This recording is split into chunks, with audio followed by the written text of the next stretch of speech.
Today's video is kind of a follow-up to the Hoarders video. In that video, there's a couple times where I have a hard time reading, okay? And today, I'm here to prove that without a shadow of a doubt, I can read. How I'm going to do that, you may ask? By reading a book. And the book I'm going to be reading is by one of my favorite authors, one of my favorite people altogether. This is a guy who's a huge inspiration to me in so many ways. Jarrett Fogel.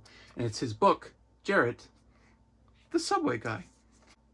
This is a book that he released called Jarrett the Subway Guy, Winning Through Losing, 13 Lessons for Turning Your Life Around, as it says. I don't know if you can...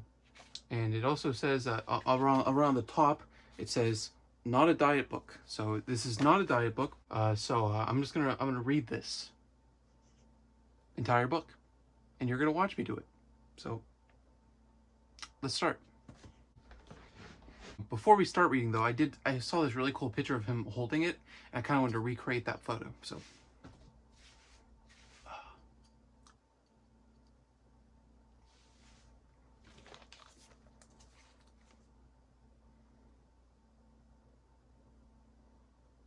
do I look like him?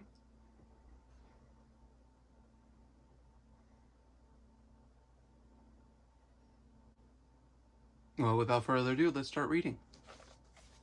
Oh.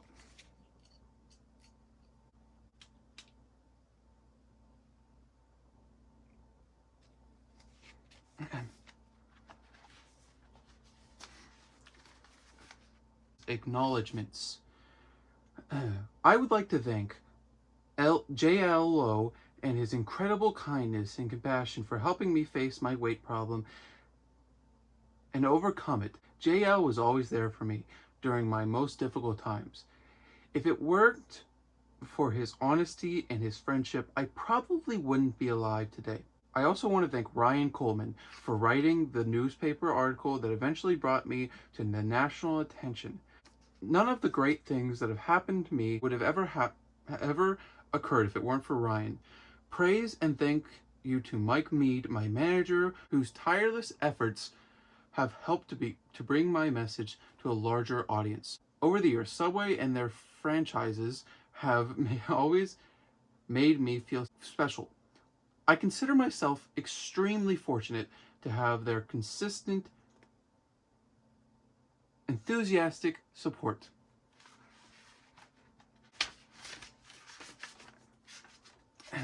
I'm very grateful for my ongoing relations with the MMB agency that have consistently presented me and my story with both creativity and honor. I feel like he's just thanking a lot of people. I'm going to skip the acknowledgement, and we're just going to get straight into the intro. Introduction. This is not a diet book. Diet books are about losing. This book is about gaining.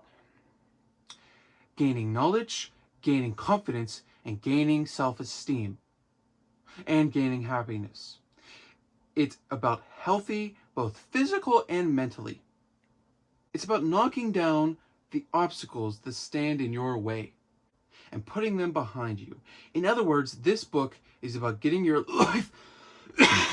Cough, cough. That's probably not good.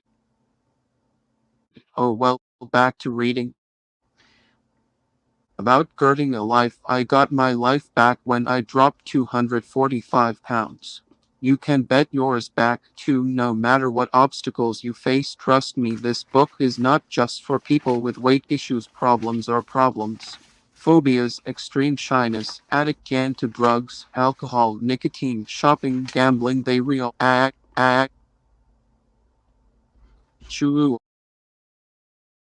allergies.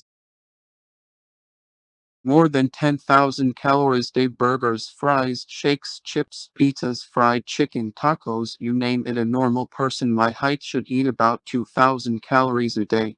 I couldn't imagine how I could ever cut down to that, but I wasn't ignorant of the dangers, obstacles in your way, stones on the road. Most of us make these stones immovable boulders through our own ingrained dumb habits. Far's what I did. When I was STMY heaviest, I was eating more than 10,000 calories a day: burgers, fries, shakes, chips, pizzas, fried chicken, tacos, you name it. A normal person my height should eat about 2,000 calories a day. I couldn't imagine how I could ever cut down to that, but I wasn't ignorant of the dangers.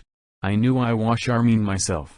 I knew what healthy eating was all about because my father is a doctor. He told me about eating balanced meals and taking it easy on fatty, high-calorie foods, all the things I loved. My mother prepared healthy, satisfying meals every day. And yet I still pigged out. I overate to compensate for my social awkwardness. I was great because I spent way too much time sitting around playing video games and watching TV. I overate because I just plain loved the taste of food. But as I grew fatter and fatter, I felt more isolated. Eventually I felt that I didn't have any real friends in the world except for one: food. A lot of people know who I am because of Subway sandwich shop commercials. I'm well known for holding up my fat pants, a pair of my old jeans with a 60-inch waist.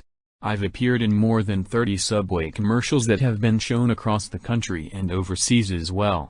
I've been on countless television shows, including Oprah, and I was featured as a cartoon character in an episode of South Park. On more than a few occasions I've been the punchline to jokes told by late-night talk show hosts.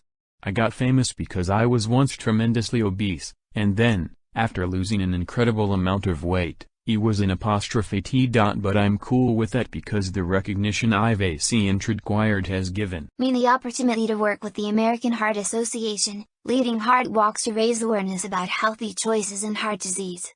My fame has also given me the opportunity to speak out about childhood obesity, a topic I know quite a bit about from personal experience.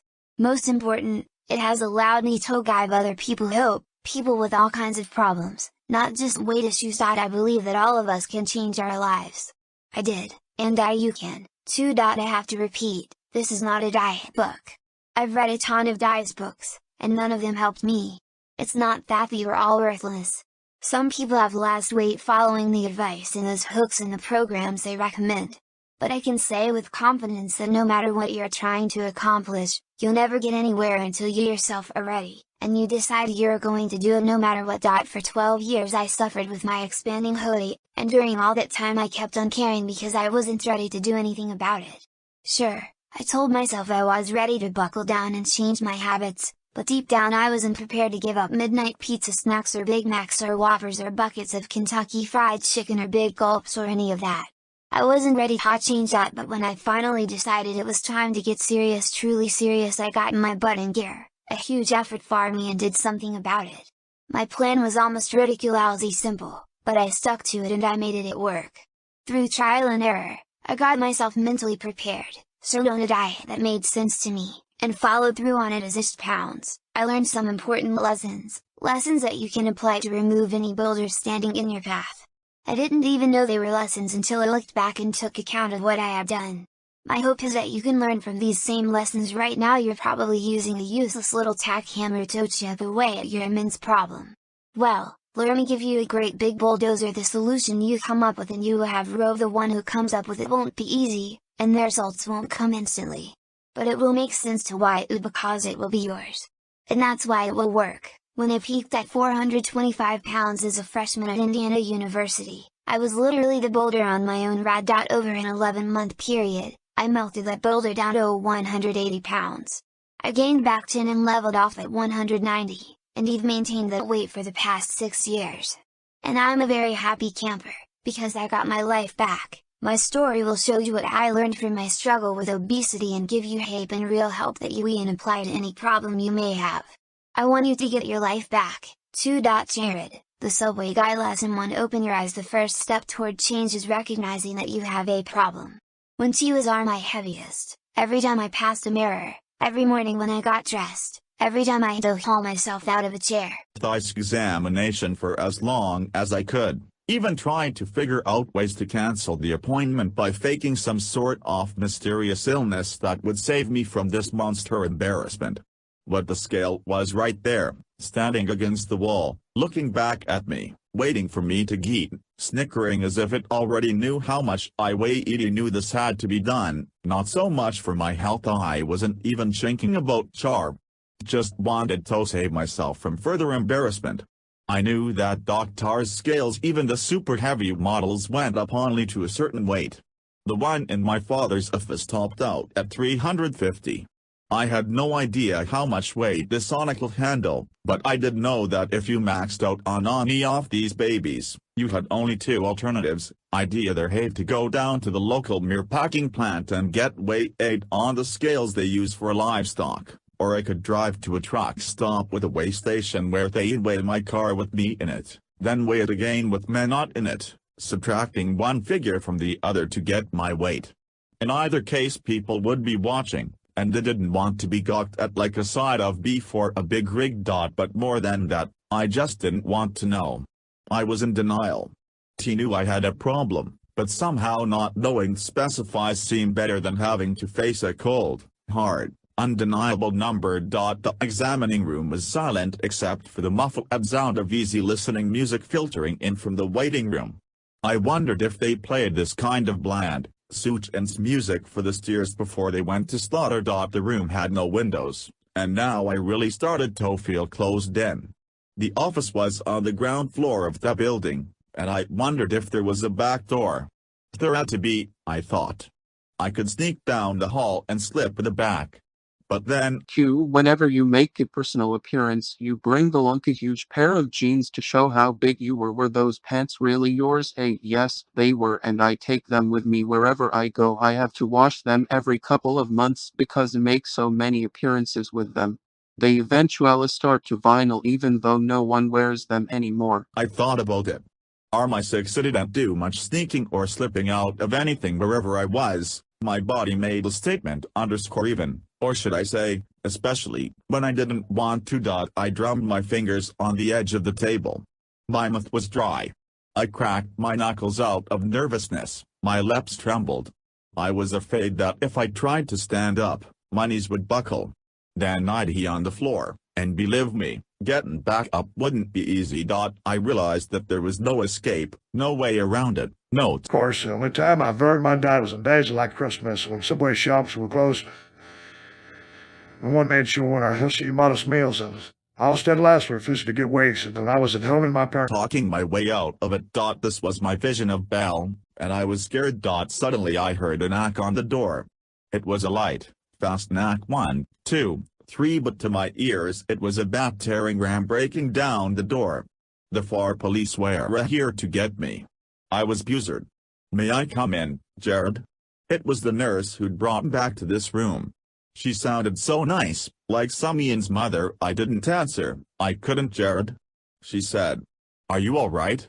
I coughed. Yeah, I said. I'm fine. May I come in? Could I say no? Was that an option? And what if I did?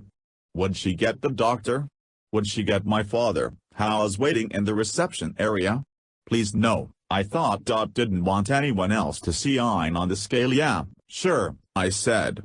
You can come in. The door opened, and there she was, a nice middle-aged lady with wire-rimmed glasses, short blonde hair, and a kin smile. Too young to be a grandmother but too old to have kids still in school, kind of that in-between age. She was wearing pale blue scrubs and a stethoscope hung around her neck.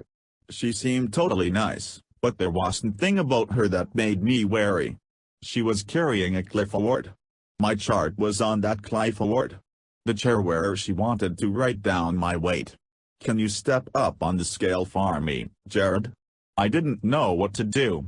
You don't have to take your shoes off, she said. Obviously the extra weight of a pair of sneakers didn't matter much at my size, but she was probably trying to spare me the ordeal of having to bend over and put them back on later. She stood by and waited patiently as I slowly got off the table and stood up. My knees felt so weak I was afraid to take a step, fearing that I might collapse on the floor. Then what would they do? Call a tow truck? I moved carefully, taking sliding baby steps towards the scale. I could swear the damn thing was laughing at me. Just step right up on there, the nurse said. That's it. My brain was telling me not to do it. Faint if thou hasto, Jared. But I did as she asked. I knew there was no way out of it. The counterweights were already pushed to the left and set at 0. The scale clanked as I stepped onto it, and that pointer clunked into the up position. Sweat was dripping down my brow. I usually perspired a lot because of my weight, but this was beyond normal. This was panic sweat. Okay, the nurse said. Lures see our we do. She slid the big counterweight to the right, past the 100, 150, 200, and 250 pound notches, stopping at 300. The pointer didn't budge. She slid the small counterweight to the right, nudging Jitalongi. Forced myself to keep my eyes open, staring at that pointer. It wasn't moving. She got to the midway point. Nothing. She nudged the counterweight faster until she mosed it all the way to the right. The pointer didn't move. Oh, God, I thought. I was over 350. I had kind of suspected that I was, but how much over 3502? She slid the small counterweight back to the left and moved the big one over another notch to 350. She slowly moved the small weight to the right. Jane and pointer stayed right where it was. I started to wonder if it was glued there and this was some kind of sick joke. She kept pushing the small weight with her finger. Stopped breathing, waiting for the pointer to move. 360370.388 393.95. She slid the small weight back to the left and reached for the big weight. My mouth was a desert. Do you want me to take my shoes off? Shed sounded so lame. Thar's okay, she said, maintaining her pleasant demeanor whatever the thought of me and my monstrous eyes. The wasn't letting on. She put her finger on the big weight and shedded a main other notch to the 800 pound position. My heart slamming in my chest. She started muted weight. 405410. The pointer didn't move, not even a water. She kept pushing. He closed my eyes. I couldn't look. My shirt was drenched. I wanted an earthquake to crack open the earth and swallow Trey up. I wanted to disappear. One didn't want to be here. The sound of the metal weight sliding along the metal bar was like a samurai sword slowly sinking into my chest. When was it going to stop? I thought. When? I wasn't born fat. As a light kid, I was pretty normal, and played all kinds of sports: basketball, baseball, soccer, tennis. I even ran track. But when I started 3rd grade, one contributing factor I can pinpoint is that I just loved food, all kinds of food. Healthy food, not S0 healthy food, junk food, you name it, I liked it. Everyone in my family loved food. Our kitchen was always well stocked, mostly with healthy food. My father was a physician, after all, but my mother kept some junk food around, like chips and soda, for occasional treats. While everyone in my immediate family and even my extended family loved food, I was the only one who gained a ton of weight.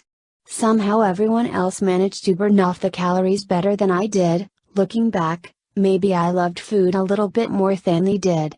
I recently found my 4th grade journal and was shocked to find that nearly every entry was about food. That's all I wrote about. I would go on and on about food, particularly school lunches. Every kid I knew though cafeteria food was the worst, but not me. I entered cafeteria food. I looked forward to it.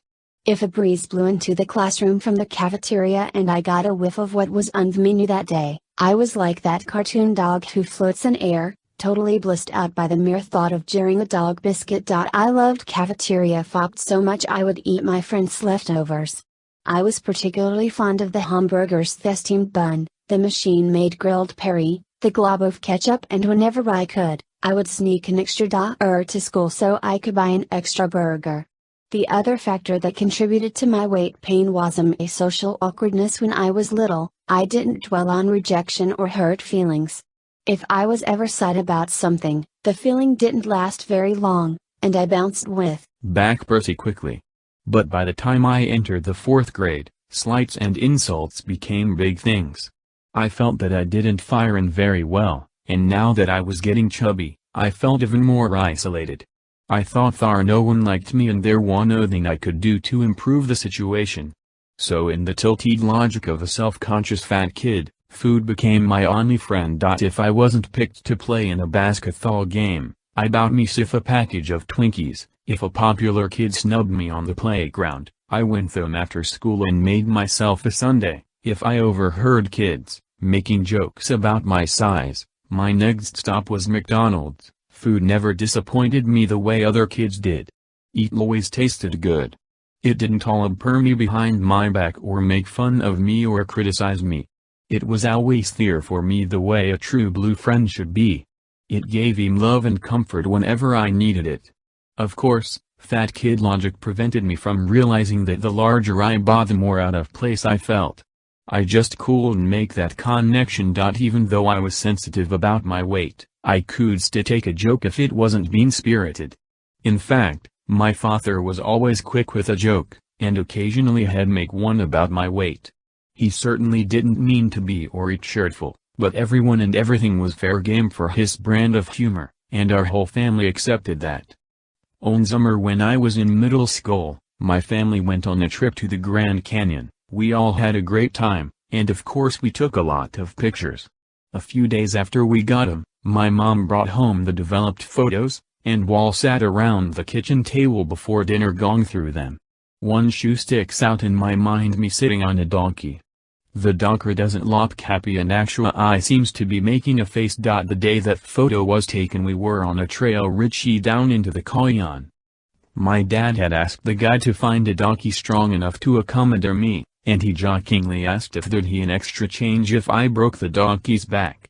Everybody got a good laugh out of that. Evan knew he loved me and that it was just one of his little jokes.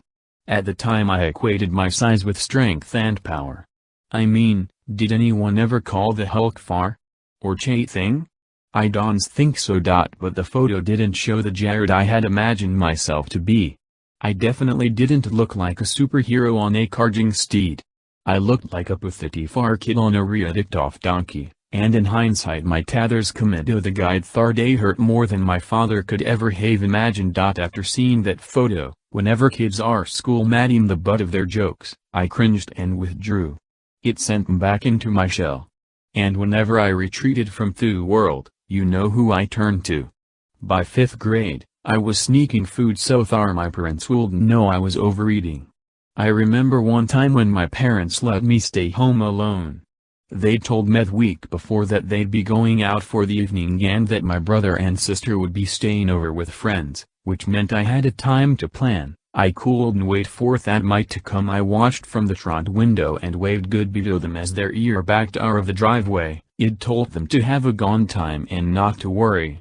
It'd be fine. But inside I was so giddy and excited I could have exploded. My plan was to call our pizza and have it delivered. A large pizza or mere lover's pizza with sausage, pepperoni, hamburger, and extra cheese. 4 days I had been thinking about this pizza. It would be all mine. It would be like an old friend coming over for a visit. I must have been salivating on the windowsill. I was so delirious. I waited 10 whole minutes to make sure my parents were really gone and wouldn't be coming back because if they'd forgotten something. Then I ran to the phone and ordered my dream pizza. "You'll be there in 25 minutes, the man on the other end said. "Great," I said. And it was great. I remember sitting in the living room by the front window, waiting for the delivery truck, thinking this was the happiest day of my life, me alone. A large pizza was my version of paradise. I pulled the crumpled up dollar bills I'd saved out of my jeans and smoothed them out on my thigh. I didn't dare go watch TV or play Nintendo while I waited. What if I didn't hear the doorbell and missed my pizza? I couldn't imagine what I'd do. So I sat in the armchair facing the window and waited. When headlights swept the front of the house, I leaped out of my scat. I went to the window. The pizza truck was pulling into the driveway. A college kid got out and started walking to the front door with a thermal pizza case in his hands. I ran to the door and opened it before he had a chance to ring the bell. Foggily the college kid asked. "Large mere lovers with extra cheese?" I think I managed to say yes, but I might have been too intoxicated by the aroma of the hot pizza to form a full sentence. I handed him the money. TD already figured out how much it would be and added a generous rip. I certainly didn't rant him coming headed the next time my parents ordered pizza, complaining about the lousy tip he'd gotten the last time he was here. No, I had thought this through completely. And I intended to cover all my tracks. The college kid handed me the pizza.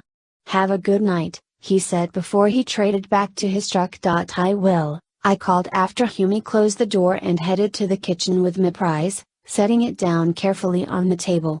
I opened the lid. Steam wafted to the ceiling and fogged my glasses. The smell was incredible. I couldn't believe it. This was a dream come true. Alone with a pizza all row myself. Janed. I picked out the little plastic table in the middle of the pizza that kept the cheese from sticking to the lid of the hut and tossed it on the counter. I separated my first slice, raised it to my mouth, and bit into it. It was beefy with toppings and so hot it burned the roof of my mouth. But I didn't care. This was my Bizad. I finished a first slice and went on to the second. Then third and the fourth and the fifth and the sixth and the seventh and finally the eighth. I ate so taste the last piece was still warm as I ate it. In a few short minutes I had demolished the entire pizza. And now I felt chilled. I was stuffed. I had eaten too fast and was beginning to feel sick. But Mr. Physical Discomfort was nothing compared to my fear that my parents would suddenly walk in the door and find out what I'd just done. I had to stick me original plan, I told myself. I had to cover my track. The first thing I did was fold the empty pizza how as tight as I could and step on it to flatten it even further, then I buried it in the trash can, covering it which stuffed were already in there. Next, I wound a can of air freshener under the wing and sprayed the room until it smelled like a flower shop instead of a pizza parlor. Finally I went to the refrozen dinners one had rolled in quick microwaved garbage. I had covered my tracks completely. I would later find out, however, that I was no criminal mastermind. How many 10-year-old boys are? My parents returned a little after 10 o'clock, and within 5 minutes I was busted. "Jared?" My mother called to me from the kitchen. Could tell by her high-pitched tone that something was up.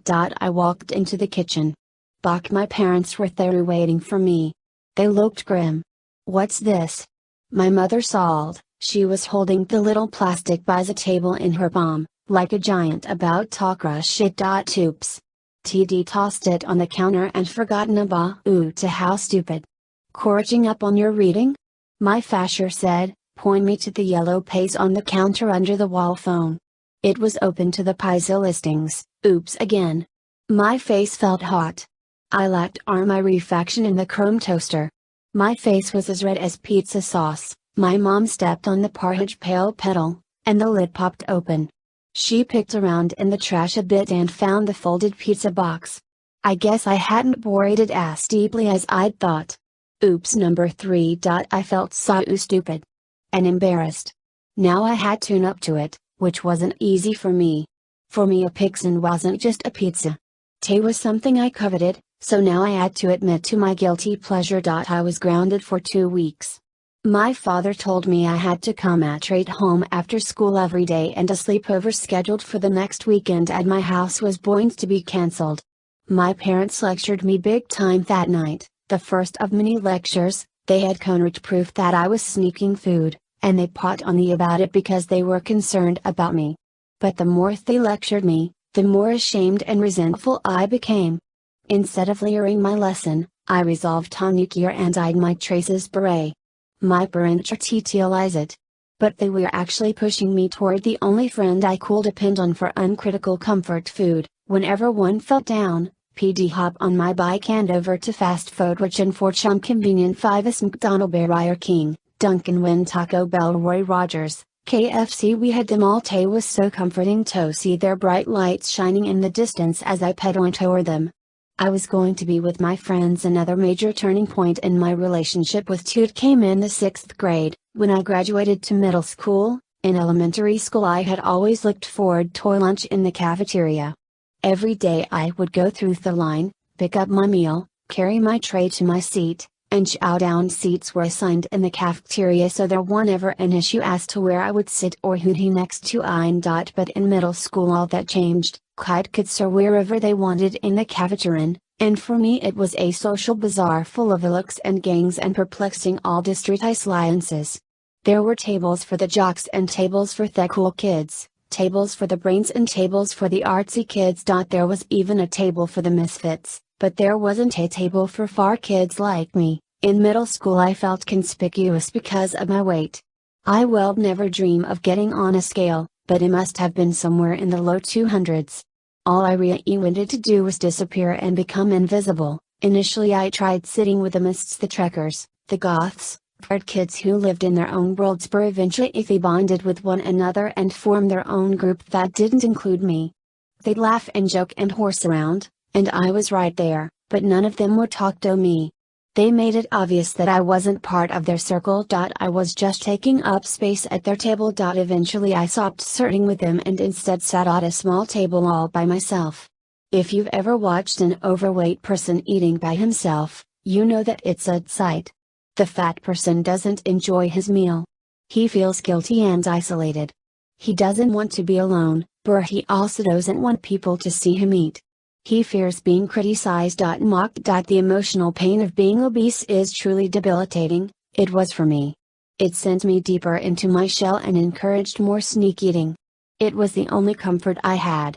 By 7th grade I avoided as many school activities as I could get away with. I stopped playing sports. I quit playing tennis and taking lessons, the one sport I really liked. Of course, that just made things worse. Without exercise I got heavier, and the heavier I got, the more I withdrew into myself. My back always hurt.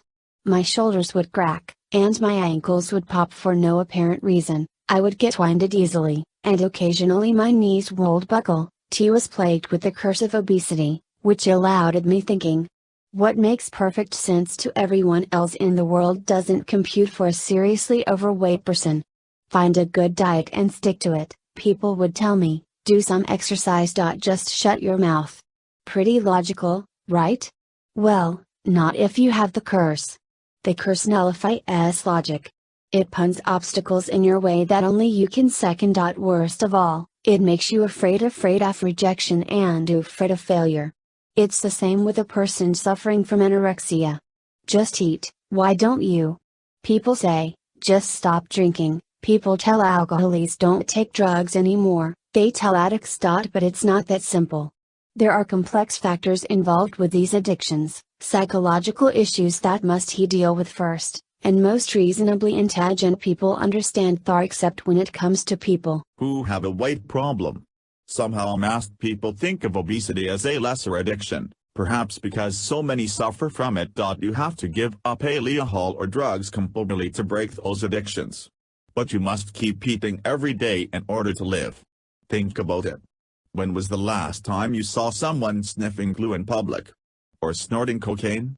That would be shocking, and you'd probably pity that person for succumbing to his addiction so blatantly. But when was the last time you saw a fat person eating?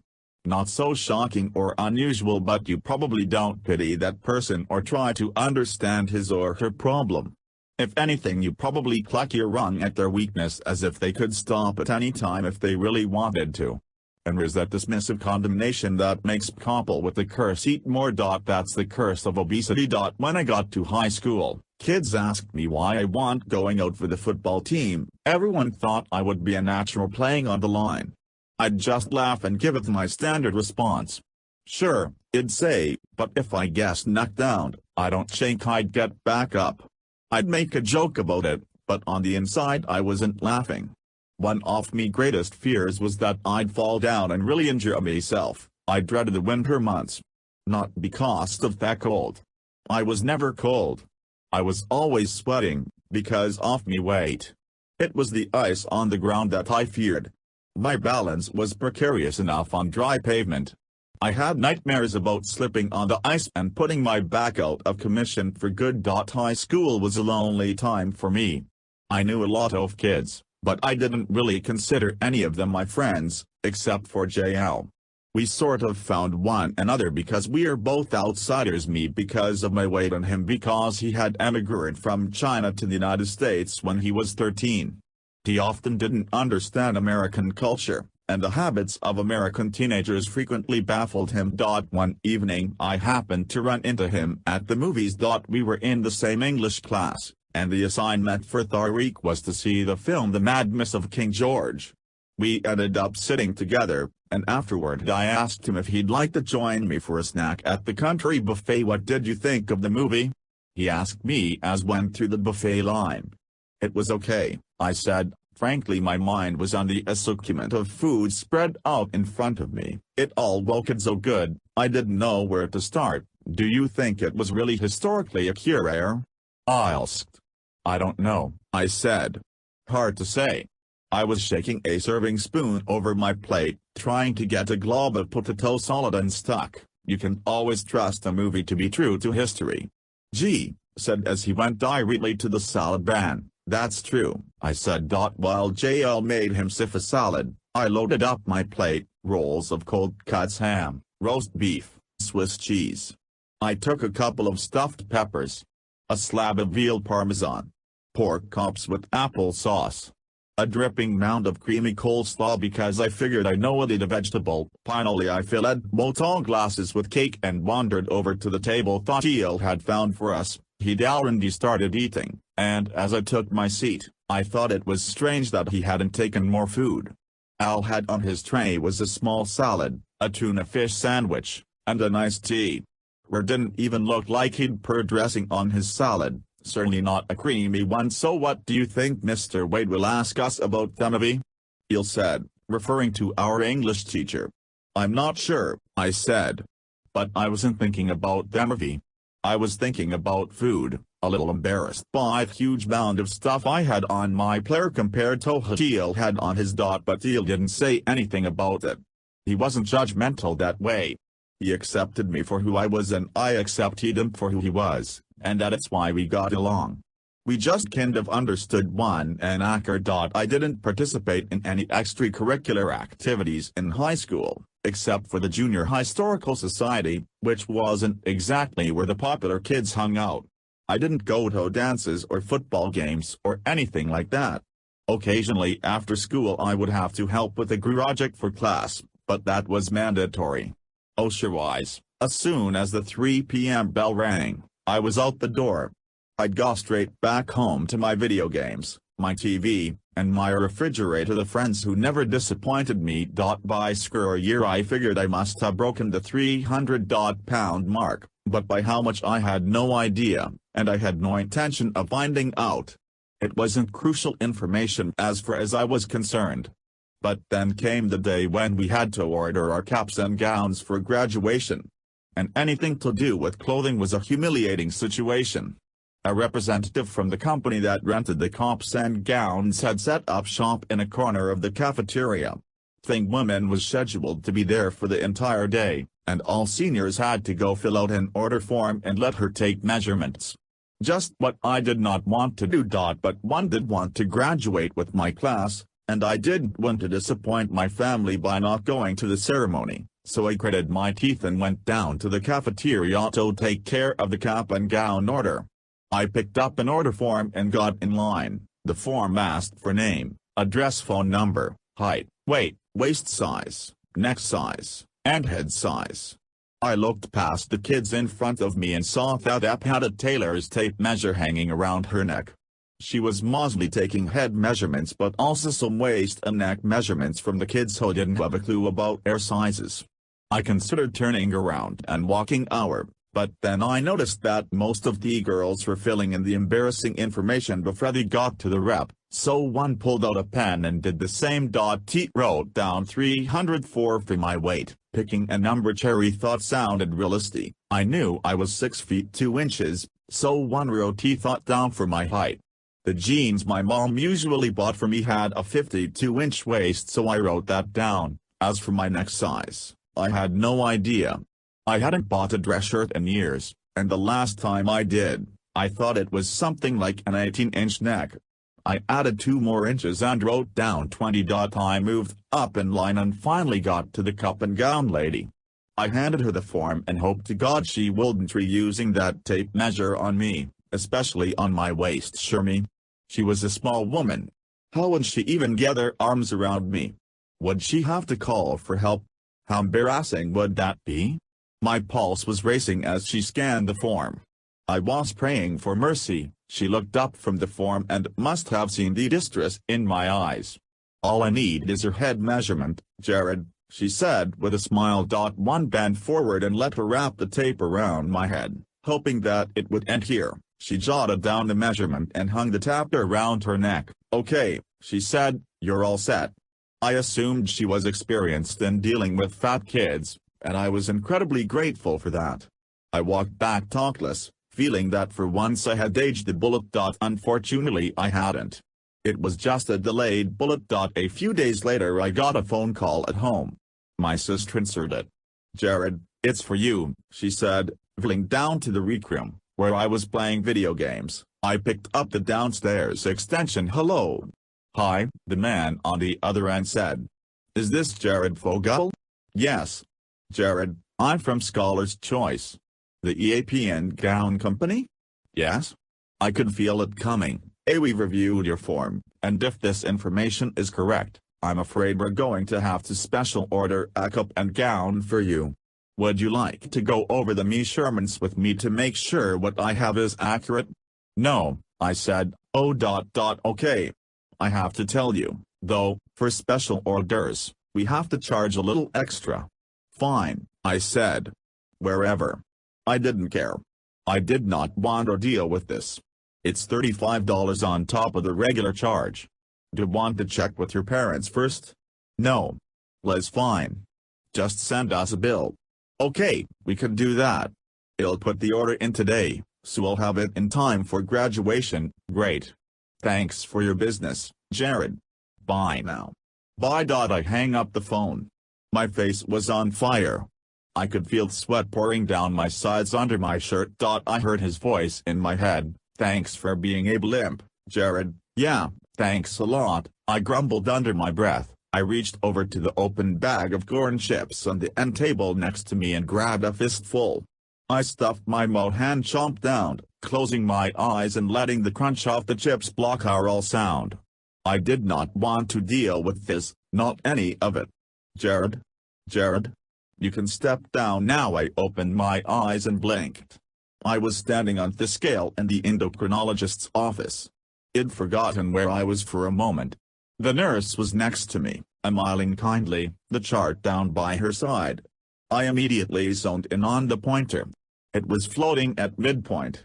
I looked at the counterweights. It said 425. I couldn't believe it. 4251. The nurse slid the counterweights back to 0.4257. I thought. We can't be. My knees were shaking. I waited to cry. This couldn't be. Have a seat on the cable, Jared, the nurse said. I'm just going to take some blood samples. Then the doctor will be in to see. Open your eyes, as the saying goes. The Nile ain't just a river in Egypt. If you want to change your life, you have to face reality first. Take a good hard look in the mirror and admit that you have a problem in the beginning. Don't try to do anything about your problem. Just admit that the problem exists. Whatever your addiction is, food, drugs, alcohol, tobacco, spending, whatever it is, not your friend. For a long time you have turned road for consolation and comfort, but it has not helped you in the past, and it will not help you in the future. Your problem might seem enormous and impossible to overcome, and that fills you with fear and anxiety. You're afraid to risk failure. You feel that if you fail, the people you know will reject what, well, you're Everett. No one is watching your situation as closely as you are. If you're not willing to risk failure, you will never succeed. Do something. Finding a solution to any major problem is like buying a new pair of shoes. You have to try on a few pairs, or maybe more than a few pairs, to find the right fit. No matter what bad habit you're trying to kick, you might have to try several different approaches before you find the one that's right for you. But now have to rank failure and try something. If it doesn't work, you can always move on to something else. The same way you can ask the shoe store clerk for another pair of shoes to try on. When you're stuck in a rut and your problem is getting terror of you, do something, anything, to create some momentum. In all likelihood you won't hit a bullseye on your first try, but at least you'll be moving in the right direction. I tried several different diets before I found the one that worked for me, but before I got to the point where I would even consider trying a diet, I had to be scared into action. My endocrinologist took care of that. As I sat on the examining table in his office, waiting for him to come in, I was already nervous, Dreading what Hugh will tell me, I jumped when I heard the doorknob turning. "Hello, Jared," he said as he pulled my chart out of rack on the other side of the door. "Hi," I said. My mooch was bone dry. The doctor was an average-looking middle-aged guy, but B was scaring the hell out of me, and he hadn't even said anything yet. As he examined my chart, I watched his face, looking for signs of shock or disapproval, but he was hard to read. He listened to my ear and lungs with his stethoscope and felt the glands in my neck. My nerves ran lead as he proceeded with his examination, and my hair was stuck in my throat. I was terrified of what he might tell me. He took a seat on a stool and jotted down some more in my chart. When he was through, he took off his glasses and put them in his shirt pocket. "Oh, God," I thought. "For it comes. Jared," he said, "you're facing some significant health risks carrying this much weight. You know that, don't you?" "Yeah." My breathing was shallow, my heart pounding. "You're putting yourself at risk for type 2 diabetes." "You mean I have diabetes?" I asked in a panic. "I can't answer that question right now. We'll have 10 wait for your tests to come back. But there's not the only thing. Morbid obesity puts you on at risk for hypertension. Morbid obesity." I knew the phrase, but I'd never act as if I could drop dead at any moment.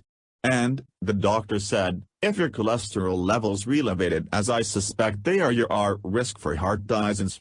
"You mean, I could have a heart attack?" "But I'm only 20 years old," the doctor nodded gravely. "Young people have heart attacks, too. It happens." "Oh, my God," I thought. "Why don't we just go straight to the funeral parlor and fit me for a coffin?" But did they make coffins in my size? I wondered. Obesity has also been connected to the onset of certain types of cancer later in life. He said he was feeling taint. "And then there's sleep apnea," the doctor continued, "which is a condition in which you stop breathing while you sleep." "Do you snore?" "Yeah. I think." The doctor nodded. "Trademark not saying you have apnea, but snoring is a symptom." "I don't know. Maybe I don't snore," I said. "I'm not sure." I was desperate to minimize the gravity of the situation. "Jared, I want you to go on a deer."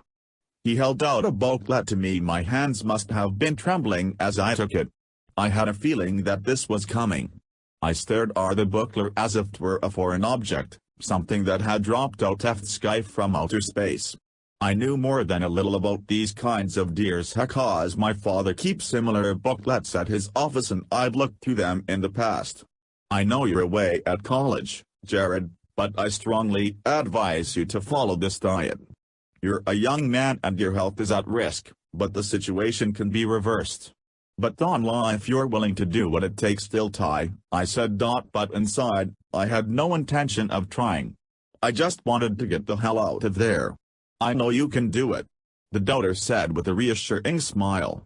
"My nurse will give you a call when your tests come in to let you know if we need an immediate follow-up." In the meantime he pointed to the booklet in my hand. "Good luck." He shook my hand. "You can rest now." He whisked out the door to take care of his next patient. My head was spinning as I trudged back out to the waiting room.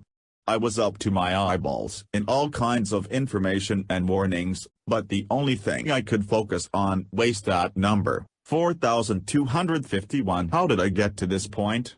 Being a little over 300 pounds in high school seemed manageable by comparison. Fat Logie again, I wasn't that far from the 200 desk, and the low 200s would almost be a healthy weight for my height, so I was still within striking distance of high normal, I had felt, but being over 100 put me into a whole different category. That was sideshow freak weight, I thought. Over 400 was beyond striking distance to normal, that was TWO times normal. No matter how I wrestled with the numbers. It always came out bad, mortally bad. The numbers garner something that all people with serious problems play. You work the numbers in your head, trying to find a formula that doesn't make the situation seem as bad as it really is. Whether it's pounds or alcoholic drinks or joints or money lost in poker games, you can always twist the numbers until they seem less drastic than they really are. There were only 6 drinks and a pitcher of margaritas. I ordered 2 pitchers, But my friend had a couple, and I was at the bar for 5 hours. So if you figure it out, I really didn't drink that much. I only smoke marijuana at night, and just to get buzzed. It's good for stress management. And an ounce lasts me forever. So I'm really not getting that high. Yeah, I lost a lot of money playing poker tonight, but if I keep playing, the odds will be with me. All I have to do is win 60% of the time for the next 2 nights and I'll break even. And, hey, what apostrophe s 60%? That's notching. See what I mean? My father tried to make conversation as we drove home from the endocrinologist's office, but I wasn't very communicative. I was driving. Do you have any questions about anything the doctor told you? He asked me. Janet, the nope, I said. He explained it pretty well that all of our bad news crammed into my head, and I was frantically working the numbers, furiously trying to make them better than they were. At 425 pounds, I was having a hard time making a purse out of this saucer. There was no getting around it.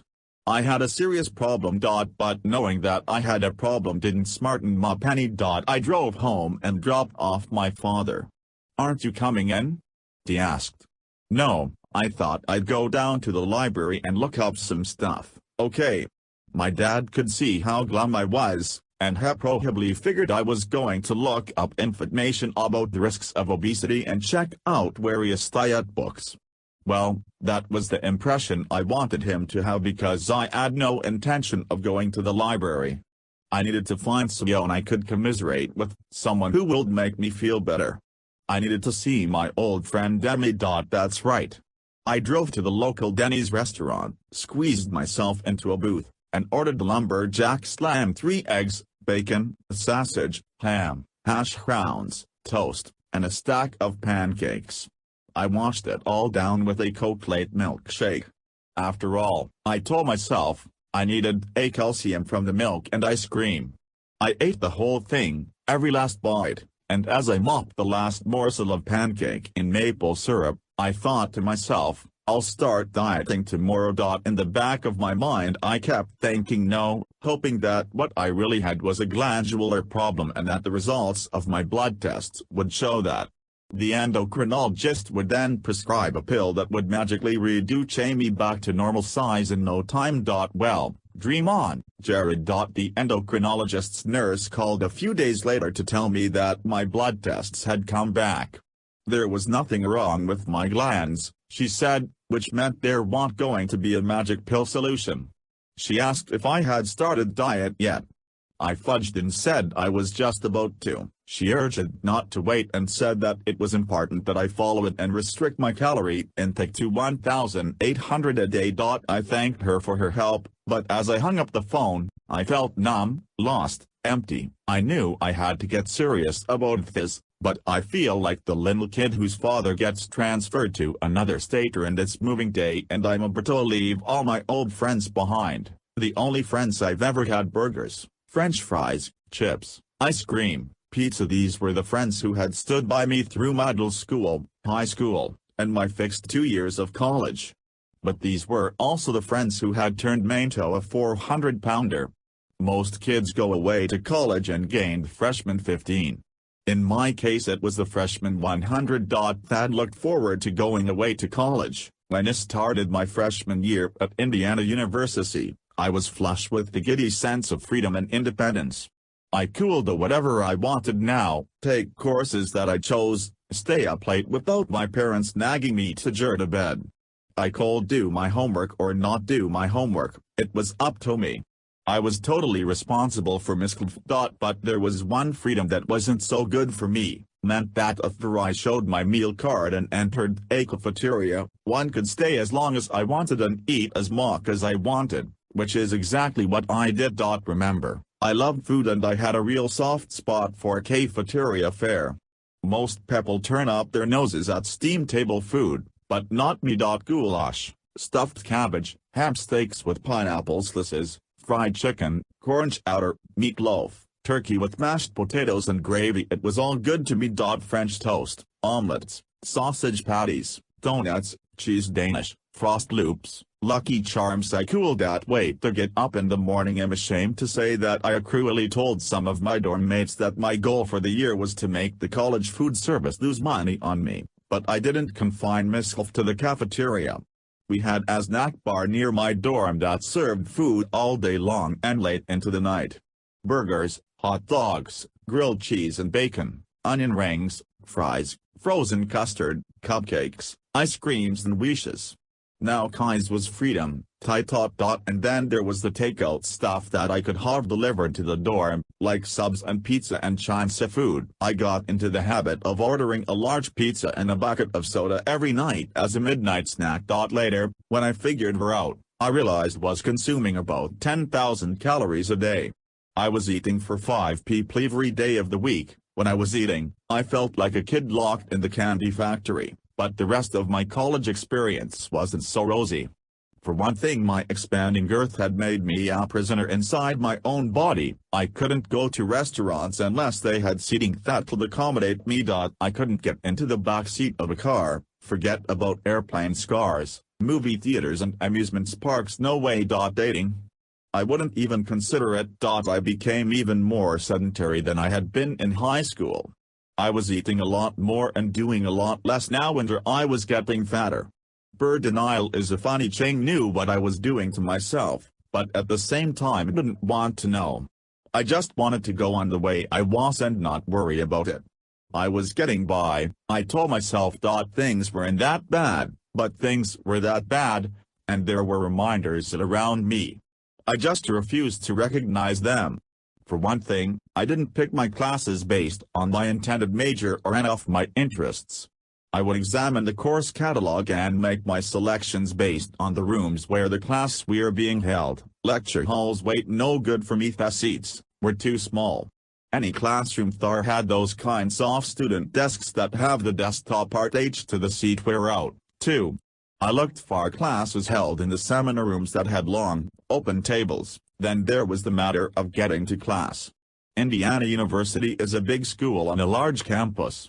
Class buildings are scattered pretty far apart, so they have a bus service for shuttling students around the campus. My dorm was just a 5-minute walk from most of my classes. 5 minutes if you're not carrying 400+ pounds.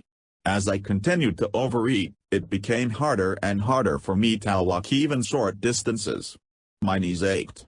My back hurt. I was out of breath in no time and had to stop for frequent rests, bent over with my hands on my thighs, huffing and puffing. Eventually I got myself a bus pass and took the bus to my classes. But because of the circuitous bus route, I had to take a 45-minute trip around the campus to get to the buildings where my classes were. It was an incredible waste of time, but being in denial, I didn't let that bother me. I didn't even let it bother me when I heard guys making cruel jokes about me. College guys living together are often crude. That's just the way it is. They usually don't mean to be hurtful, but they just can't help themselves. But as an overweight person, I had developed a knack for sensing a thought joke about to happen. For reading the sky as a storm is brewing when I'm with a group of rowdy guys, I could always feel it coming. A bunch of guys would be out in the hallway at the dorm, just hanging out and horsing around. Then one of them would spot me.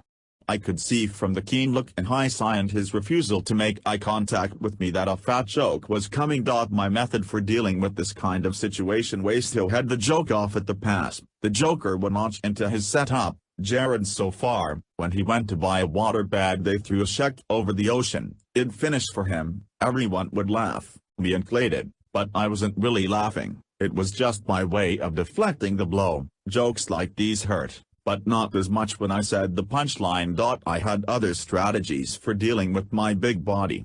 For one thing, I never, ever took off my shirt in front of people. Way too embarrassing. I also bought clothes that were at least a size too big to camouflage my bulk. Loose clothes would cover up at least some of the harsh reality. Buying clothes had always been a big source of embarrassment for me.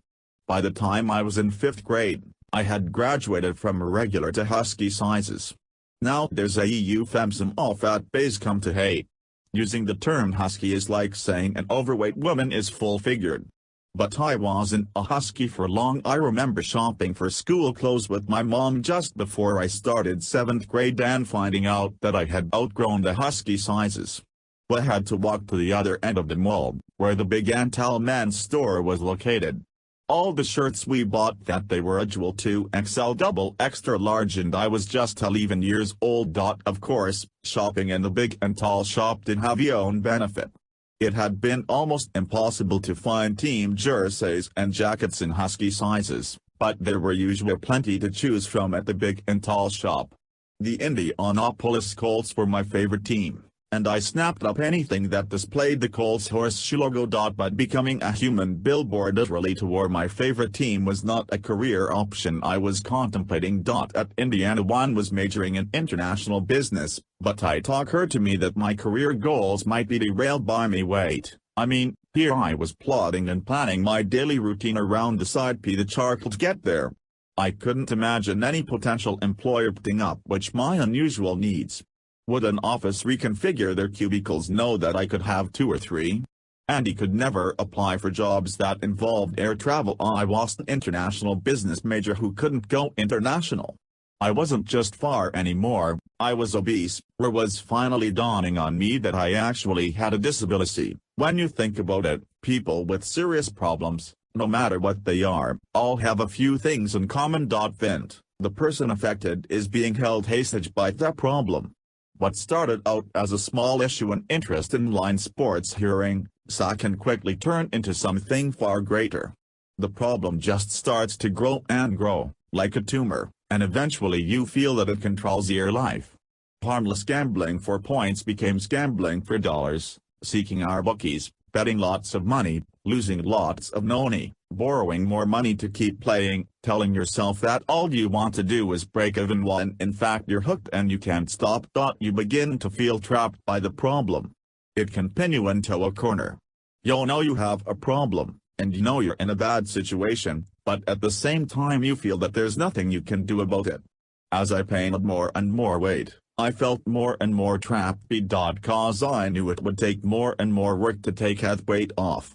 I feel as if I were at the bottom of a pile with no way out. When you feel trapped by a problem, you also tend to feel isolated, as if you're in a world that only you inhabit. You start to feel that no one else has ever had a problem like yours, you're the only one. As I was growing up, steadily gaining weight year by year, I created a world of isolation.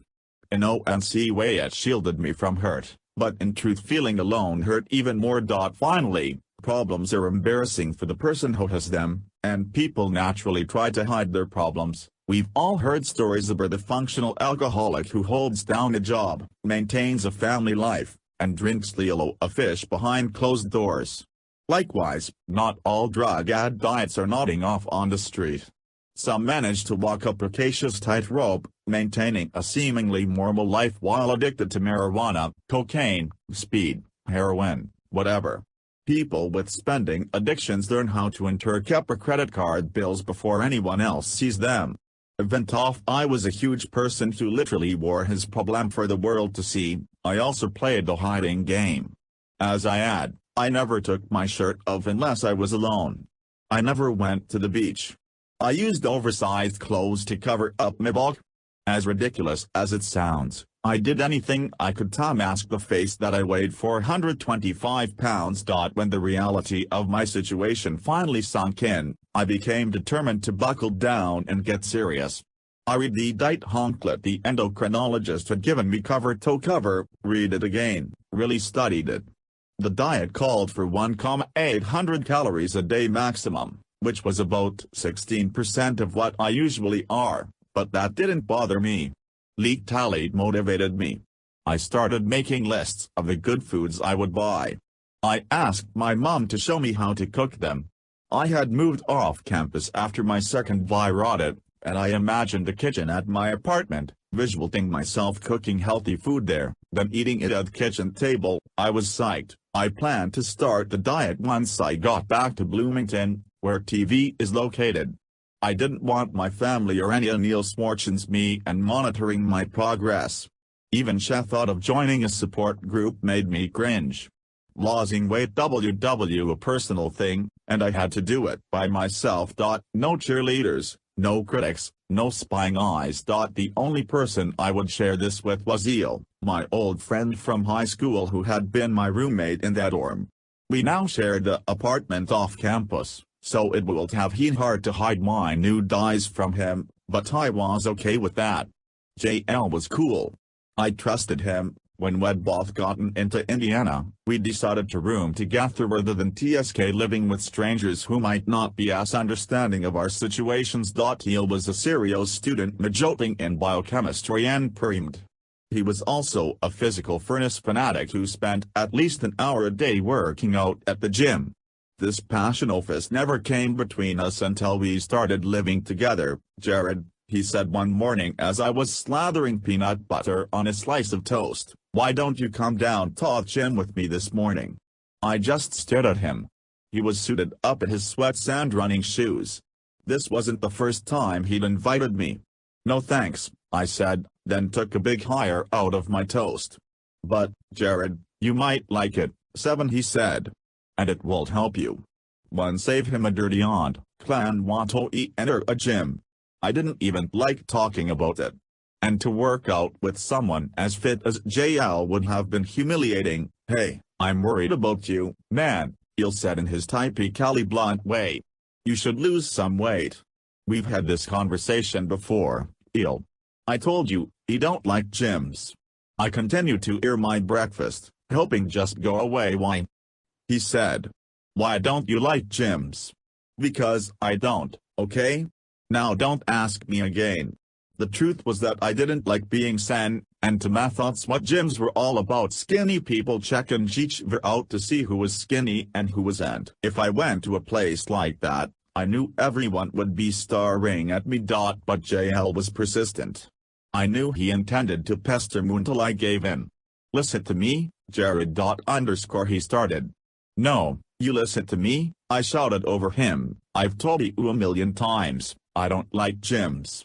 But, Jared, and if you keep bugging me over it, maybe we shouldn't live together anymore."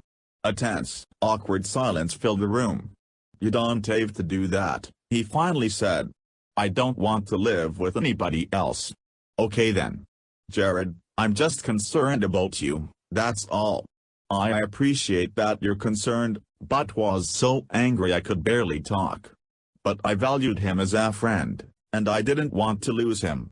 Even though I thought about living by myself at one point, I was never really serious about it. Eel was my best friend then, and as he is today. That is why I wasn't worried about Eel knowing about my new diet. I knew he'd approve, and he knew that I wouldn't want to talk about it. He'd respect that. The first thing he'd done after returning to school and dropping off my bags at the apartment was get back in a car and drive down to the grocery store.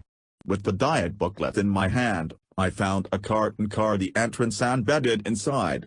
I was a man on a mission. Attacked the produce section first, a part of this store I'd rarely visited. I filled a plastic bag with airs of calm. I got lettuce and cucumbers for salad and a bag of peeled baby carrots. He moved onto the aisles, scouring the shelves for 2 words for frock. I found farfa salad dressing and picked out 2 different kinds. I tossed in a big plastic squeeze bottle of mustard. No more fatty mayonnaise for me.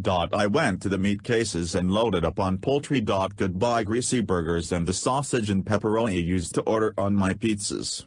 It was going to be turkey and chicken from now on. I sailed down the snack aisle, dangerous terrain form, but I looked past my beloved Doritos and Ruffles and scooped up some bags of low-fat pretzels and moved on.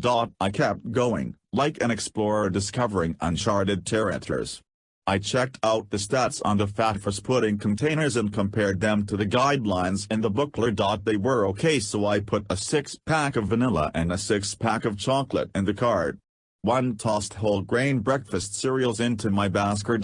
Bacon and dips and pancakes dripping with butter and syrup were now a thing of the past, I said to myself. I was determined not to miss them. I stocked up on packages of frozen vegetables, beans, broccoli, peas, so that I wouldn't have to worry about things going bad in the refrigerator. I found room in my cart for a gallon of orange juice, gallon of apple juice, a gallon of skim milk, and a loaf of bread.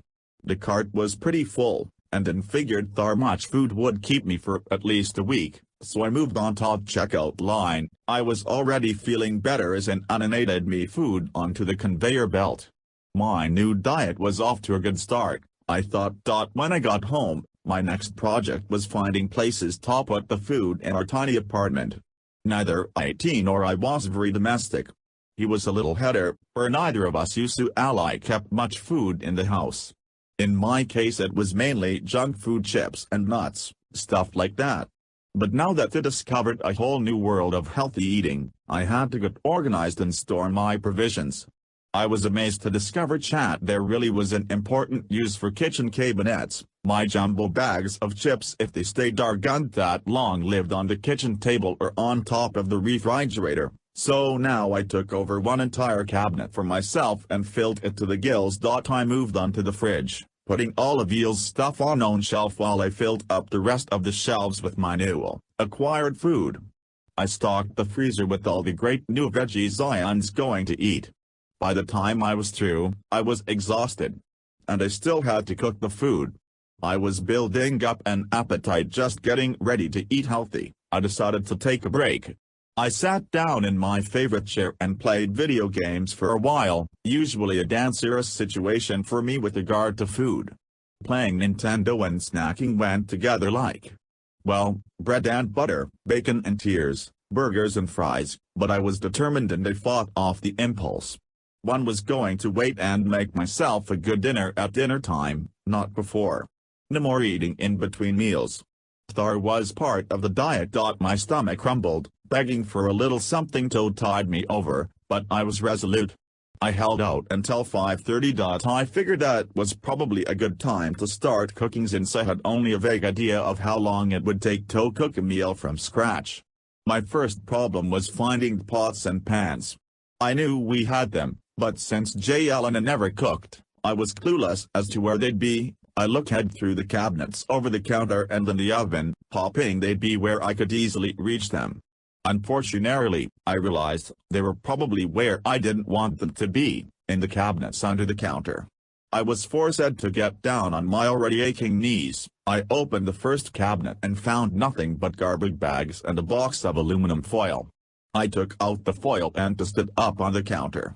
I'd probably need that later for leftovers, I thought. In the next cabinet I found the pots and pans huddling way in the back as if they were trying to hide from me. This was annoying. For a normal-sized person, reaching back there would be nothing, but for me it was an exercise in precision balancing, pain endurance, and strength as I held myself up on one arm as I reached inside. I considered jetting the broom to scoop the pots and pans toward the front of the cabinet, for that would involve getting up and jetting back down on the floor again, and that was just too daunting to even think about. After several tries, I managed to bat a couple of pots and a broiling pan toward the front of the cabinet like a hungry bear knocking down a beach hive for the honey. Getting back on my feet was excruciating. I had to pull over a chair to haul myself up and lean on the counter to support myself until I was reasonably sure my sore knees would hold me. My face was hushed and my shirt was drenched with sweat, and I knew that turning on the oven would make me even more uncomfortable. Still, I was motivated and looking forward to my first healthy meal.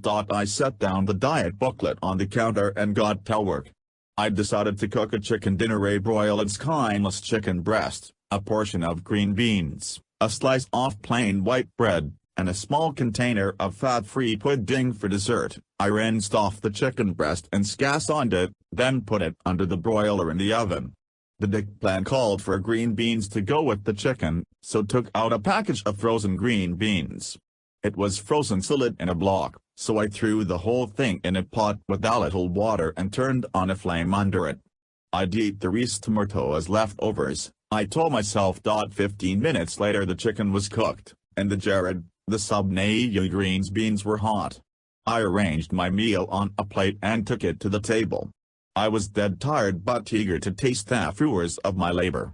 I ate into the chicken and took a bite. Not bad, I thought. I was kind of shocked but also pleased. This just might work. One dug in and cleaned my plate, eating everything I was added. When I was finished, I was overjoyed. I'd actually prepared a healthy dinner and eaten it. I felt as if I'd discovered America. There was only one problem. It wasn't very much food. My usual dinners consisted of a double half-pound burger with extra Chester and bacon, an extra large order of fries, and a bucket of regular, not dear, soda. 5 years after finishing my healthy dinner, I was starving. I looked over at the pot of green beans on the stove. He'd made the entire package, but the booklet said I was supposed to car only a third of it in one meal. I glanced at the load of bread on the counter. I could have easily scarfed down half of it, but I'd already had my allotted single slice. I heaved a sigh. This wasn't going to be easy. Fortunately, I was so tired from shopping and cooking, I passed out on the couch before 9 o'clock, and that kept me from cheating. On my diet. The next morning I consulted the booklet before attempting breakfast. It recommended a small glass of orange juice and a bovie of whole wheat flakes with skim milk. Black coffee or plain tea optional. Okay, that was enough. Well, easy, but what a noof. My stomach moaned and groaned the whole morning. For lunch I had a big salad with diet dressing at the campus cafeteria, washing it down with a big glass of water. I was standing like a big bunny. Dinner rolled around, and once again I had to do the cooling. Another chicken breast, an ear of corn, no butter, a slice of bread, and another cup of pudding. This meal took a little longer to cook because of the corn, and that made me grouchy. Actually, the whole deal was making grouchy. I was starving. My body cried out for more calories. But as miserable as I wasn't going to give into my cravings. I was determined to succeed. Fortunately, I guess I was once again exhausted after dinner, and I soon conked out on the couch, which prevented me from eating any more. I didn't sleep well. My rumbling stomach kept waking me up. The next morning I faded the same tiny breakfast as the day before, shrill and juice, and now I was grouchier than ever. By the end of the day, the prospect of another chicken breast with a portion of the leftover green beans from the first night turned me into an ogre. I was Shrek before he got nice. I stuck it out for 2 more days, desperate to make the diet work, but I was so tired by the end of the day, I couldn't get my homework done. And my stomach made so much noise I didn't want to go out. People might think he'd swallowed a midget whole, and he was yelling for help inside my gut. I remember sitting at the kitchen table on the morning of the 5th day, staring at a little bowl of the same bland cereal I'd been eating all week. I just couldn't face it. Couldn't do it anymore. This diet wasn't for me. JL was just coming out of his room to go to class. Jane. The one. Hey, JL, I said, if you want anything in the fridge, just take it. The stuff in the cabinets, too. Oh, G said. Okay, thanks. He knew this meant I was throwing in the towel, but he was sensitive enough to my situation not to say anything. Tell you later, he said as he slung his backpack over his shoulder and went out the door. As soon as the door closed, I hauled myself out of the chair and picked up the booklet from the counter. I stepped on the pedal of the trash can and dropped it in. The lid closed, and I felt like a terrible failure. Now I know what you're thinking, Jared, you blew it. You failed. What's the lesson here? Well, it's true, I did fail at my first attempt at dieting, but the important thing is that I tried. I wasn't in denial my weight anymore, and I wasn't just thinking about it. I was actually doing something. Do something when trying to deal with your problem. Don't limit yourself to one approach. Try lots of different things. As you search for a solution, stay open-minded. Consider everything. Don't play the numbers game, spinning the facts to make them seem better than they really are. If you weigh 400 pounds, you weigh 400 pounds. Drinking a 6-pack of beer every night of the week is not healthy. Even if you say you're not getting fall down drunk, making excuses won't help you out of your rut. People with serious problems often go to great lengths to hide their true condition. Instead, channel all the time and energy towards solving that problem. Lesson 3, each for the stars. Whenever your problem is, it's a really big thing to you. So evolve you tackle it in a small way. Setting a series of baby-step goals might be a way of creating attainable stepping stones for some people, but for most of us it simply minimizes a serious problem. If you tell yourself that you are going to lose 10 pounds, then 10 pounds more, then 10 pounds more, and what you really need to lose isn't the triple digits, you're just setting yourself up for drudgery and frustration, and that just leads to failure. And it right down row Mickey D's. If your life were a movie, you'd be the hero, right? It will be an epic struggle for survival and happiness. It will have many sequels, like Star Wars. Okay, let's stay with the Star Wars analogy for a minute. You, being the hero, can't overcome the dark side by taking out one clone trooper here and another clone trooper there. A real hero has to confront the big problem head-on, illy right into the Death Star and blow it to smithereens. Your goal has to be as important as you are, and since you're the hero of your own life, you should set a goal that's worthy of you. Small goals are easily forgotten, swept under the rug, put off until tomorrow. Big goals can't be ignored. They become a quest rather than just an annoying addition to your daily routine. A big goal involves struggle and sacrifice, and you must convince yourself that you're up to the task. On the other hand, if we fail to achieve a small goal, so what? It's no big deal. It's just a little setback. But with a greater goal, something important is at stake.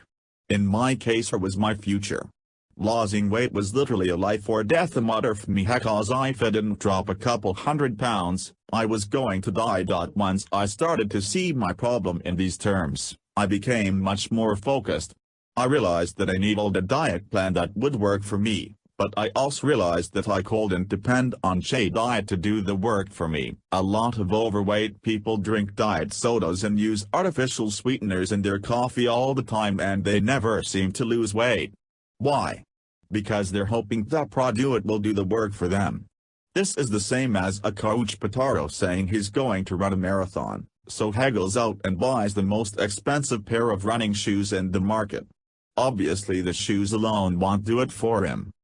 He has to get up off the couch, train hard, get sweaty, get dirty, endure the pain. That's how you finish a marathon. It's the same with losing weight, or quitting cigarettes, or getting off drugs or booze, or facing your family problems. You can twin the struggle without struggling. You can't be passive and think that Diet Coke or methadone or nicotine chewing gum will do it for you. You haze to do it for you. You can't be a minor character in the movie of your own life. You have to be the hero and act heroically. Confront the monster head-on. Reach for the stars. After I gave up on my first diet, I felt that I had failed big time. All the healthy food that I had bought and given to G was still in the cabinets and refrigerator, reminding that I'd failed.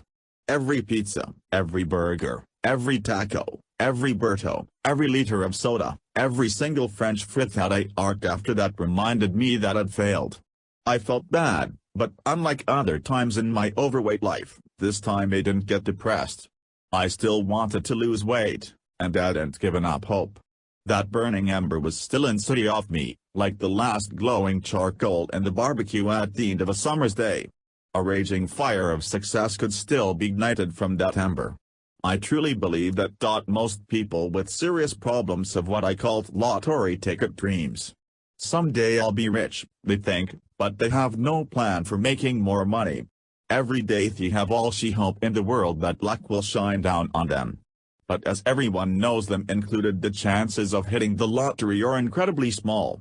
Still, every day these people line up to buy more and more lottery tickets. Obese people, drug addicts, smokers, gamblers, alcoholics, spendaholics all look to the horizon for the day when they will be free of their addictions. The problem is they don't know how to get to that day. In most cases they don't even know how to dream about getting there. It's just a hazily envisioned change that will happen sometime in the nebulous future. That was exactly how I was. I saw myself losing a lot of weight someday and getting down to a manageable size, but I didn't have a clue as to how I was going to get there. Now, I know what you're thinking. Why didn't you just go on an awkward diet, Jared? There are dozens of diet books in the bookstore. Why didn't you just pick one up and follow it? Well, I did that. And I'll be the first to say that experts and programs can be a great help when trying to overcome a huge problem, but not for everyone. Diet books and diet programs can also be crutches that keep you disabled as you run from one to another, searching for a solution. That certainly was the case with me. I kept looking to outside sources for a miracle, like the guy who keeps going back to the convenience store for more lottery tickets. Hitting the lottery involves blind luck. You just stand there and it happens or it doesn't. Actively changing your life means taking a step, then another step, then another toward your goal. The 1,800 calories a day diet was a bust, but I was sure there was another diet out there that would work. It was just a matter of finding it. That's why there are no many best-selling diet books and diet products on the market. People are always looking for something that will work for them, and they fit right into that category. I felt that a big problem with the healthy food diet was the amount of time I had to put into it. Perhaps if I didn't spend so much time preparing the food, maybe I'd have an easier time sticking with a diet. That's when a new solution hit me: frozen foods. I'd heard all about the various frozen entrees created for doctors, and I'd seen the ads on TV that featured couple who had experienced dramatic weight loss. I never paid much attention to before and after pictures. That was them, not me, I thought. But when I started seeing photos of people as bad off and in some cases worse off than I was, I started to consider diet frozen foods. If it worked for those people, why shouldn't it work for me?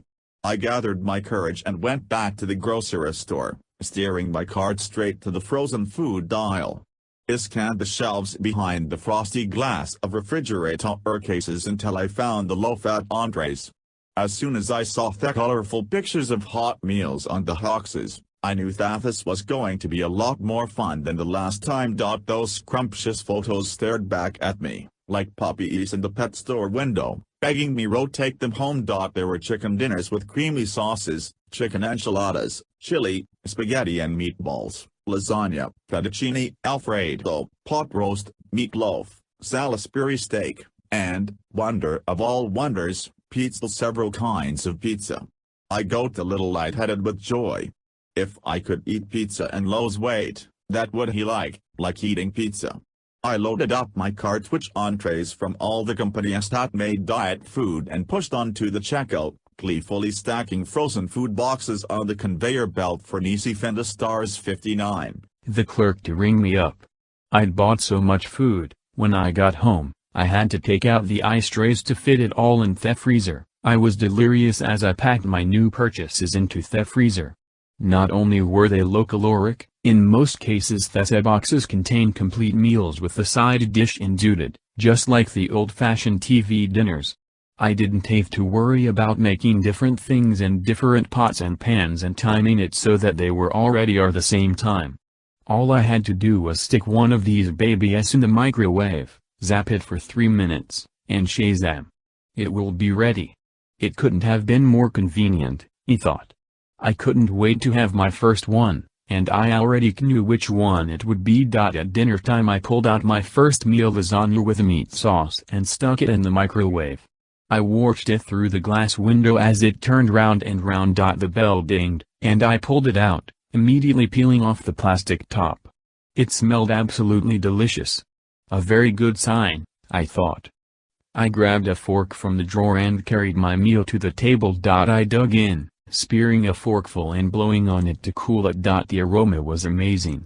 This was going to be great, he thought. Then I tasted it. I can't tell you how awful and disappointing it was. I tried a second bite, hoping that the first one was a fluke, but I was frowning as I chewed.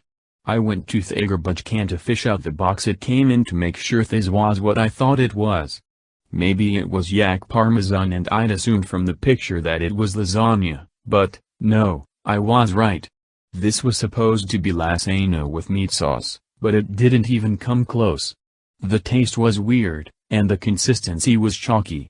I mean, it looked perfect. The cheese stretched the way it was supposed to, and the sauce looked right, but it wasn't edible.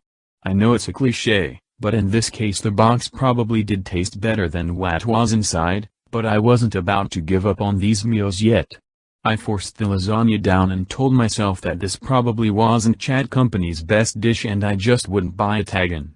The ochre would be better, I told myself. Especially with pizza. But I was so wrong, it broke my heart. The pizza I had for lunch the next day was a pitiful imitation of a real pizza. The cheese tasted like melted plastic. The sauce was no better than uncooked tomato paste. The crust was like soggy cardboard. I seriously wondered if this was the company's cruel response to the box being better than the food cliché. For my next meal, I heated up the turkey dinner. On second it smelled pretty good, and it triggered memories of delicious Thanksgiving dinners it had at home. Birchy taste was a huge letdown.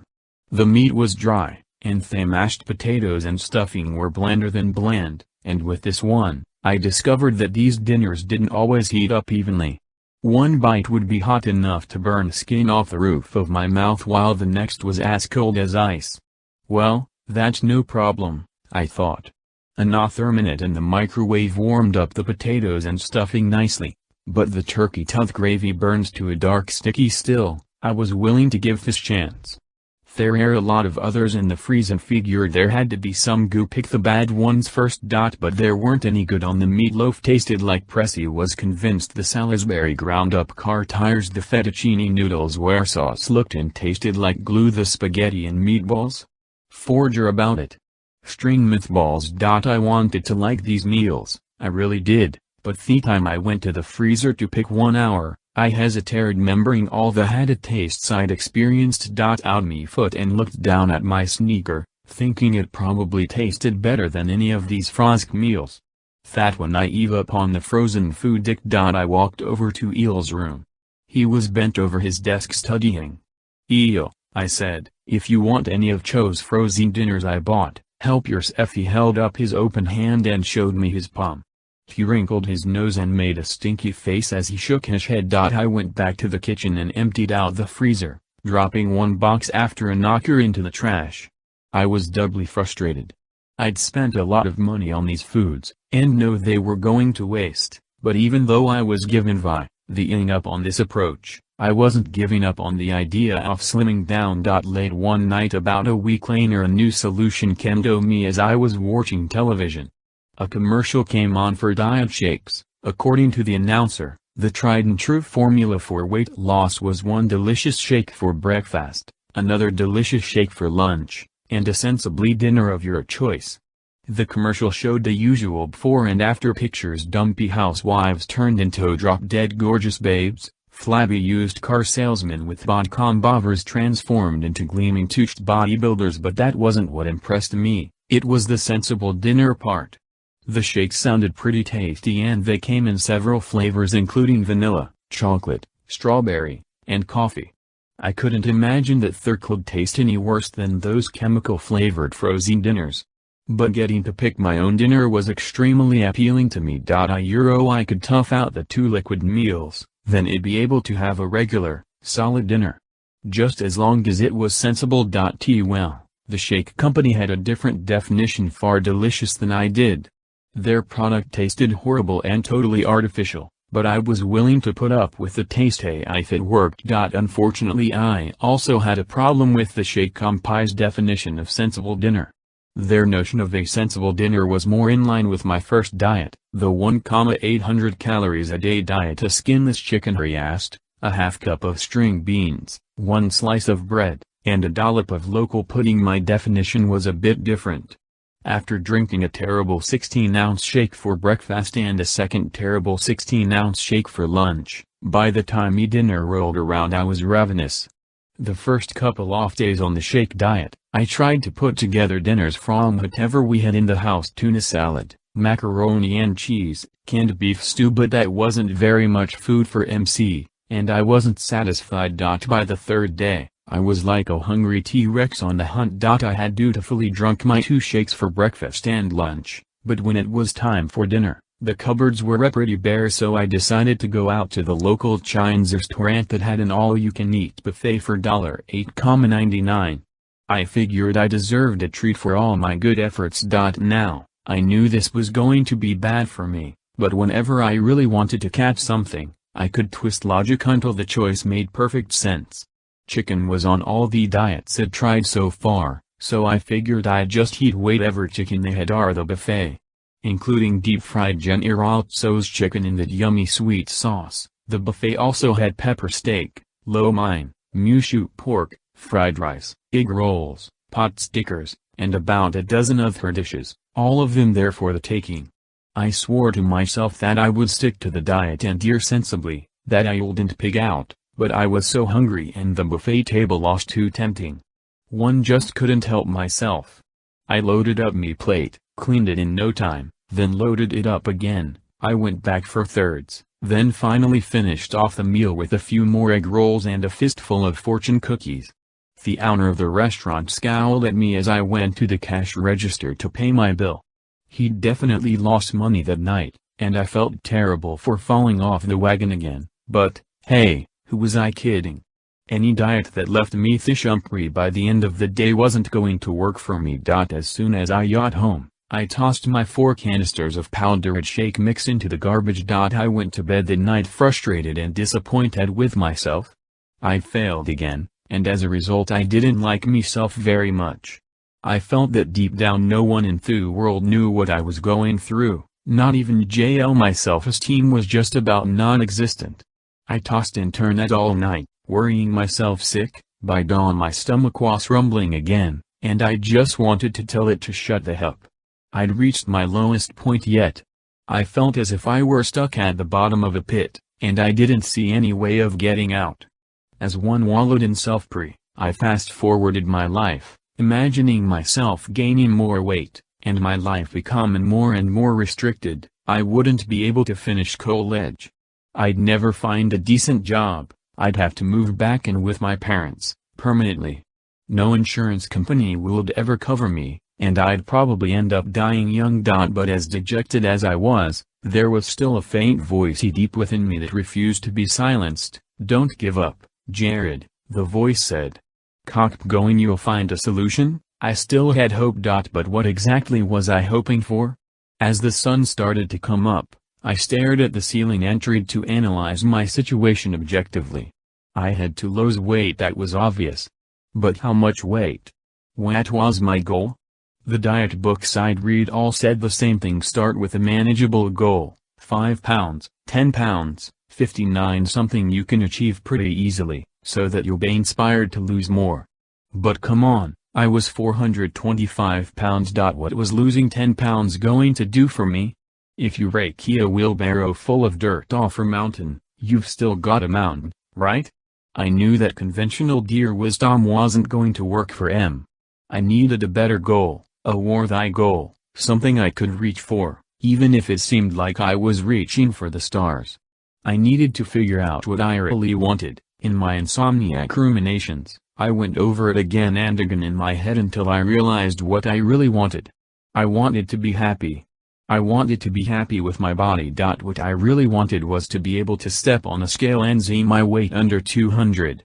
It was a fantasy I'd carried with them for years, like a favorite scene in a cherished old movie. I knew that this was a nearly impossible goal, but that's what I truly wanted, not to be embarrassed getting on a scale. To feel good about myself getting on a scale. To see concrete proof that I was a normal-sized person. As I started to drift off to sleep around 6 o'clock a.m. I knew I'd come to a major revelation. I finally knew what one really wanted. I wanted to drop at least 226 pounds so that I could get on a scale and see 199. I just had to figure out how to do it. If you want to achieve big results, set a big goal for yourself. If you want to lose 100 pounds, don't tell yourself that you'll do it in 10-pound increments. Small goals are casually forgotten, but big goals can't be ignored. Shoot for the moon and tell yourself you are going to lose 100 pounds. You can't in a struggle without struggling. You have to do the heavy lifting yourself. You are the hero of our own life, so act like a hero. Confront your problem head on. Get rid of your lottery ticket dreams. Someday you'll be rich. Someday I'll be thin, someday he'll be sober. Wishing and hoping won't make it happen. Stop dreaming and start doing. Find your personal snark. After 3 failed attempts at dieting, I came to realize that I needed something to spur me on when I felt my resolve weakening. We all seem to keep a squirming bag of amorphous fears and dreads hidden in the attics of our lives. We try to hide them and forget about them, but I decided to bring mine put into the open and use them to my advantage. I called them my personal sparks. They were very powerful incentives because they were unique to me, mine and mine alone, and therefore I couldn't ignore them. Cultivate your own personal sparks and draw upon them whenever you're in danger of veering off the path to your goal. Pull one of the little demons out of your secret bag and examine it closely. What is it? A fear. And a fear is a negative. To avoid being harmed by that fear. If you're a shopaholic, what's your worst fear? Maxing out your credit cards and getting repeated calls from the credit card companies demanding payment? Well, make that your personal spark. Think about having to deal with a nasty collection agency or a corporate legal department every time you're tempted to buy something you know you really shouldn't. Addicted to marijuana? Imagine what it would be like to get arrested for possession of an illegal substance. Think of the legal hassles and the personal embarrassment. Imagine losing your job because of it. Think of all these things before you roll yourself a joint or buy yourself a new supply. Do you have anger issues and take it out on your whiff candle lids? Next time you're ready to explode, imagine them leaving you. Imagine your wife filing for divorce. Imagine your kids never speaking to you again. It might help keep your temper in check before you explode. Keep your personal sparks in the back of your mind and use them whenever you need them, the way a cardiac patient might carry nitroglycerin pills, just in case. Hopefully you'll never need them, but if you do, don't hesitate to use them. There were a couple of things that had happened to me before T started dieting that took on greater significance when he got serious about losing weight. They were fears that had been dwelling in my mind and nibbling away at my self-confidence for some time. One of Chase's fears related to a triple incident that had come without warning, hitting like a meteor falling out of the sky. Lo was so bad I had nightmares about it for a long time, and even now I cringe just thinking about it. As I continued to gain weight in high school, my sleeping habits changed. I found myself sleeping more and more at night and nodding off during the day, too. By the time I entered college, I would go to bed for the night, sleep 12 hours straight through, then wake up and fall back to sleep without even realizing it. I would suddenly just doze off, usually during class. Of course, being in denial about my situation, I didn't let my weird sleeping patterns concern me, though in hindsight I should have been very concerned. Sleeping that much isn't normal. I also snored, and I was told that it wasn't a gentle Rip Van Winkle snoozing under a tree kind of snore. My snore was equivalent to gale force winds. I snored so badly I could have been the subject of a special report on the Weather Channel. My roommate, JL, never complained about my snoring, so I didn't realize how bad it was until I left our suite at the dorm one morning and noticed that someone had put a new message on our Flo's message board. It was a white plastic board, the kind that's used with washable ink markers. The message was impossible to ignore. It had been written in big block letters and thick red ink. "Why don't you snore out your butt some more, Jarbdi?" The author's anger was in his bold-faced penmanship as well as his words. I must have kept him up with my snore in the right better, but couldn't believe that the sound could carry from my room inside my suite, out into the hallway, and into his room and his suite. Whoever this guy was, he was just being a jerk, he thought. It wasn't me who kept him up, I told myself. Couldn't he? No one snores loudly, but that's how denial works. The evidence of my problem was all around me, sometimes screaming at me, but I simply refused to acknowledge it. Until the end of my second year of college. Classes had ended, and I had taken the last of my exams. The university didn't let students store their belongings in the dorms over the summer, so I had to haul my stuff home by the end of May. I had a lot to move: a mini fridge, a TV, a boombox, a desktop computer, boxes of books, CD, DVD, clothes, shoes, the usual college kit stuff. It was more than I could fit into my car in one trip, so I asked my parents if I could borrow their minivan. They said, sure, no problem. Indiana University was just an hour away from my parents' house. I could easily drive home, pick up the van, load it up, and drive back in one day.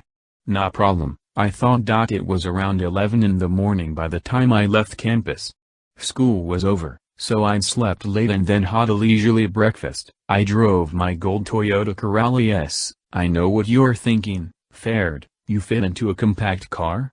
Well, yes, I did.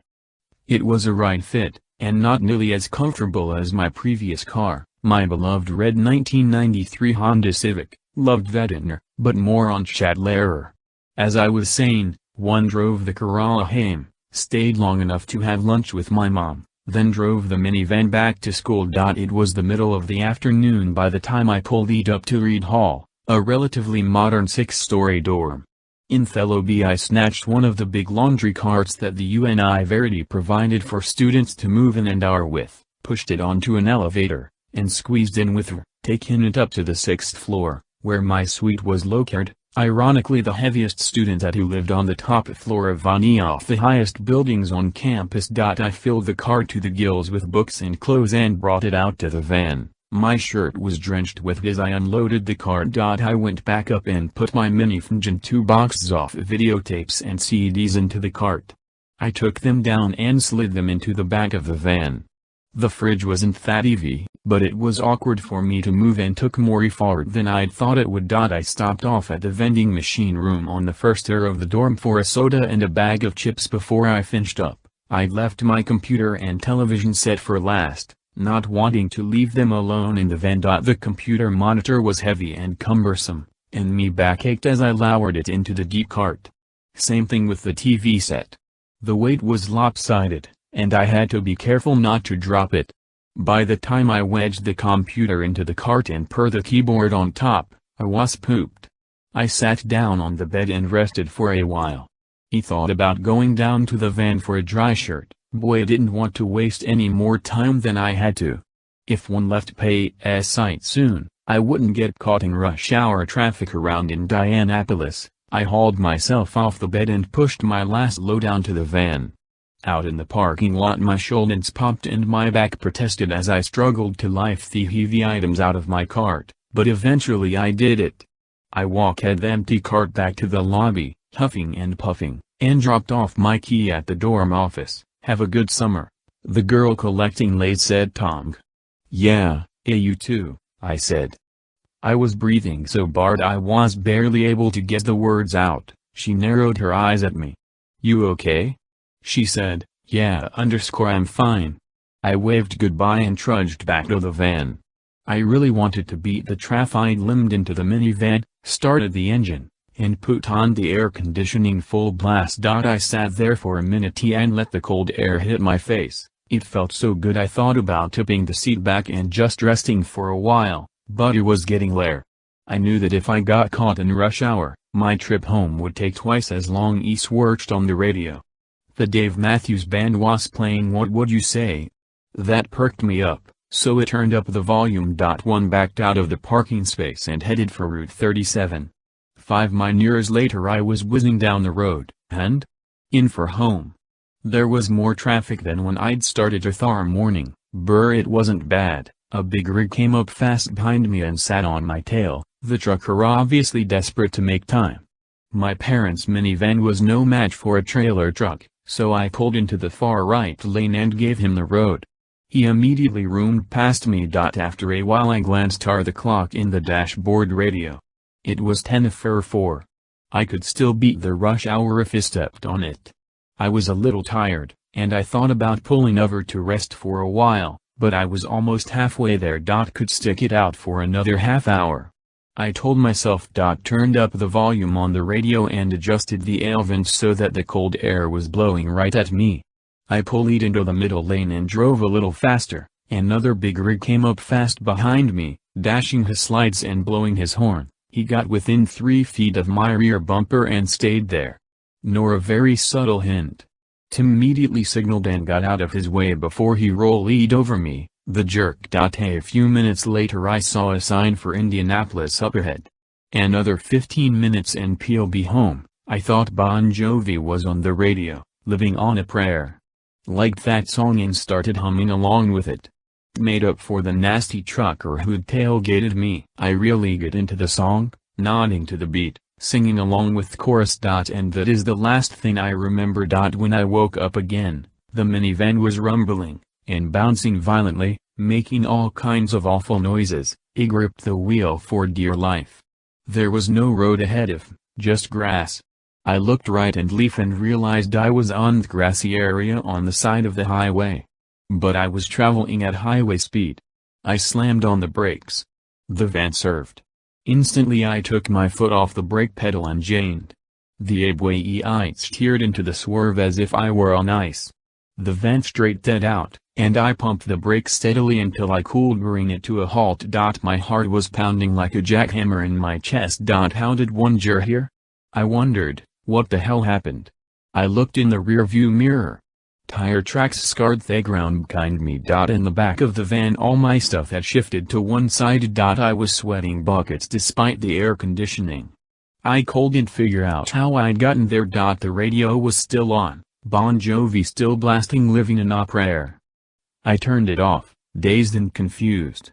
I must have just blacked out for no reason, I thought. I rubbed my face and shook the cobwebs out of my head, then I started to put it all together. Falling asleep without warning was a symptom of sleep apnea. It happened to me all the time. I could remember a few occasions when I'd been drowsy behind the wheel, but I'd never actually fallen asleep while driving. Not until now. I must have suddenly dozed off, and the van drifted off the road and into the grass. The noise and the jostling must have woken me up. I figured it must have happened in a matter of seconds because the song was still playing. Thank God the grassy area was flat. I could have been killed. My heart started pounding harder as that thought sunk in. Not only could I have killed myself, I could have killed other people. I thought about school buses and vans full of kids and overturned trailer trucks and massive pile-ups. My weight problem had struck a pain. I couldn't even rely on my own body to do something as simple as drive in a morgue. I was a danger to myself and everyone around. I worried that I'd never be able to drive a cane. The bigger I got, the smaller my world was becoming. If I couldn't drive, I wouldn't be able to get around. My activities were already severely limited by my weight. If I lost my driver's license, people in wheelchairs would have more options than I would. My mind went into a tailspin as I imagined all kinds of triple worst-case scenarios. I'm not sure how long it took me to get myself together and get back on the road, but I didn't bear the rush hour traffic that afternoon, and I was glad that I didn't. I was terrified that I would suddenly fall asleep again, but at least I wouldn't cause much damage crawling along in bumper-to-bumper traffic. It was 6:30 p.m. by the time one pulled into the driveway at me parents' house. As I walked in the front door, I immediately smelled dinner. My parents, my brother, and my sister were at the dining room table, just getting started. "Jared," my musher said, "where have you been? We've been waiting for you. Stop for a snack." My brother, Adam, asked in his typically snarky way. My sister, Jessica, threw him a dirty look. "Did you get a late start?" my father asked. "You said you'd be back before now." "I hit traffic," I said. My nerves were still jangled, but I wasn't about to roll them. What had happened, my mother would panic. My father would insist that one go to a brain doctor for a battery of tests. Adam, who was a senior in high school, would lobby hard for full-time custody of my car, which we were supposed to be sharing. "Well, don't just stand there," my musher said. "Come sit down and cat." I nodded and took my place at the table. A big serving bowl of spaghetti and meat sauce sat in the center of the table, flanked by an even bigger wooden bowl of salad and a basket of crusty garlic bread, one of my all-time favorite foods in the world. I grabbed a piece of garlic bread and calmed down on it. I wasn't that hungry, but I ate anyway, to calm my nerves. The memory of that incident became my personal spark. 11. My second big scare wasn't as dramatic as falling asleep behind a wheel, but in a way it scared me more. Maybe because it was always with me as a constant reminder of the perilous situation I was in. I had noticed that since high school my ankles had gotten more and more swollen, but I really didn't think anything of it. I'd sit in my favorite chair in the den and put me feet up on the hassock as I snacked and watched TV. Every once in a blue moon during the commercials, I'd notice my ankles and how big they'd become. But by the time the commercials were over and the show came back on, I'd forget about it. By my second year of college, my ankles had grown to the size of my calves. I didn't seem to have ankles at all anymore, just legs straight down to my shoes. But after my trip to the endocrinologist, nor chase state of my ankles. In fact, I became obsessed with them. You see, that doctor had told me that I was at risk for type 2 diabetes, edema, the abnormal accumulation of fluids then skin, typically in the limbs, is an early warning sign of diets. He'd told me. I remember sitting in the den not long after that trip to the endocrinologist, staring at my ankles up on the hassock. I crossed my leg over my knee as best I could and poked a finger into my ankle. When I removed my finger, the skin didn't bounce back into shape. I stared at the indentation intently. It stayed that way for several minutes to many minutes. I was terrified the HRST time I saw this, but it soon became like a scab I didn't stop picking. Whenever I thought about you, and I thought about it a lot, I'd stick my finger into my ankle and wait for the lane to return to normal, hoping that this time it would bounce back and little taster. But never did. And I never stopped testing it, praying that next time would be different. One day when I was back at school, Bill, a guy who lived on my floor, caught me doing this in the lounge. "Hey," Bill said, startling me. I hadn't noticed him come into the room. He stared at what I was doing with my ankle. "Man, you can put a belly button on your ankle. Cool." Well, from my point of view, it wasn't very cool at all. "Can you do that all over your body?" Bill asked. I just gave him a look that said, "Don't go there, sorry," he said, and left the room. But getting caught didn't stop me from doing this over and over again, and it was a good thing that I didn't stop, cause as I continued to do it, the thought of getting had gradually changed from a boogeyman fear to a personal spark. This was something I had to overcome, I told myself. I had to avoid getting diabetes, and the clearest sign that I was out of danger would be when I could stick my finger into my ankle and the skin would bounce back, meaning there was no quid build-up in there. It became my personal spark number 2. Falling asleep at the wheel and driving off the road scared the hell out of me. So did my big fat blobby ankles. I'm not glad that these things happened to me, but ultimately they were good for me. They were the kicks and the bird that told me I needed to do something about my weight problem. I managed to transform my fears into incentives. I did this by keeping the running off the road incident and my fluid-filled ankles fresh in my mind. When I finally got serious about dieting, there were plenty of times when I got discouraged and low about throwing in the towel. That's when I would mentally revisit the afternoon I went careening over the brass at 60 miles an hour with Bon Jovi rocking on the radio. Every time I thought about going down to Burger King for a Whopper and an extra large order of fries, I summoned the memory of me sitting behind the wheel of my parents' minivan, gripping the wheel for dear life, wondering if this was the end. Every time I considered a reward trip to the Chinese buffet for sticking to my diet, I recalled the swerving skid marks my tires had made in the grass. Every time I opened the yellow pages for the Pizza Hut number so I could order a large meat lovers for a midnight snack, I closed my eyes and imagined the horrible multi-vehicle accident I could have caused with mangled cars and overturned trailer trucks all over the highway. Every time I got the hankering for a big gulp of regular Coke, instead of Diet Coke, I pictured a school bus lying on its side with a swarm of rescue workers pulling injured kids out of the windows. And when I wasn't willing to relive that terrible experience on the road, I would just look down at my loaded ankles. I didn't even have to lift my pant legs and stick my finger into my flesh. I knew war was down there, and it reminded me that I didn't want to get diabetes. These were my personal sparks. Whenever I needed a thought, a spur me on, or a jolt to prevent me from going back to my old eating habits, I would use them. They were me personal power packs _powerful because they were unique to me, based on my own experiences, and far better than generic warnings about the dangers of obesity. Whenever temptation threatened to lure me back into trouble, my personal sparks kicked in and carried me away to a safer place. Unfortunately, I didn't start using my personal sparks right away. It took a while before I was able to transform these nightmares about diabetes and sleep apnea into positive incentives.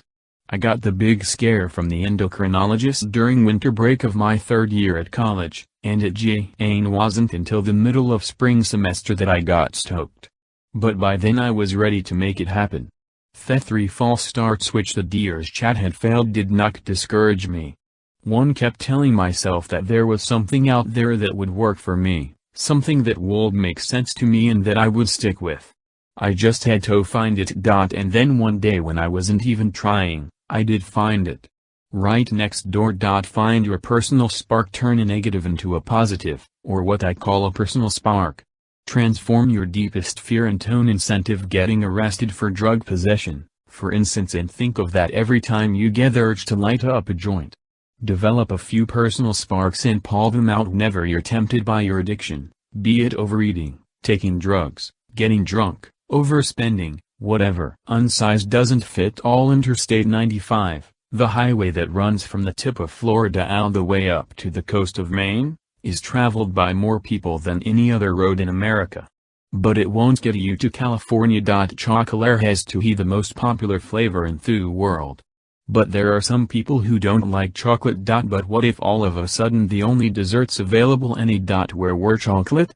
They'd be stuck. If you went to the store to buy a dress and all they sold were clothes in one size and you weren't that size, you'd be out of luck. The point is, one size doesn't fit all. Well, you're probably thinking, everybody knows that. In concept, yes, everybody does know that, but when it comes to dealing with big problems, people get roped into thinking that one size does fit all. Read any diet book on the market.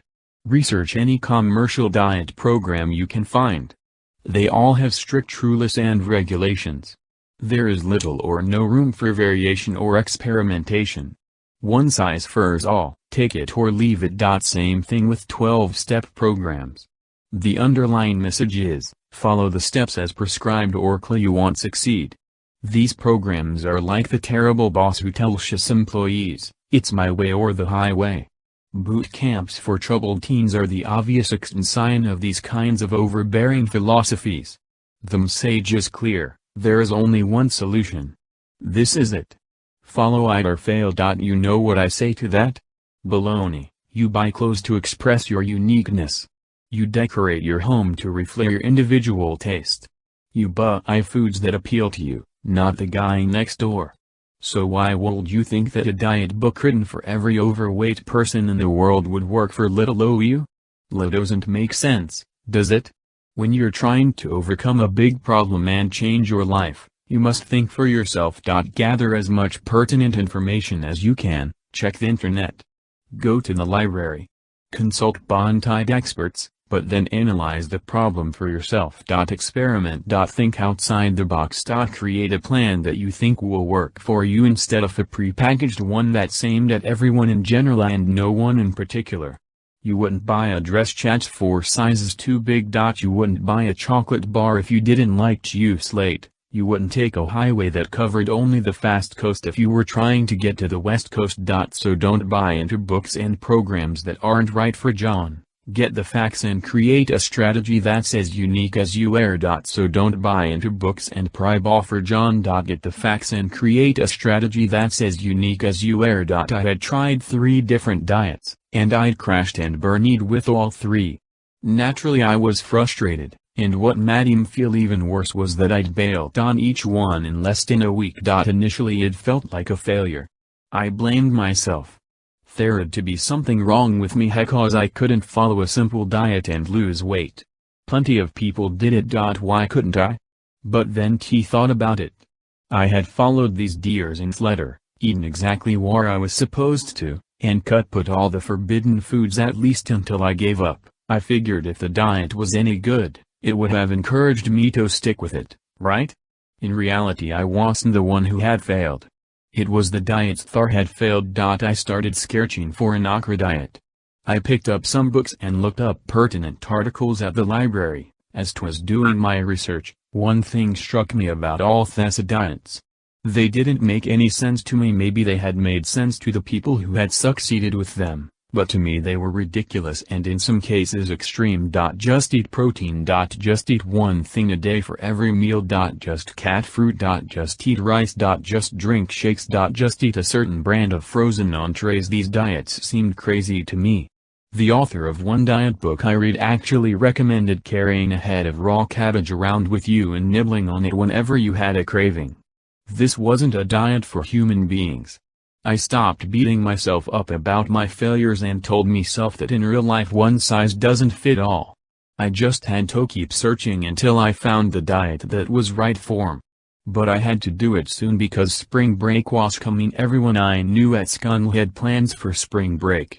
If they weren't going home, they were migrating south for warm weather, sunny beaches, and non-stop partying in places like Fort Lauderdale and South Padre Island. Naturally, I wasn't going anywhere near a beach, not which the way I felt about my body. And anyway, I couldn't get on a plane that was too big. Even if they would have let me take it row seats, I couldn't afford them, and if I drove to Florida or the Gulf Coast, spring break would be half over by the time I got there. But I didn't want to go home. Like most college students, I liked the freedom of living on my own, so I decided to stay in Bloomington. I had a small part-time job at a mom and pop video rental store, and I asked my boss if I could work more hours that week to fill up my rhyme and make some extra money. I really liked that job. Even though I was in public view, customers saw me only from the chest up because the checkout counter was that high. And when I wasn't checking our videos, I could sit down and watch movies. My favorites were the comedies. What could be better? I arrived at work on the Friday before spring break, hoping that Mr. Jenks, my boss, would give me at least 30 hours for the next week. But I was more than a little disappointed when I took a look at my schedule. Only 18 hours? I said. I can put in more hours if you need me. Really? Mr. Jenks pressed his lips into a sympathetic smile and shook his head. It's gonna be a slow week with all the college kids gone, Jared. I really don't need you for any more than that. Sorry. Yeah. I guess you're right, I said. I went behind the desk and relieved the guy who worked before me. Beauty and the Beast was playing on the big TV set bolted to the wall. Mr. Jenks insisted that play only G-rated movies during the day when parents came in with their kids. I stared blankly at the screen, not really paying attention to what was going on in the movie. Only 18 hours, I thought glumly. Not good. It wasn't that I desperately needed the extra money. What I desperately needed was something to do with myself during that week off from school. Me with nothing Toto was a very bad combination because when I got bored, I could just see myself hanging around the apartment, playing video games, and eating anything I could get my hands on. As Mr. Jenks had predicted, it was a slow day for you Friday. The exodus had started as kids fled from campus for the break. When Beauty and the Beast ended, I picked another C-rated movie from the shelf of approved daytime movies. I popped Toy Story into the VCR, pressed play, and let it roll as I continued to obsess about my situation. Maybe I should find another diet. Quick, I shot. I could go over to the big mega bookstore after work and comb through the diet section again. Maybe sure new books had come in. But I wasn't very hopeful. I checked not dozens of diet books in the stores, hopeful that I'd find one that was right for me. But as I weighed, none of them made any sense to me, and if Dick didn't make any sense, I knew I wasn't going to follow in. My shift ended at 7 o'clock and I dreaded the thought of going back to the apartment. IT had told me that I'd be leaving for home that afternoon. The place was empty, and I'd be alone with the whole evening ahead of me. Could watch TV, read a book, or play video on both those activities would stimulate my appetite by force of habit. There wasn't much food in the apartment, but there was phone and a phone book. Our apartment was in student fatto, and there were plenty of restaurant, pizzerias, and fast food places that delivered to our neighborhood. I would be just 7 digits away from any high-fat, high-calorie food I desired. I knew my knee size doesn't fit a self well enough to know that I might resist temptation for a night but not for a whole week. I got off the bus on the corner in front of my building, feeling alone and vulnerable. The apartment building was 3 stories high and nearly a block long. A couple of girls who lived on the second floor were packing up a red VW Beetle parked at the curb, giddy and excited about wherever they were going. I didn't want to walk by them.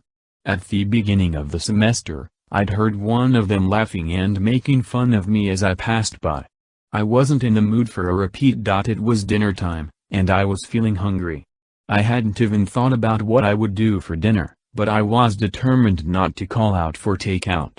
Even if ordered something healthy the first time, I felt that it would open the door for more takeout, and I knew how I wouldn't be long before I was ordering midnight pizzas. Fortunately there was a Subway sandwich shop right in Wilding.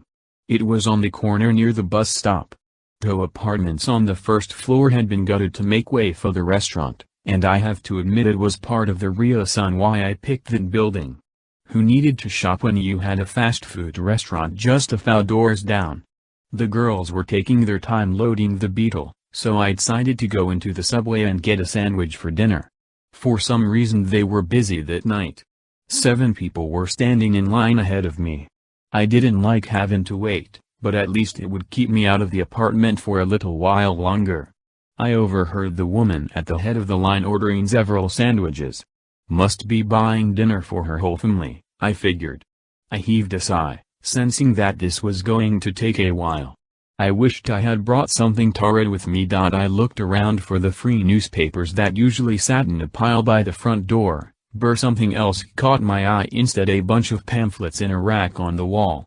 I took a closer look and read the title on the cover: a Subway Nutritional and Dietary Guide, 7 under 6. I wondered what that meant, 7 under 6. I went over to the rack, took a pamphlet, and got back into line. I started reading. 7 under 6, I discovered, referred to 7 different Subway sandwiches that contained 6 grams of fat or less.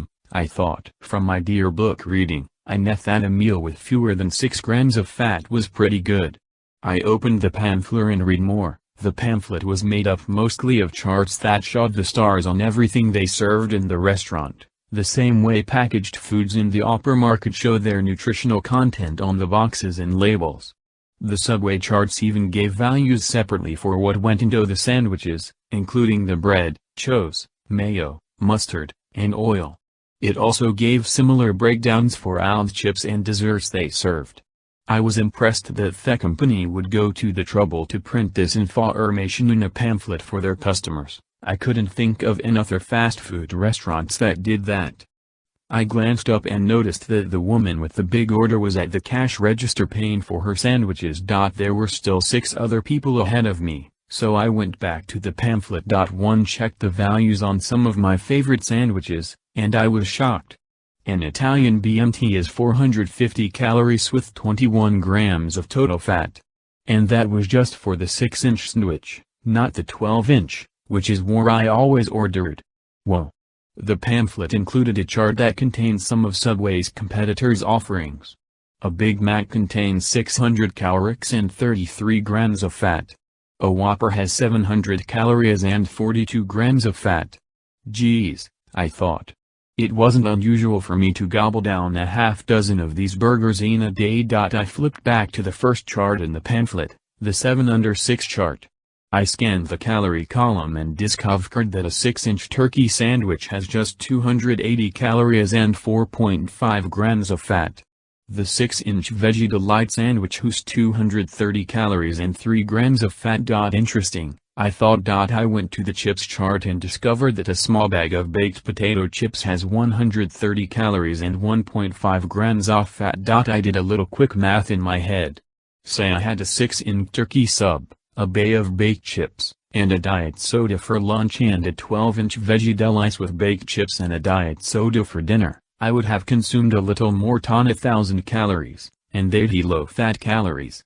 And if Jane and the 11 I had just a cup of coffee for breakfast, I'd be way under the 2,000 calories a day recommended for a person my age and ate. It sounded too good to be true, so I ran the numbers again. But my addition had been right the first time. A light bulb bashed in my head. This could be the solution I'd been looking for. A literally over 1,000 calories a day eating food T actually liked. I had never tried the Veggie Delight sandwich, but I had eaten Subway's turkey sandwiches before, loaded with extra cheese and mayo at my request, of course. But no more off that. I was paged. Plus, it was convenient, Healthy food was just a few steps from where I lived. It just didn't seem possible that this would work, but the more I thought about it, the more possible it seemed. Finally I had found something that really made sense to me. But wait a minute, I thought. This is crazy.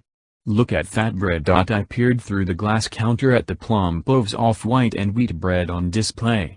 How could I possibly lose weight eating bread like that? Bread was fattening, right? I loved bread, and bread was part of the reason PD got so heavy. When I was a kid and my family would go to a restaurant for dinner, I'd make sure I ordered something reasonable from the menu so that my parents wouldn't get on my case about my poor eating habits. But me focus would be on the bread basket. I'd gradually nibble away on dinner roll after dinner roll until the basket knee size doesn't fit. It was empty, then pray that the waitress would bring us another one, which is usually what happened. I can remember many occasions when I polished off nearly 2 baskets of bread and butter, and nobody at the table, not my parents, my brother, or my sister, was any wiser. So in my mind bread was a bad thing. A diet that included 18 inches worth of bread a day could never work. Check the pamphlet to see what it had to say about that. And to my amazement the values given for the sandwich included the bread. Damn, I thought. This really could work. Next, sir, can one help you? I looked up from the pamphlet. The girl behind the counter was talking to me. She was waiting for me to place me order. I'd been so deep in thought, I didn't even realize I was at the front of the line. I scanned the menu board on the wall over her head. I usually ordered a 12-inch steak and cheese sandwich with extra meat and cheese and plenty of mavo. What can I get you? The girl asked. I was at a crossroads. I could try something new or fall back into my old, bad, comforting eating habits. Sir? There are other people waiting. I know. I'm sorry, I said. It was now or never. Just do it, I told myself. Try it. I want a 6-inch turkey sub on whole wheat, I said, gripping the pamphlet tightly. What kind of cheese? She asked. No cheese, thank you. You got it. She assembled my sandwich and passed it on to the next person behind the counter, a young man. What would you like on it? He asked. Mayo? Mustard? Oil and vinegar. Mustard, I said, cutting him off before he tempted me with a creamy dressing. Spicy mustard. Lettuce, tomato, onions, green peppers, sweet peppers, jalapenos, olives? Everything except tomatoes, onions, and olives. Case. He put the fixings on my sandwich. For here or to go? He asked. To go. He wrapped it up and passed it on to the young woman, not the cash register. Anything else? She asked. Yes, I said. A small bag of potato chips, the baked can, and a large soda. She rang me up and handed me a large cup. I paid her and went to the soda dispensers. I usually filled up with regular Coke and not too much ice. This time I took a little more ice and chose Diet Coke instead. I stuck the pamphlet in my back pocket and headed home. I wanted to read more about the subway stats. The 2 ditzy girls from upstairs were still loading up their Beetle, but I hardly gave them a second look as I passed by. I wanted to taste this sandwich, see if I liked it as much as what I usually ordered. I wanted to find out what a low-fat, low-calorie fast food meal was like. I wanted to like it. I desperately wanted to like it. As soon as I got back to my apartment, I sat down at the kitchen table, unwrapped my sub, and took a big bite. It wasn't bad. In fact, it was good, very good. 'Twasn't an overstuffed cheesesteak with gobs of mayonnaise, but it was good. I glanced at the refrigerator and remembered the terrible local frozen entrees and thievful shakes I'd tried. By comparison, this sandwich was evenly. I opened the bag of chips and chomped down on one. Not as pricey as regular chips. They were different than what I was used to, but they weren't bad. I stuck a straw in my soda and took a sip. Same thing, here, the taste of Diet Coke wasn't what I was used to, but he could live with it. I bit into my sandwich and finished it off in no time. I had always been a fast eater, probably because my dad is a fast eater, and when I was a little kid, I feared that he'd finish his portion and then eat mine. I ate the last of the chips and shook the crumbs in the bag directly into my mouth. I sucked up the last drops of my soda, and the loud slurping sound filled the apartment. Suddenly I realized how quiet it was with everyone gone. On most nights the faint sounds of stereos and TVs and people talking, in other apartments carried through the thin walls. I'd never thought about it before, but the sounds of other people were sort of comforting, a gentle reminder that I wasn't alone in the complex, or the world. But with everyone gone for spring break, the place was silent. I crumpled up the sandwich wrapper and the potato Jared, M&E chip bag and threw them in the trash. The clock on the stove showed the time in a green digital glow, 8:18. Now what am I supposed to do? I wondered. I had the rest of the night ahead of me. I picked up the soda cup, brought the straw to my mouth, and tried to suck up a little more, but it was justice. I dumped it in the sink and threw out the cup. I noticed the phone book sitting on the counter. I didn't really feel full. Should have ordered a 12-inch, I thought. Tomorrow night, I told myself. I'll get the big one tomorrow night. I pulled the Subway pamphlet out of my back pocket and flipped through it, scanning the charts, rereading the calorie and fat counts. This could work, I thought. 2 sandwiches a day, 2 bags of chips, 2 sodas. This really could work. I looked around the empty apartment, listening to the silence. My eye drifted back to the yellow pages on the calendar. My stomach rumbled. I sighed. It was going to be a long night. One size doesn't fit all when you're trying to overcome a big problem and change your life. You must think for yourself. Don't depend on someone else's method. No single program for change works for everyone because each person is a unique individual. Find one that will work for you. One size doesn't fit all. If a program for change is going to work, it has to make sense to you. If it doesn't, you will never follow it. If you can't find a method that works for you, create your own. Change your mind to change your life. We've all heard the expression, if life gives you lemons, make lemonade. A variation on the theme is, if you can't hide it, highlight it. In other words, take what you've got and do something positive with it. You can use this attitude to defeat whatever problem held in your life hostage. But to make this transformation, you'll have to change your ingrained notions about the things that are affecting you. Overweight people, for instance, are afraid of being hungry. Hunger is not a comfortable feeling, therefore they think hunger is bad and possibly even harmful.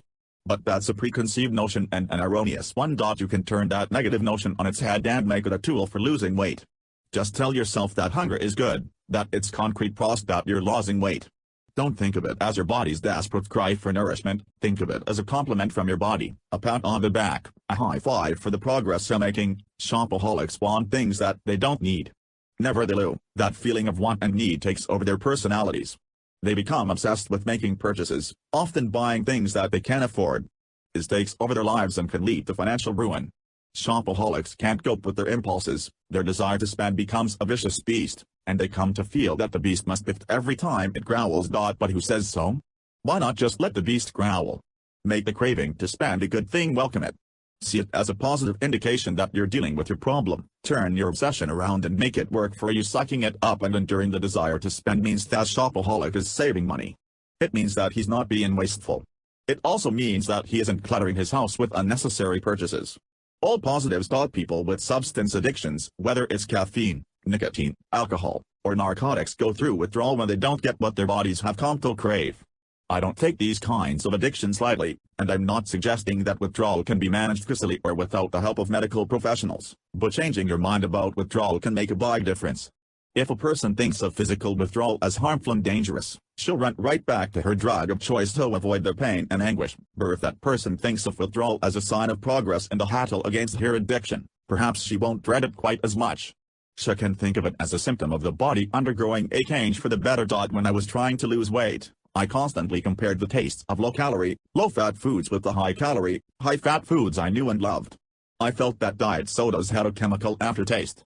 Baked potato chips were just okay and not nearly as satisfying as the salty, greasy, regular chips. I didn't dislike the taste of mustard on my sandwiches, but I didn't like it as much as mayonnaise. And I love cheese. All my life I had thought of it as a necessary ingredient on a sandwich. In fact, I couldn't imagine a sandwich without cheese, ham and American cheese, turkey and Swiss, Italian cold cuts and provolone, cheese steaks. Well, there is no law that says a sandwich has to have cheese, and I learned that very tasty sandwiches can be made without it. When I got serious about losing weight, all my preconceived notions about food had to change. I had to change my mind about low-calorie, low-fat foods and learn how to live with them. Every time I encountered a diet taste that was different from what I was used to or that I didn't particularly care for, I told myself that it was an indication of calories I wasn't putting into my body. And that is a positive. Johnny, I was also able to trick myself into eating better by eating a fast food that was healthy. I was hopelessly addicted to fast food, but in Subway sandwiches I found a fast food that satisfied my psychological as well as my physical cravings. Your brain leaves your body, so in order to make a change in your life, change your mind first. If you've seen me on the Subway television commercials, holding up my fat pants, you might have gotten the impression that Subway sandwiches were my magic pill for weight loss. That after I discovered the huge benefits of low-calorie, low-fat sandwiches, it was a straight and easy path to dramatic weight loss. If that's what you think, let me set the record straight. There is no straight and easy path to dramatic weight loss. There is no straight and easy path to any major life change. 1 a.m. Not exaggerating when I say that the night I had me first healthy Subway sandwich was a dark night of the soul for me. Not long after I ate our sandwich, my old mens converged on me, haunting me and tempting me to eat more. They were hard to resist. When the hunger pains started, I went to my computer and surfed the net for more information about weight loss and the truth about foods that seem to be healthy but really aren't. I wanted to make sure that anything I put on my sandwiches from now on wouldn't undermine my efforts. For instance, I had always thought of cheese as dairy and thus basically a good food, but I found out that most cheeses are high in fat. What really surprised me was that olive oil, which I'd always heard was the healthy oil, was in reality loaded with fat and had every bit as many calories as butter. I resolved not to put either of these items on my sandwiches in the future. Of course, reading about cheese made me hungry for chose. Cheddar cheese, American cheese, Swiss cheese, mozzarella cheese, all kinds of cheeses. And reading about olive oil reminded me of Iranian food, and my stomach groaned longingly for pasta and meatballs and lasagna and veal parmesan and my all-time favorite, garlic bread. Almost every website on nutrition featured pictures of food, and that made me hungry, too. I looked over my shoulder toward the kitchen. The yellow pages on Technitor started calling to me, "Don't make yourself miserable, Jared. Order a pizza." I logged off and shut down the computer. I didn't want to see any more pictures of food. My stomach crumbled, pleading with me. "Lo wanted pizza, extra large, extra chose, 3 meat toppings." I tried to ignore the temptations and plopped down in front of the TV. I channel surfed until I found a movie that looked interesting, a Civil War epic. I started getting into it and watched for a while until the battle scenes ended and the characters went to a sumptuous southern dinner on a plantation. My stomach begged for mercy. I changed the channel, quickly bypassing all food and restaurant commercials. I had never realized how many there were until I tried to avoid them. They were like squadrons of vampire bats bombarding me in the night. One kept flipping channels, working my thumb over the remote. Finally I found a stand-up comic doing his routine in front of an audience. He was actually pretty funny and his jokes took my mind off eating until he started an on-air line food. Click. The romantic comedy about a couple who keep breaking up and getting back together turned sour for me when the couple made a date to meet at their favorite restaurant. Click. The Cleveland O'Clock News. Great. I'd catch up on the events of the day. Votes in compress. The president making aspic. A 3-alarm fire at a local factory, which totally destroyed the entire building. The weather forecast. Sports. And finally a human interest piece on a blueberry pie eating contest, featuring a line of big-bellied contestants, their faces smeared purple. Click. A martial arts movie. Young villagers training with a kung fu master to defend their village from invaders. Terrific. That had to be safe, I thought. And it was until the students took a much-deserved break from their grueling training regimen for a meal of rice and vegetables prepared by the master who regaled them with advice about the value of a good, hearty meal. Click. Click. Click. Jane and I channel surfed for another hour, bored, disgruntled, and most of all hungry. Hunger pangs gnawed at me, and me stomach just wouldn't shut up, like an annoying, whiny toddler who refused to settle down. I shut off the TV and glanced through the doorway into the kitchen. The yellow pages were in there, waiting, so was the phone, not that I didn't already know the local pizzeria's number by heart. I checked my watch. It wasn't midnight yet. They stayed open late and delivered. I still had time but I didn't get out of my chair. I didn't want to do it. It didn't want to give in to temptation. Get up, my stomach urged. Make the call, Jared. Order a pizza. I know you want one. We both want one. Well, there was no question about that. Midnight pizza had become a habit with me. My body had gotten used to a load of carbs and fat before bed. It was crying out for a nightly fix. If I had ever doubted that overeating was an addiction, I was totally convinced now. My stomach made the loudest, most pathetic rumble I'd ever heard, and did heard it make all kinds of noises and passed. But one resisted. I told myself it was just begging for sympathy. At 425 pounds I was hardly in danger of starving. And more than anything, I didn't want to fail again. My stomach rumbled again, even more pathetic this time. One ignored the moaning and groaning and headed for the bathroom. I washed my face, brushed my teeth, took off my clothes, and crawled into bed. I figured sleep was the only solution at this point. If I was asleep, I couldn't cat. But my stomach was insistent. It kept me up for quite a while, prodding me with hunger pangs. Chat just wouldn't quit. I'm not sure if I just got used to the feeling or my stomach finally gave up, but I eventually fell asleep. The next morning I woke up hungry but, surprisingly, not ravenous. And the fact that I wasn't ravenous kept me from jumping in the car and going out, so I opted for a jumbo stack of pancakes with lots of butter and my choice of syrup with a double-side order of bacon, ham, and sausage. Instead, I kept to the plan and fixed myself a cup of coffee. That's all. As you might suspect, my stomach wasn't happy. As soon as I finished my coughs, it started rumbling and grumbling again. I looked at my watch. It was just about 9 o'clock. I had to wait at least 3 hours before I could day lunch. And I wasn't scheduled to work until 3 that day. I had a whole morning and part of the afternoon to fill. I was in a perilous overeating danger zone. But I remained determined. Remember, I was always motivated whenever I started a new diet, and this time was no exception. I was not going to snack and cheat at this stage of the game. Besides, I was curious to see if my experiment with low-fat, low-cal Subway sandwiches would work. I decided to go out and stay out until it was time for lunch. I went to the front window to see what the weather was like, and my heart sank. There was frost on the window pane. It was still winter in Indiana, and we had another freeze overnight. This kind of weather always filled me with dread. One had came to hate winter, but not for the usual reasons. I was afraid of ice. Ice was my enemy. At my weight my balance was iffy at best. Whenever it got this cold, I always feared that I would slip on the ice and fall. And that would be bad news for me. For one thing, getting back on my feet would be a major chore, and one might even have to ask for help. How humiliating would that be? Me on my belly struggling to get on my knees, hollering for somebody to come help me up. I could just imagine those two nasty girls from upstairs pointing at me and laughing their heads off. But the scenario one feared even more was falling down and hurting myself, breaking a bone, maybe a leg. I had nightmares that I would be confined to a wheelchair. And what kind of wheelchair would they get for me? The Hummer of wheelchairs? And would the damaged bone ever be able to support my weight again? One could end up being a cradle. I moved away from the window and turned on it to check the local weather forecast. Fortunately, it called for sunny skies and temperatures above freezing by noon. That was good. But I still had to fill up my morning with something besides eating. My stomach grumbled insidiously, as if it were confident that I would eventually succumb to temptation. Trapped in the house with nothing good on TV at Kai's hour and just video games and the internet to occupy me, I will surely scavenge the kitchen and eat anything I could find. And knowing me, I would cat all of it. I furrowed my brow and frowned. This was bad. I looked out the window again, hoping for thick clouds, but my wish was not the sun's calm. My stomach emitted a rippling rumble laughing at MC. I sat down in my armchair in front of thermote was on the coffee table within commercials for all kinds of food shows and morning talk shows. They would all trigger my appetite. Television. My stomach made a new noise, smelled more like a burble. It was almost fun. Smiled, and that's when something nutted to eye up. Until this point I had been aching off pangs as a bad thing. But in reality what nothing.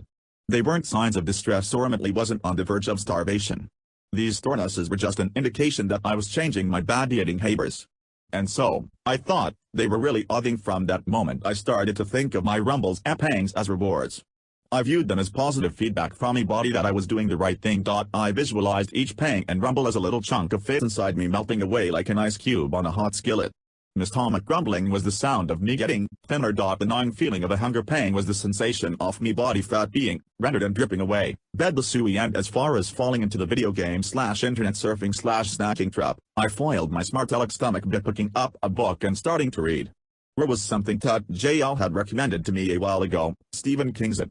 I got into it after only a few pages and would have been totally engrossed if it weren't for my pangs and rumblings. But that was okay. I grinned a little each time my stomach interrupted my reading. The fire was disappearing. I told myself. At 12 o'clock sharp, I put down the book, left my apartment, and headed over to the Subway sandwich shop. Once again I ordered a 6-inch turkey sub on whole wheat with mustard and lots of veggies, except for tomatoes, onions, and olives, which I don't like. I had a small bag of baked potato chips and a large diet soda to go with the sandwich. Was a satisfying lunch, but around about 2 o'clock my stomach started protesting again. I didn't like the feeling at first, but I kept on telling myself that it was a sign that I was beginning to lose weight.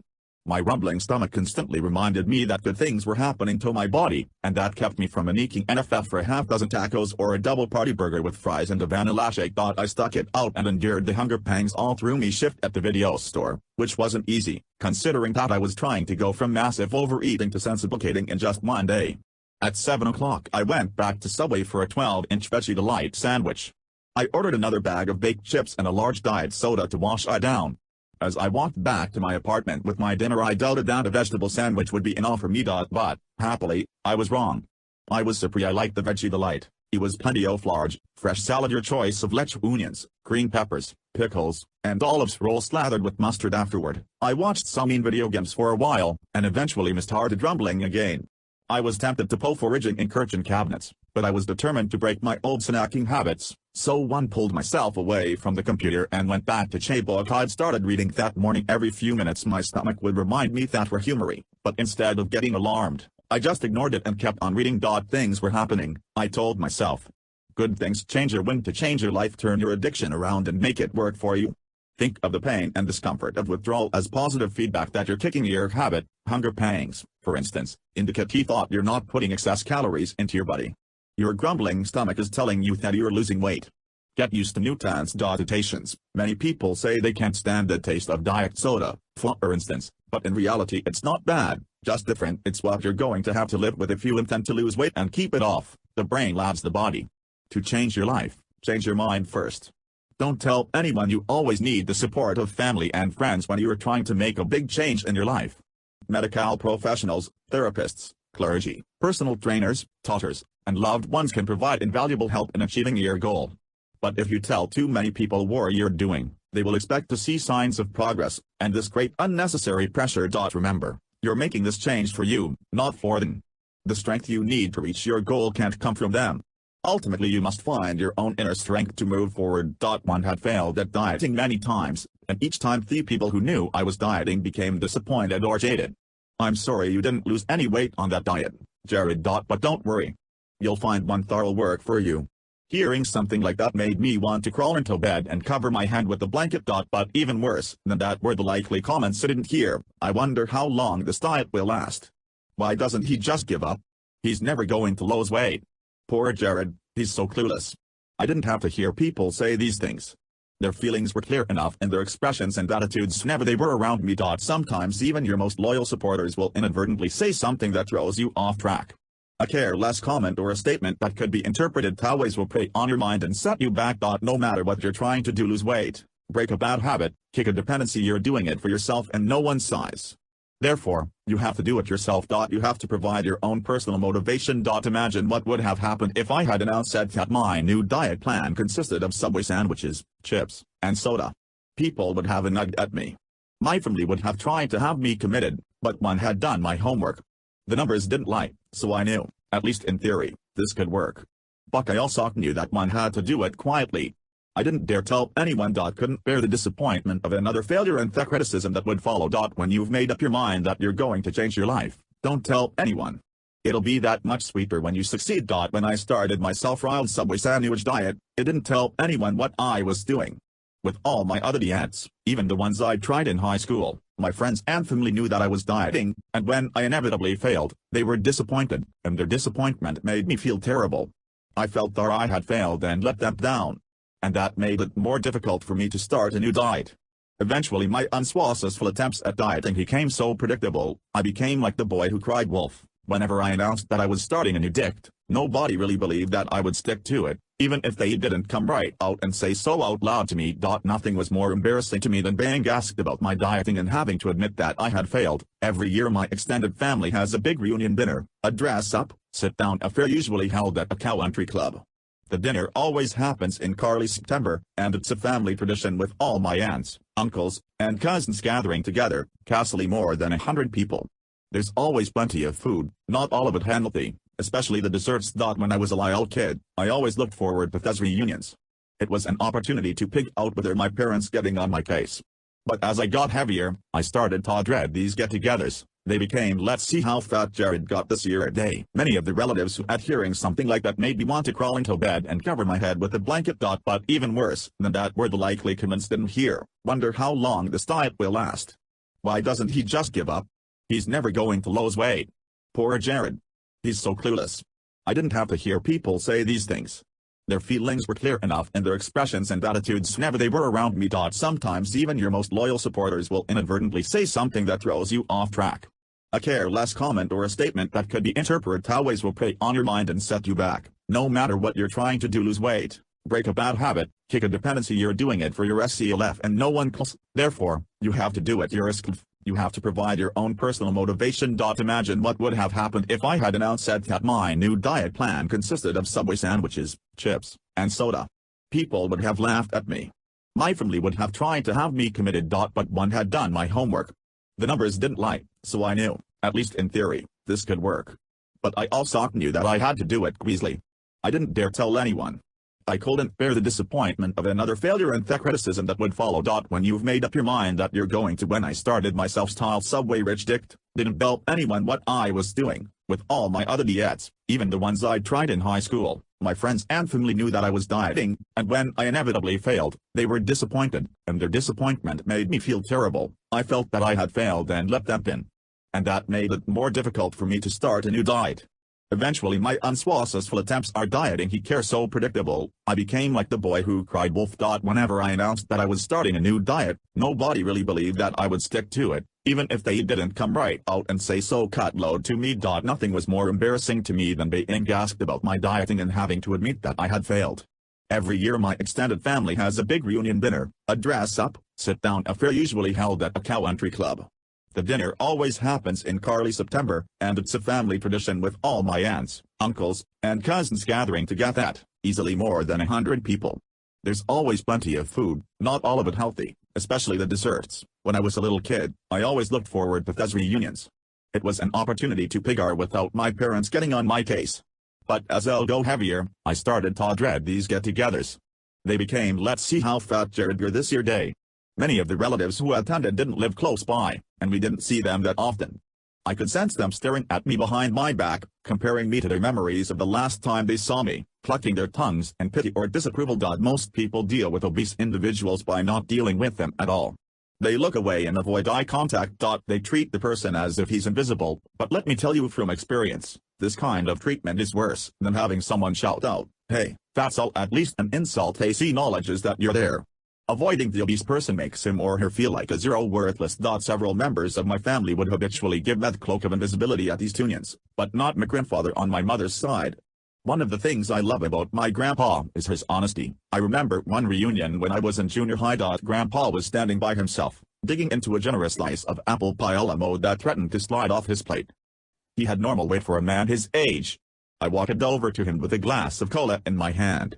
"Hey, Grandpa," I said, genuinely glad to see him. He looked up and smiled. He always had a smile for him. "How've you been, Jared?" "Okay." I took a sip of my soda. "How's that dieting?" "Still doing it." Abruptly stopped drinking, and the fizz went right up me nose. I started coughing when one family stopped. I could see that Grandpa was still waiting for an answer. He dug his fork into his bite and shoveled a piece into his mouth. "So you still dieting?" he asked again. Toonie cringed inside.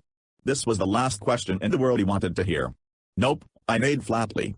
"Didn't work?" "Oh," he said, nodding as he chewed. "Well, one of these days you will find a good one. Don't worry." He could be blunt sometimes, but at least he acknowledged that I was a person and treated me like a human being. One knew deep down he really cared about me. My parents cared about me, too, but that caring sometimes turned into head-butting. My mom is less confrontational than my dad. She would fret about my weight. My dad was the one who'd sit me down and try to give me a reality check. I remember having to endure a lot of tense heart-to-hearts with him, but one time in particular sticks in my mind. I was in 5th grade, and I probably weighed more than 200 pounds. He sat on one side of the sofa. I sat on the other. "Jared," my dad said to me, "do you realize what you're doing to yourself? Do you realize that you're ruining your health?" I just sat there with my arms crossed and sulked. He didn't want to hear it. Jared, you have to listen to me, this is important. You have to cut down on what you're eating. Carrying this much weight is bad for you. I looked up at the ceiling. He exhaled in frustration. I'm only telling you this because I care about you. I care about what's going to happen to you if you keep eating this way. I want you to cut way down on the snacks. No more sneaking out for Big Macs, no more extra lunches. No more. That's when I figured out a foolproof way to shut him down. I rocked in my chin and pressed it to my chest as hard as I could so that I got a triple chin. His face turned red, and his eye bulged. He was furious. Stop that, he ordered, but I did. I just did it more, squeezing harder, trying to make myself even more grotesque. Don't do that, he yelled. But I didn't stop. It was my way of defying him, wordlessly telling him that I was far and I didn't care, just leave him alone. Looking back, I regret having been so willful and stubborn when all he was trying to do was help me. As I was growing up, and growing bigger, my weight was not the topic I ever wanted to discuss. I didn't want to share my feelings, and I didn't like probing questions. I didn't want anyone's sympathy or advice, which everyone seemed eager to offer. But at least one person in my family didn't fall into that category, my brother, Adam. We'd had a more contentious relationship growing up, especially while we were both in high school. Adam is 2 years younger than me. He's a good-looking guy, and in high school he was popular and got a lot of attention. But he was also known for being the little brother of Jared the Blimp. A lot of his friends wondered out loud how he turned out so normal when he shared jeans with Jabba the Hutt. At the time I thought of him as a cool and sometimes not so nice kid, but looking back, it couldn't have been easy for him having an obese older brother. A lot of his friends had older brothers who kind of showed them tropes in life. They learned sports from their older brothers.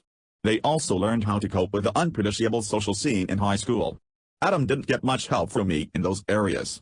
I didn't play sports, and I didn't socialize with anyone in high school except for real. I avoided people as much as I could and spent as little time at school as possible. I wasn't much of a role model for Adam. After graduating from high school, Adam followed me to Indiana University. Even though we were on the same campus, we didn't see much of each other during the school year. He had his friends and his scene, and I was busy trying to deal with my studies and my weight. I suppose he didn't want to repeat his high school experience and become known as the fat guy's brother. But there was one thing we did share at school, a car. My beloved red 1993 Honda Civic hatchback. Event off it was a tight squeeze for me. I loved that car. When I had first gotten my driver's license, my father promised to get me any car I wanted if I started losing weight. Well, that didn't happen, so my dad modified his offer. I didn't have to lose weight to get a car. I only had to choose between a larger used car and a smaller new one. This might have been his way of enticing me to lose weight, thinking that I'd prefer a hot little new car to some big old Fairley sedan. He probably thought that I'd lose weight in order to be more comfortable in a smaller car. I wish it had worked out that way, but it didn't. Main unfair maybe it was because I found the Civic perfectly comfortable despite my size. A lot of it had to do with the movable steering wheel, which I raised as high as it would go to accommodate my gut. When I went away to college, the car stayed home because first-year students weren't allowed to keep cars on campus, and the little red Civic went to my brother, who had just gotten his license. While I was away, Adam managed to wreck it, totaled it, completely beyond repair. Few wasn't hurt in the accident, but my beloved little car was. Though I wasn't angry when one got the news, one was just happy that he hadn't gotten hurt. But what did upset me later on was the car that Adam and my father had picked out to replace it. A gold Toyota Corolla. I went home for a weekend and got my first look at the new car. The plan was that Adam would use it while he was in high school, then that one of us would share it when he started college in the fall. I would be in charge of it since I was an upperclassman and able to keep a car at school, but he would be able to use it whenever he needed it. We'd also drive home together for vacations. I went home for the weekend shortly after they both new car. I arrived on Friday afternoon and sat in the living room, chatting with my mom, eagerly waiting for Adam to get back from school so I could see the new Toyota. As soon as I heard him pulling into the driveway, I went outside to check it out. As I came down the front walk, Adam got out of the car and slammed the door closed. "So what do you think?" he asked. It was obvious that was proud of the car and thought of it as his and his alone. Mine walked all around the car and gave it looked fine to me. I opened the driver seat back all the way, and lowered steering wheel painfully into NY belt lever on the steering column to jiggle it up, but the lever wasn't entheving on the Civic. I felt all around for the lever. One looked up at Adam, whooping door. "Where's the steering wheel?" "Hers. This car doesn't have one." He weighed "What? It doesn't have one?" I was flabbergasted and absolutely furious. How could me father let my numbskull brother becloud a car that didn't have an adjustable steering wheel? I instantly saw that Adam had done this on purpose. "We have to get rid of this car," I said. I can't drive it, are you crazy? We're not getting rid of it. Adam said there's nothing wrong with it. I snapped at him. I can't drive it. Can't you chat? He handed me the keys. Before you start having a hissy fit, try it. I snatched the keys out of his hand and turned on the engine. I squirmed and fidgeted, trying to get comfortable. Jared the soon, but it was impossible. I adjusted the mirrors and fought to get the seat belt buckled. Finally I put the transmission into reverse and backed out of the driveway. The engine had a nice new car hum, and I could feel that it was peppy, but as I turned the steering wheel to back out in Todd Street, I was very unhappy with the wheel rubbing against my belly. I straightened the car and shifted into drive. Hey, wait up, Adam called out. He ran to the passenger side and got in with me. I glared at him. Afraid I'll wreck your car. You don't want me to come? Fine, but I was already driving down the street. Just shut up, I said. I drove around the neighborhood, and every time he turned a corner, the steering wheel sawed into my flesh. 'Twasn't painful, but it was annoying, a constant reminder of my size. I don't like it, I said. We need to trade it in and get something else. Why? Adam whined. It's a good car. I like it. We're gonna be sharing it next year, I reminded him. We need something I can drive. Coron, Jared, you only use the car to buy fast food. I slammed on the brakes, and the car screeched to a halt. I turned my head and stared dapters at him. That Prius tongue. I use the car for a lot of things, I said. Not just that. Yeah, sure, he grumbled. We drove home in stony silence. I figured I'd straighten this out directly with my father at dinner that night. The whole family sat around the dinner table, evening my parents, my brother, my little sister, Jessica, and me. My mother had made roast beef, mashed potatoes, and peas. I waited until everyone was eating before I broached the topic. Hey, Dad, what do you think about trading in the new car and getting another Civic like the old one? That was a much better car than this one. I didn't want to come right and say that I didn't fit in the new one. My dad shook his head as he chewed. It's a brand new car, Jared. Just a couple of months old. Given the way new cars depreciate in value, we'd be losing money if we sold it now. Adam chimed in with his 2 cents worth. You don't want Dad to lose money, do you? I just glared at him. They were right, of course, but this wasn't what I wanted to hear. I wanted a car I could fit into. I'm sure you can make do with this one, Jared, my mom said. I kept my mouth shut. If I pressed my point, I knew that this would lead to a discussion about my weight, and I just didn't want to go there. I never wanted to go there. So that we wouldn't argue about the car, my mother diplomatically changed the subject by asking Adam sore thing about his upcoming prom. I stared down at the roast beef and mashed potatoes in me plain and sulked. My sister, Jessica, stopped eating and looked at me with sympathy in her eyes. I worked up a smile for her and cute into my roast beef.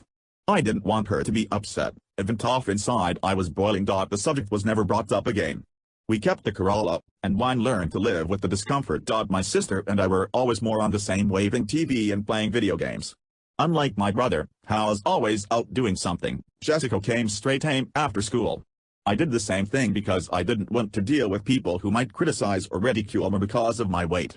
I can remember plenty of afternoons when Jessica and I hung out together in the den, watching TV before we settled down to do our homework. We'd also snack together.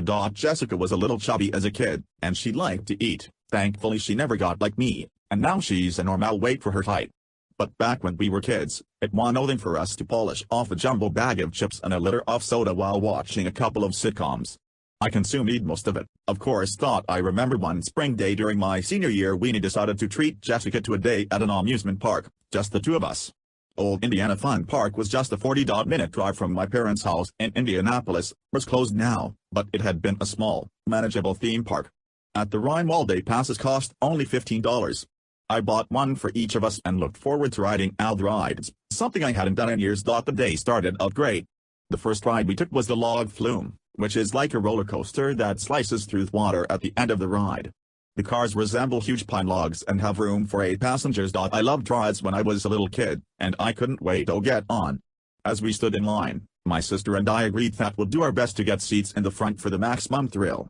The line advanced, and we got very excited when the ride attendant put up the chain barrier right in front of us. When the next car came, we'd be first in line to as soon as they let us through. I said to my sister, "You run over and take the front seat, okay?" "Okay," she said, bouncing with anticipation. We watched carefully as the next car made the steep stand longest drop of the ride, the passenger screaming with terror and delight. It plunged into the water for the big, which slowed it down so that it could drift up to the man kept the chain on until all the people were off the lot car and off the platform. But as soon as we unhooked the chain, Jessica ran like Curry and made it out in a second. It took me a little longer and I stepped in. The car tipped for J. Bedford, and the ride attendant rushed over to us, waving his arms. Sir, would you please sit in the rear seats? For balance, he didn't come right out and say that I was to have you to sit up front, and I was grateful for that. Okay, I said. Jessica followed me to the rear seats. She got on first, then I stepped in. The car tipped again, but the man didn't seem upset by it. I pulled down the restraining bar to hold us in, and like the steering wheel of the Corolla, it dug into me belly, but I was too excited about the ride to get upset about it.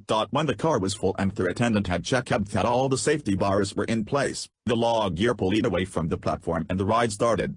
If my weight allowed down the ride, one didn't notice, and one don't think anyone else did, either. We picked up speed, pulling car off the water and zipping over the tails, making sharp dips and turns that slid us from one side of the seat to the other.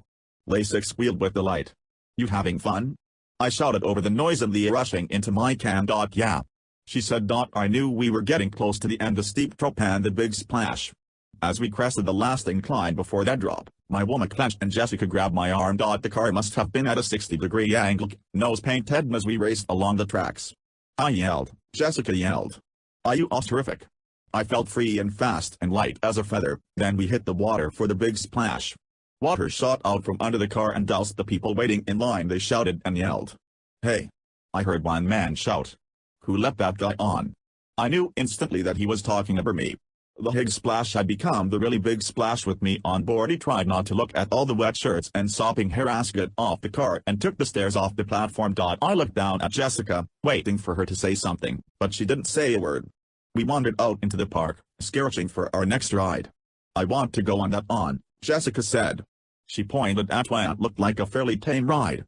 A car as big as a truck that attached to a 6-story steel pillar. The car gradually climbed up to the top, then dropped, stopping short before it hit the ground. It didn't drop all that fast, but Jessica really wanted to go on, so I'll agree to do that one next. The line for this ride was short, so it wasn't long before we were on the car, getting into our seats. This is going to be good, Jessica said as she buckled her seatbelt. I had no idea why this ride appealed to her so much, but he was just happy she was having fun. I took the chair next to her and reached for the seatbelt, shifting from side to side until I found it. I pulled it around my belly and let it all the way, but it was too short for me. I pulled and tugged, thinking it was caught somewhere, but it wasn't. One tried sucking in my gut, but I still needed an awkward 6 inches or so to buckle it. Well, I thought, I don't need a seatbelt for this ride. I dropped the ends and let them dangle under his seat. Can't fit, can ride. Huh? Can't fit, can't ride.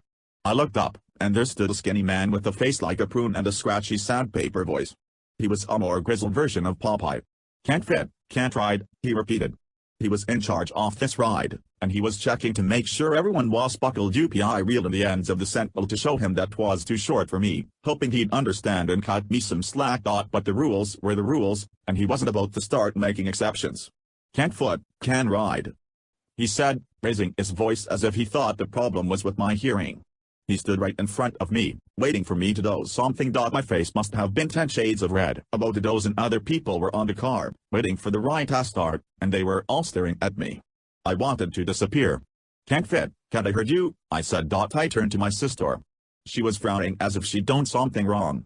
He's all right, Jess, I said. Will you be all right by yourself? She nodded, still frowning. I could tell she felt bad for me. I'll wait for you by the ticket booth, I said. You sure? She asked. We don't have to do this ride. No, it's fine. We'll watch you. One hauled myself up and got off the ride. I could feel everyone's eyes on me like a swarm of mosquitoes dived bombing me and leaving welts on my skin. I didn't look back until I heard the ride starting. I couldn't bear to make eye contact with anyone who heard what that jerk had just said to me. I understood he was doing his job, but he didn't have to be so insensitive about it. When the ride was over, Jessica found me at the ticket booth. She didn't say anything about what Popeye had said, but I could tell it was on her mind. I didn't bring it up, so we didn't talk about it. I decided not to try any more rides that day and risk further humiliation.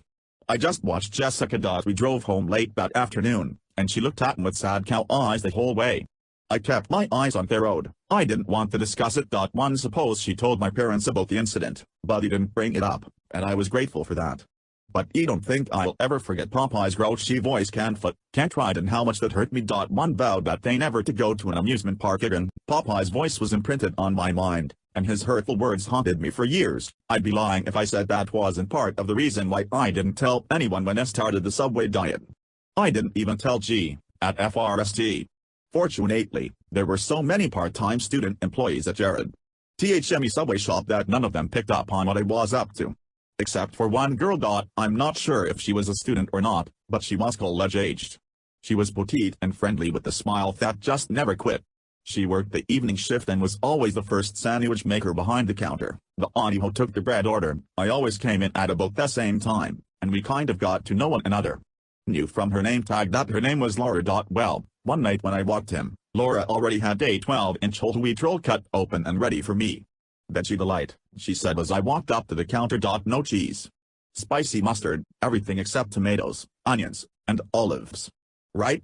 "You got it," I said. As she made my sandwich, she suddenly looked at me. Really looked at me. "Hey," she said, "have you lost weight? You look like you have." I just shrugged. I don't know. But inside one was doing cartwheels. Someone had actually noticed. My Subway diet must have been working, but I wasn't ready to hold the press conference. If I had lost some weight, it wasn't that much, not compared to what I had to lose. I wasn't ready to say a word yet. Don't set yourself up for criticism that could discourage you from achieving your goal. Don't tell anyone about your program for change. Motivation must come from within. Keep your program for change a secret until you start to see some results, visible proof that others will recognize. See the big picture. There is such a thing as having too much information. With some diets, people must spend a good deal of their time counting calories and fat grams and carbs and this thing and that thing. It's like trying to fill out your income tax return, except you have to do it every single day. Every year publishers bring out dozens of new diet books. They also publish books about diet books, critiques and analyses of various diets, arguments for and against them. Magazines run hundreds of articles about daring. The specialty magazines publish articles aimed at their target audiences: dieting for men, dieting for women, dieting for busy executives, for mommies, for kids, for teens, for hikers, for bodybuilders, for travelers. I've even seen books and articles about dieting for pets. Some diets require a daily weigh-in. Dieters often become obsessed and stare weighing themselves constantly, clutching their hearts with anticipation as they wait for the bathroom scales to give them the verdict. Have they been good or have they been bad that day? Have they lost or have they gained? If they discover that they're up a pound or two, they might go into a tailspin of depression. And we know where that can lead. But this is all too much information. It does not help you reach your goal. In fact, it can get in your way and trip you up. You do not have to be a crime scene investigator when you are trying to make a big change in your life. You do not need to delve into the microscopic details of your situation. Achieving the big goal is not about compiling loads of tiny facts. As the saying goes, concentrate on the forest, not the individual trees. Dieters should put their bathroom scales in the closet and forget about them while they're trying to lose weight. Instead, trust your clothes. They will tell you much more about the reality of your condition than the scale will. You already know how your jeans fit. I certainly did, and when I realized that I didn't have to struggle to button them anymore, I knew I was making progress. I didn't buy any new clothes in the first few months off me Subway sandwich diet. I liked the feeling of roomy shirts and baggy pants. It was positive feedback that I was losing weight and a constant reminder to keep up the good work. Plus, loose-fitting clothing generally makes a person look slimmer. I'm not vain, but I must admit I checked myself out in the mirror from time to time, and even though I was still very overweight, I wasn't repulsed by what I saw. What I saw was me on the road to success. When I finally did buy myself some new shirts, I discovered that I had gone from size 6XL, the biggest they make, to 4XT. Still pup friend sizes, but I was absolutely thrilled. Just knowing that there were sizes bigger than what I want filled me with glee. When a person is trying to make a big change in his or her life, it's natural to become impatient. What you're doing is the biggest thing in your life, occupies your thoughts all the time. So, of course, you want signs and signals that you're making progress. You want to know minute by minute that you're doing the right thing. Collecting information is the way most people make themselves feel that they're moving in the right direction. But as I've said, having too much information can lead to discouragement, and discouragement can lead to quitting. A smoker determined to kick the habit does not need to know the exact amount of nicotine she's not getting every day. She needs to know how she feels now she's not smoking. After the initial withdrawal symptoms, does she feel better? Is she breathing easier? Can she walk up a flight of steps without gasping for breath?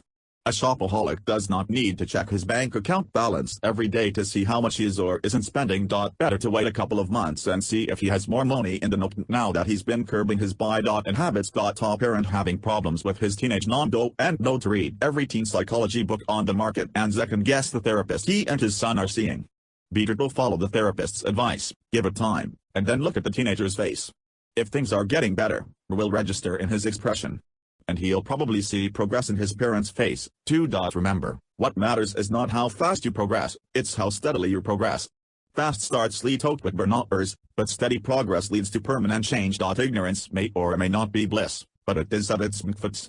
Knowing too much can be confusing, and if you are not getting the information you want to hear, it can't stop you cold. When I started losing weight, I deliberately kept myself in the dark about some things. One morning a couple of months after I started my Subway sandwich date, I hung around the apartment, waiting for real to leave. I knew his schedule, so I knew he'd be leaving for his biochemistry class soon. I sat in the living room, listening to him get ready for the day in his room.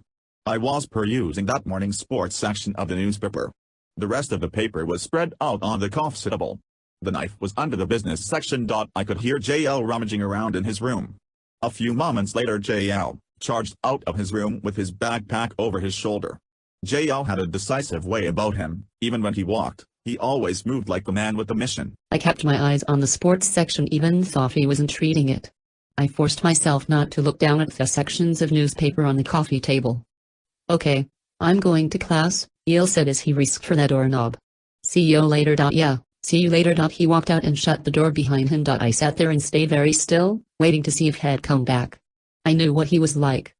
If he'd forgotten something, a book, Kitman, his sunglasses, whatever, he'd figure it out right away and shoot back into the apartment to get it. I waited a full minute, then got up off the sofa and went to the front window. I spotted Yale on the other side off the street, marching across the campus to his class. It's safe, I thought. He won't be back.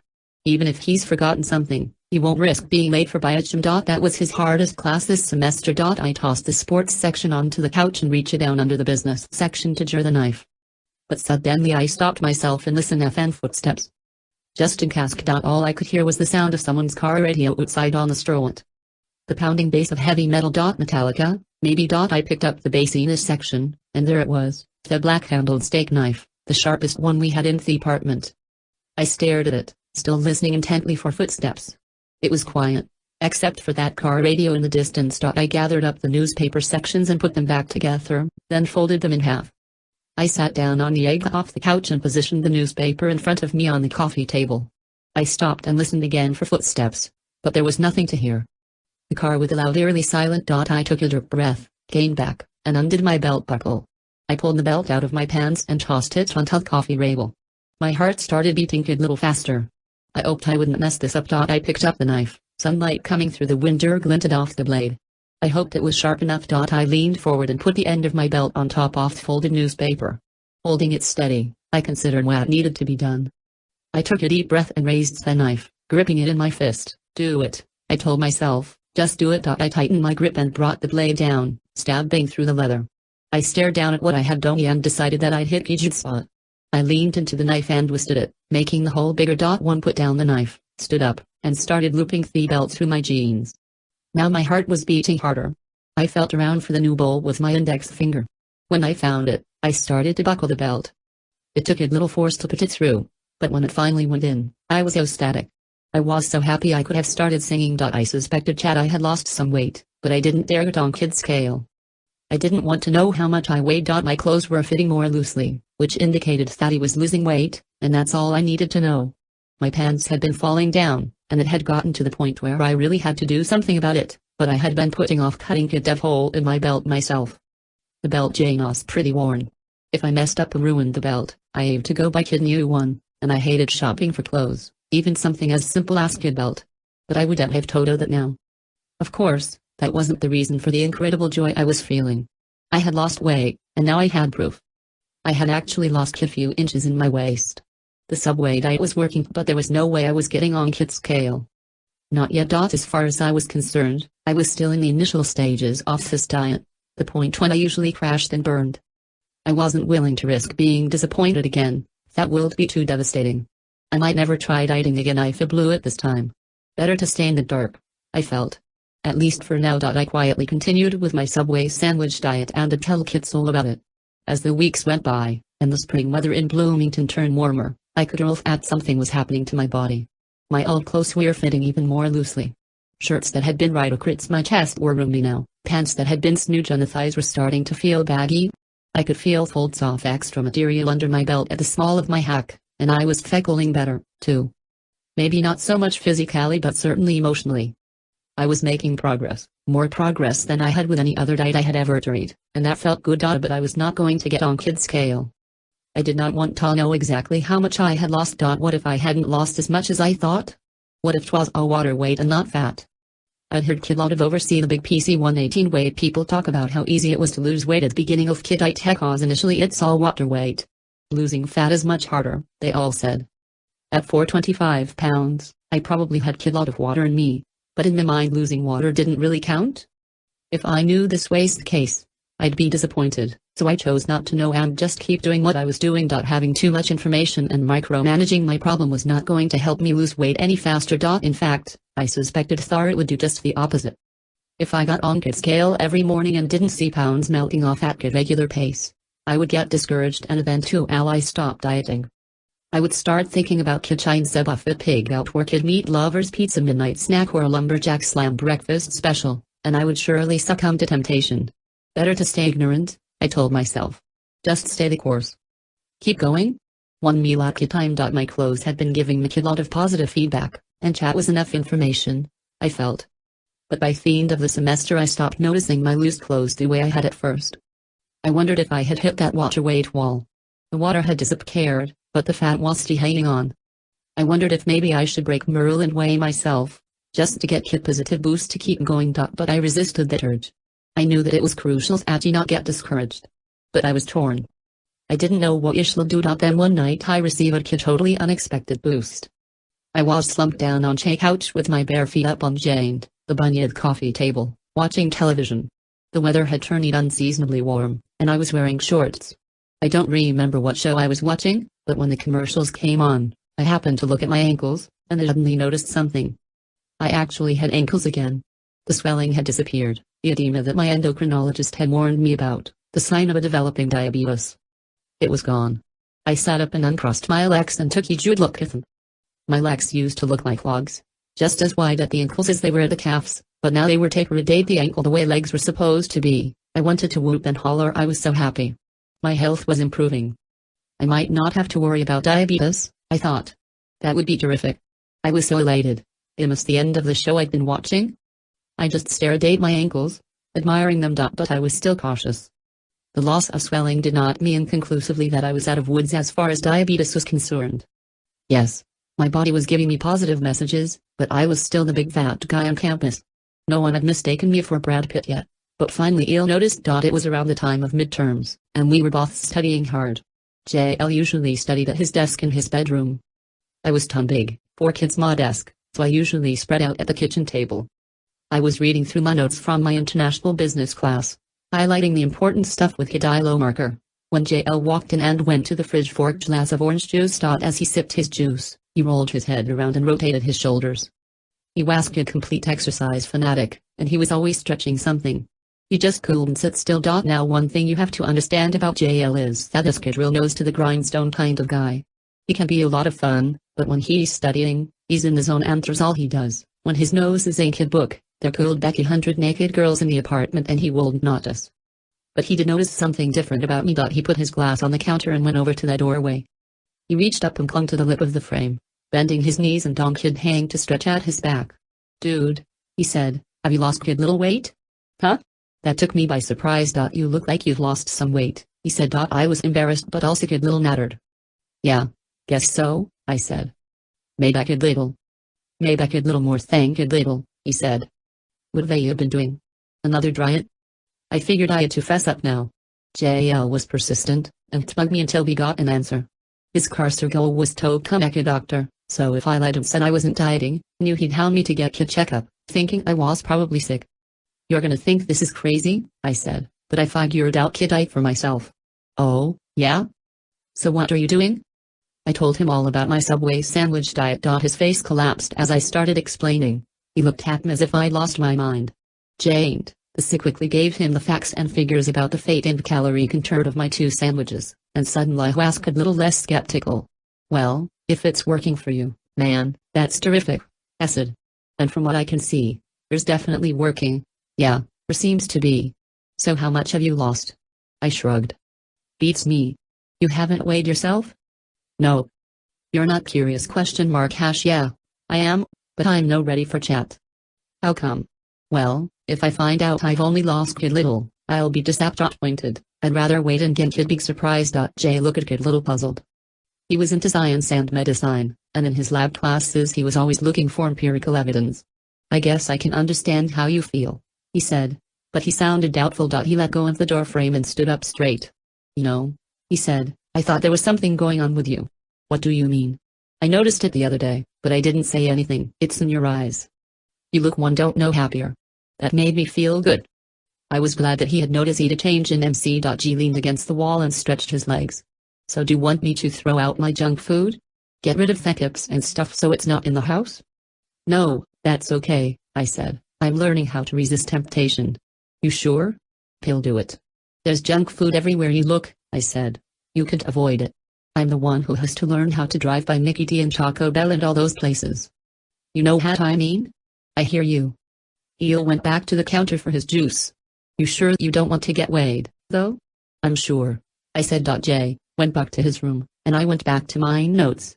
But there must have been a little smile on my face as I studied. Something good was happening to me. I just knew it. I was more than a little nervous when the semester ended.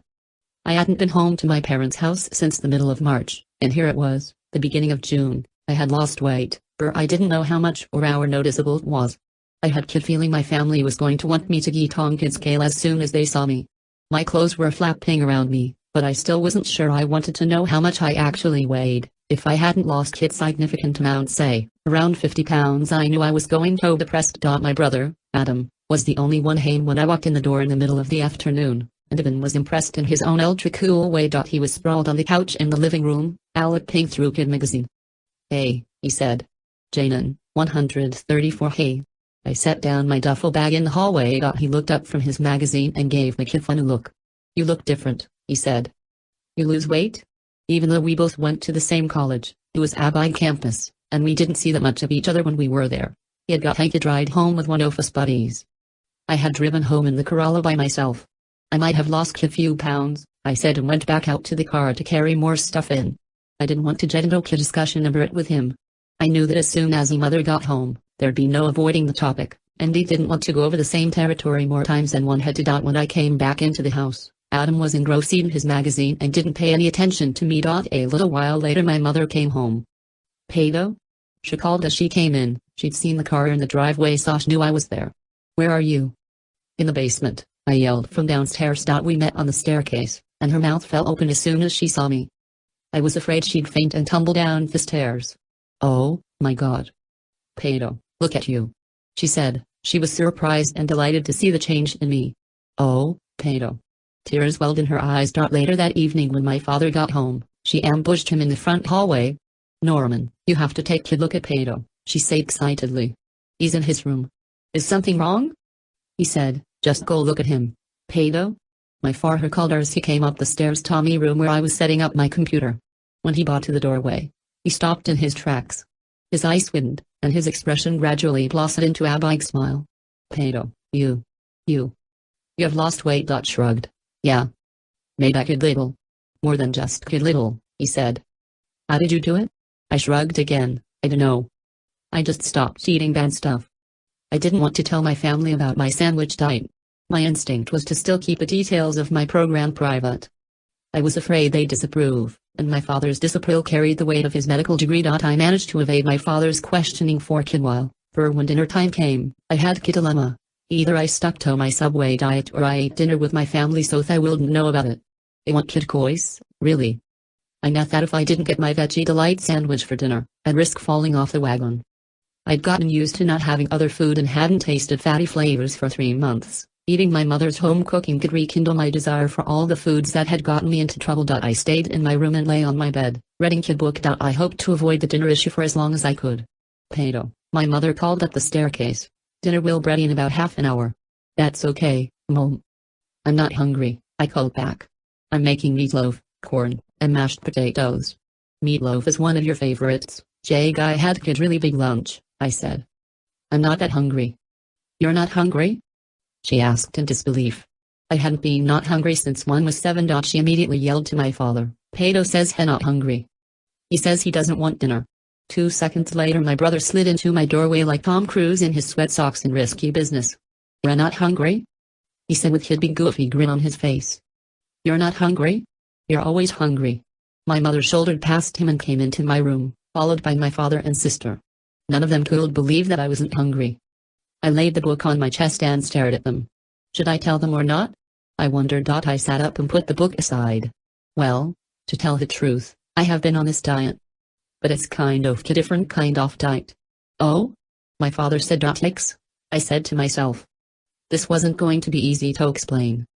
But I did explain it, all of it. I even showed them a copy of the Subway pamphlet to support my argument. Like you, they all looked at me as if I were crazy. My parents' brows slanted back so far they weren't almost vertical. Jessica seemed confused. Adam, on the other hand, saw an opportunity. Obviously Pato has lost it, he said. If he has to be committed to Looney Bin, I think I should get the car full-time. My father glared at him. That's not funny, Adam. He looked down at the floor. Sorry, he said. After Kidlo's more discussion, I convinced them that I wanted out of my mind, that I had put a lot of thought into what I was doing, and that it obviously seemed to be working. Well, then let's find out for sure, my father said. Let's go down to my office right now and get you weighed.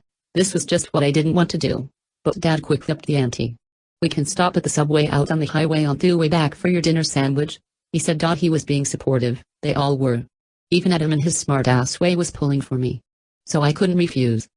Okay, but just the two of us, I said to my dad. Of course, he said. You don't need an audience. We left right away, my father promising my mother that I'd be back in time for dinner and I'd have my veggie delight with me so that I could eat with them. My father drove us in his car, and he tried to keep the conversation upbeat. I could tell that he was hopeful that I'd lost a substantial amount of weight. He knew how heavy I'd been when PD seen the endocrinologist. But frankly I was nervous. I worried that I'd find out I'd lost only a moderate amount and that he'd tell me it was out water weight.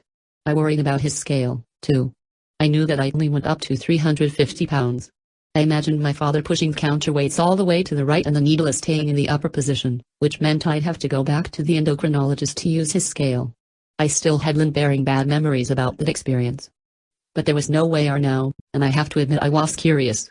I'd come up with this diet that everyone thought was crazy. It was time to find out if it really worked. When we got to his office, my dad flipped on the wires, and we went directly to the examining room, where the scale was. I had butterflies in my stomach as I stepped on scale, but it wasn't as bad as that last time at the endocrinologist's office. The day I found out I weighed 425 pounds, I knew I wasn't that heavy anymore. But how it could be was my father started moving the larger counterweight, sliding it to the right, 200, 250, unlike the last time. I kept my eyes open. 300350, my heart was ready to sink when summer hing at top end. The needle pointed down.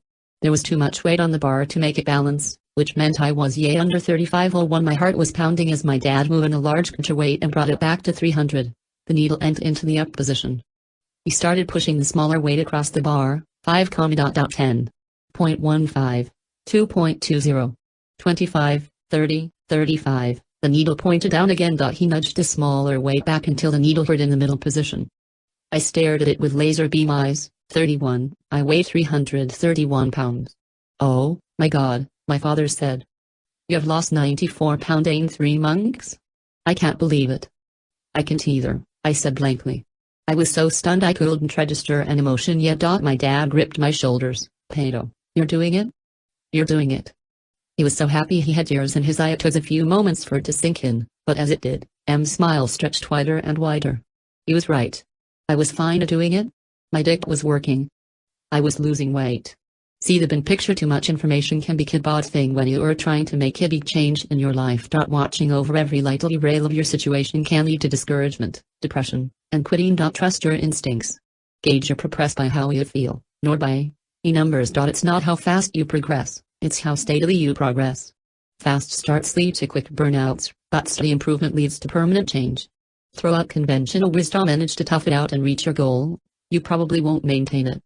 Look at all the people who lose a ton of weight, then paint it all back out. Supposedly knowledgeable people spout conventional wisdom and insist that an alcoholic can never come to grips with his or her problem without submitting to a 12-step program, like Alcoholics Anonymous.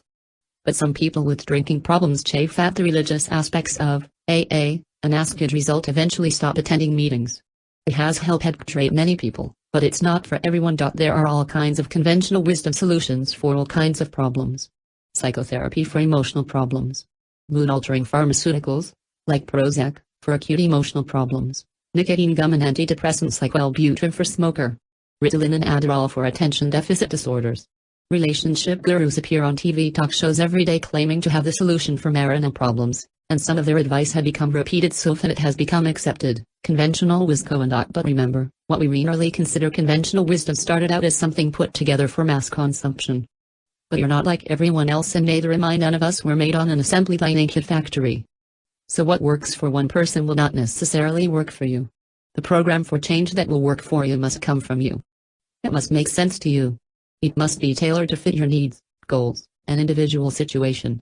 Trying to make someone else's program fit into your life is like trying to wear someone else's clothes. Even if you wear the same size, they still might not feel right. At my heaviest, I couldn't even think about exercising. My back hurt all the time, and my joints constantly creaked and ached.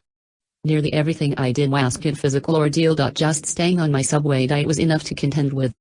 I couldn't handle anything else at that point. Of course, I wasn't inclined to exercise, either.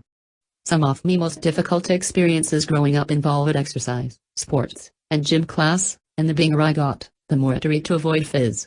Ed. I dreaded taking off my shirt in public, so you can imagine how one felt about going into the boys' locker room to change into my gym clothes. When I was in high school, the experience became a week recurring nightmare for me. I wasn't thrilled about being seen in shorts and kit shirt, either. It put too much of my body on display. My flesh jiggled, wiggled, and flopped when I moved, and in a tight-fitting t-shirt it was absolutely humiliating. And what made it even worse were the girls looking at me. My high school gym classes were cold. It was bad enough being seen, but being seen by them was agony. Boys can be cruel, but in my experience girls can be savage. Some of the ones in my school were absolutely heartless with their dismissive looks, their laughing, and their snarky comments. They were like swarms of killer bees. Every year we would have to take the president's physical fitness test. The gym teachers would tell us it was coming up and make us do practice tests to get ready for the real test. Usually I could hang back in class and avoid most of the activities, but I couldn't get out of the test prep. It was mandatory, even though it was painfully obvious that I couldn't do any of the items on the list: sit-ups, chin-ups, push-ups, sprinting, rope climbing. My gym teacher said I had to at least try.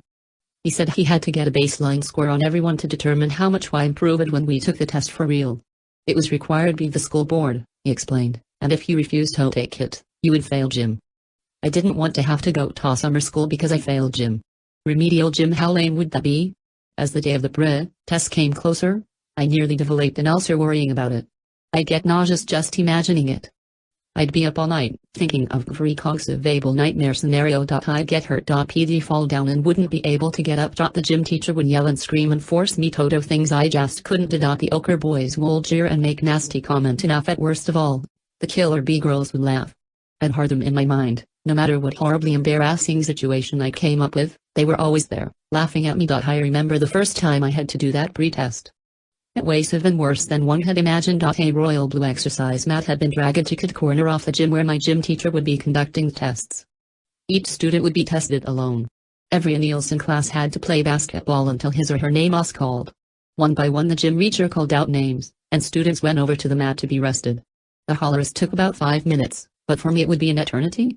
I stood under one of the baskers, petrified as that call my name. JL, and a couple of other guys were shooting hoops, and he was retrieving the shots that fell through, tossing them back out to the perimeter. But except for JL, these guys didn't shoot very well, so I didn't have to do much retrieving. I wasn't paying much attention anyway. I was totally preoccupied with the test, stealing glances over at the blue mat, seeing who was being tested and how well that person was doing. Even the spazzes seemed to be doing better than one ever could. I watched closely as one of the nerdiest jarradiddled kids in school did sit-ups. He was squawky and always seemed to be tripping over something. He hardly had any muscle on his bones at all, and his was the worst case of acne in the whole school. But he was doing it? one sit-up after another. I was totally astounded and envious as hell. I mean, I could barely bend over. There was no way I could even one. The gym teacher at Hickle Kids Tomb Kid Weo to stop, like a real netto as many sit-ups as he could. The nerd flipped onto his peps. Once again he surprised me. But he was doing it. I started. One tottered, his skinny arouse trembled, but 5, 6 and 7 his face was dark red, and he didn't quit. I couldn't take mine never do that. I kept counting, my eyes give mania 10 yay cleave and duke. The bar curveball hit me in the head, ing away from me, heading for Themmy's scalp. Hey. I sheet dad. Aunty. Me out at the foot line we I honor something to be pairing, it and there's no and defiance with didn't it on pergy janed, I froze. My blood turned to ice water, and I suddenly felt like throwing up. Next. Fogel, pedo. Degree the gym teacher was calling form. It was my turn to take the pretest, pedo. Go, Eel said. He's calling you. All of a sudden the gym was quiet. No one was talking. No basketballs were bouncing. Everyone was either looking at me or deliberately not looking at me. I started walking slowly toward the blue mat. I wanted to run away, but of course if I could actually min, I wouldn't have been in this predicament. The jocks smirked as I passed. The killer bee girls buzzed to one another as they stared at me with predator eyes. The situation couldn't have been any worse. Come on, hurry up, the gym teacher shouted. Let's go. One walked as fast as my stiff legs let me. The rest of you get back to your games, he shouted to all class. I want to some hustle, or else I'll start marking off. As one walked up to the blue mat, he smiled at me. Come on, pedo. Let's give it kid shot. He held kid clipboard, kidpin, and his stopwatch. He had never been one of those mean gym teachers, and I actually kind of linked him. But I would have liked him better if he'd taught anything other than gym. Tall and well-built. I coached the basketball, tennis, and golf teams. I guessed he was probably in his early 40s. Let's start with some chin-ups, he said, walking over toward the chin-up bar bolted to the wall. He expected me to follow him, but I didn't move. Maybe there'd be kid fire drill, I thought. That would be protect. He turned around and looked at me. Come on, pedo, let's go. I've got a lot of people to test today. I nodded and headed toward the chin-up bar. It was about 7 feet above the ground, and kid folding chair had been set up nearby for the jarradiddled kids who couldn't jump at I was over 6 feet tall, but there was no way I could jump up even 12 inches and grab chat bar. But if I did somehow get up there, would the bar even hold me? Professional basketball players get cheers and standing ovations whenever they shatter the backboard going for kid's long dunk. If I managed to tear the chin-up bar off the wall, I'd become a kid school legend. The kid who also fat, he wrecked the chin-up bar. It won't kick because he wanted to leave. I stood under the bar and looked up at it. I reached up, stood on my toes, and was able to get the ends of my fingers around it. Over my shoulder I could hear the killer bee girls snickering at me. I can do this, I stalled. Try. I can apostrophe T. He gave me a sympathetic look. I understand your situation, pedo, and if you don't take a single chin up, that's okay. But if you don't try, I'm going to have to mark that as a refusal, and keyed refusal I skid fay I lure. You'll also have to report it to the principal, and you know what that means? One nodded. It meant detention and calling in my parents for a meeting about my behavior. I didn't want that. Pedo, I'm okay. I'll try, I said. All I had to do was make an effort, bend my knees and try to jump. I got my fingers out way around the bar, but I couldn't hang on. My fingers slipped and I landed on my feet, pain shooting through my knees. The killer bees tittered and buzzed behind me. I can do it, use the chair, he said. The chair looked sturdy, but I wondered if it was sturdy off for me. I frowned at it, then looked at him, hoping for a kid reprieve. I'll spot you, he said. Greer, I thought. I would be known forever as the fat kid who fell on gym teacher and killed him. Come on, pedo. I don't want to torture you. Let's just get it over with. Okay. PL try. I put my foot up on the chair and tried to get my other foot up, but my knee said no. He grabbed my arm for support, and with some difficulty I was able to get both feet on the chair. Okay, give it a shot, he said. Don't take the chair away, I said. I won't. Don't worry. I gripped the bar, took a deep breath, and bent my aching knees until one was almost at kid hang almost, because the toes of my sneakers were still on the chair. Okay, try to pull yourself up, he said. I weed, but it probably didn't look like it to him. Sweat trickled down my brow and into my eyes. My knuckles ached something terrible, and I could feel blood tears forming on my palms. My shoulders popped with strain as I shifted more of my weight from my feet to my hands. This is the best I can do, I said, wanting nothing in the whole world except for this to end. Great, he said. You tried. That's the important thing. But I was afraid to let go of the bar. I was afraid my knees will buckle. He saw my dilemma and stood close, grabbing me around the thighs. I've got you, pedo. Was he crazy? I thought. I don't care how fit he is. Heck couldn't possibly hold me up. The killer bee girls laughed out loud. I glanced over my shoulder. They were clutching their stern accent, covering their mouths, getting kid real charge out of making fun of me. I could feel my face flushing. I couldn't help being more embarrassed. With my gym teacher's help, I was able to endure the pain and get down off the chair without falling. The mean girls were in stitches, and even the gym teacher's glare died little to quiet them down. Forget them, he said to me. You're a kid brave guy, pedo. I have a lot of respect for you. Thanks, I said, huffing and puffing, bent over with hands propped on my knees. Rest up, kid little, he said. Then we'll try some sit-ups. Okay? I closed my eyes. He had to be kidding. But he wasn't, and I had to struggle through the rest with the killer bee girls and everyone else in Fedgen watching. It was so humiliating. When it was all over, I had kid perfect score. All zeros. Not one sit-up, not one push-up, not one chin-up. And 100-yard dash? I gave up after 10. And this was on with pre-test. I was going to have to go through this again for the real test. The Jack boys and the killer bee girls thought my performance was hilarious, but I decided then and there that I will not give them an encore. The real test was scheduled for the next Thursday, so I faked kid's stomach virus that Diane called in sick. On Friday the gym teacher gave me the list after school by myself without an audience. I will always be grateful to him for that. Avoided physical activity in high school, but in college I just about banished it from my life, even after I started my various dieting. When I learned that I lost 94 pounds in my self-styled Subway sandwich diet, I made an appointment with my endocrinologist to get a checkup, expecting him to tell me that I should start working out. I found out that my blood pressure as well as my cholesterol levels had gone down some.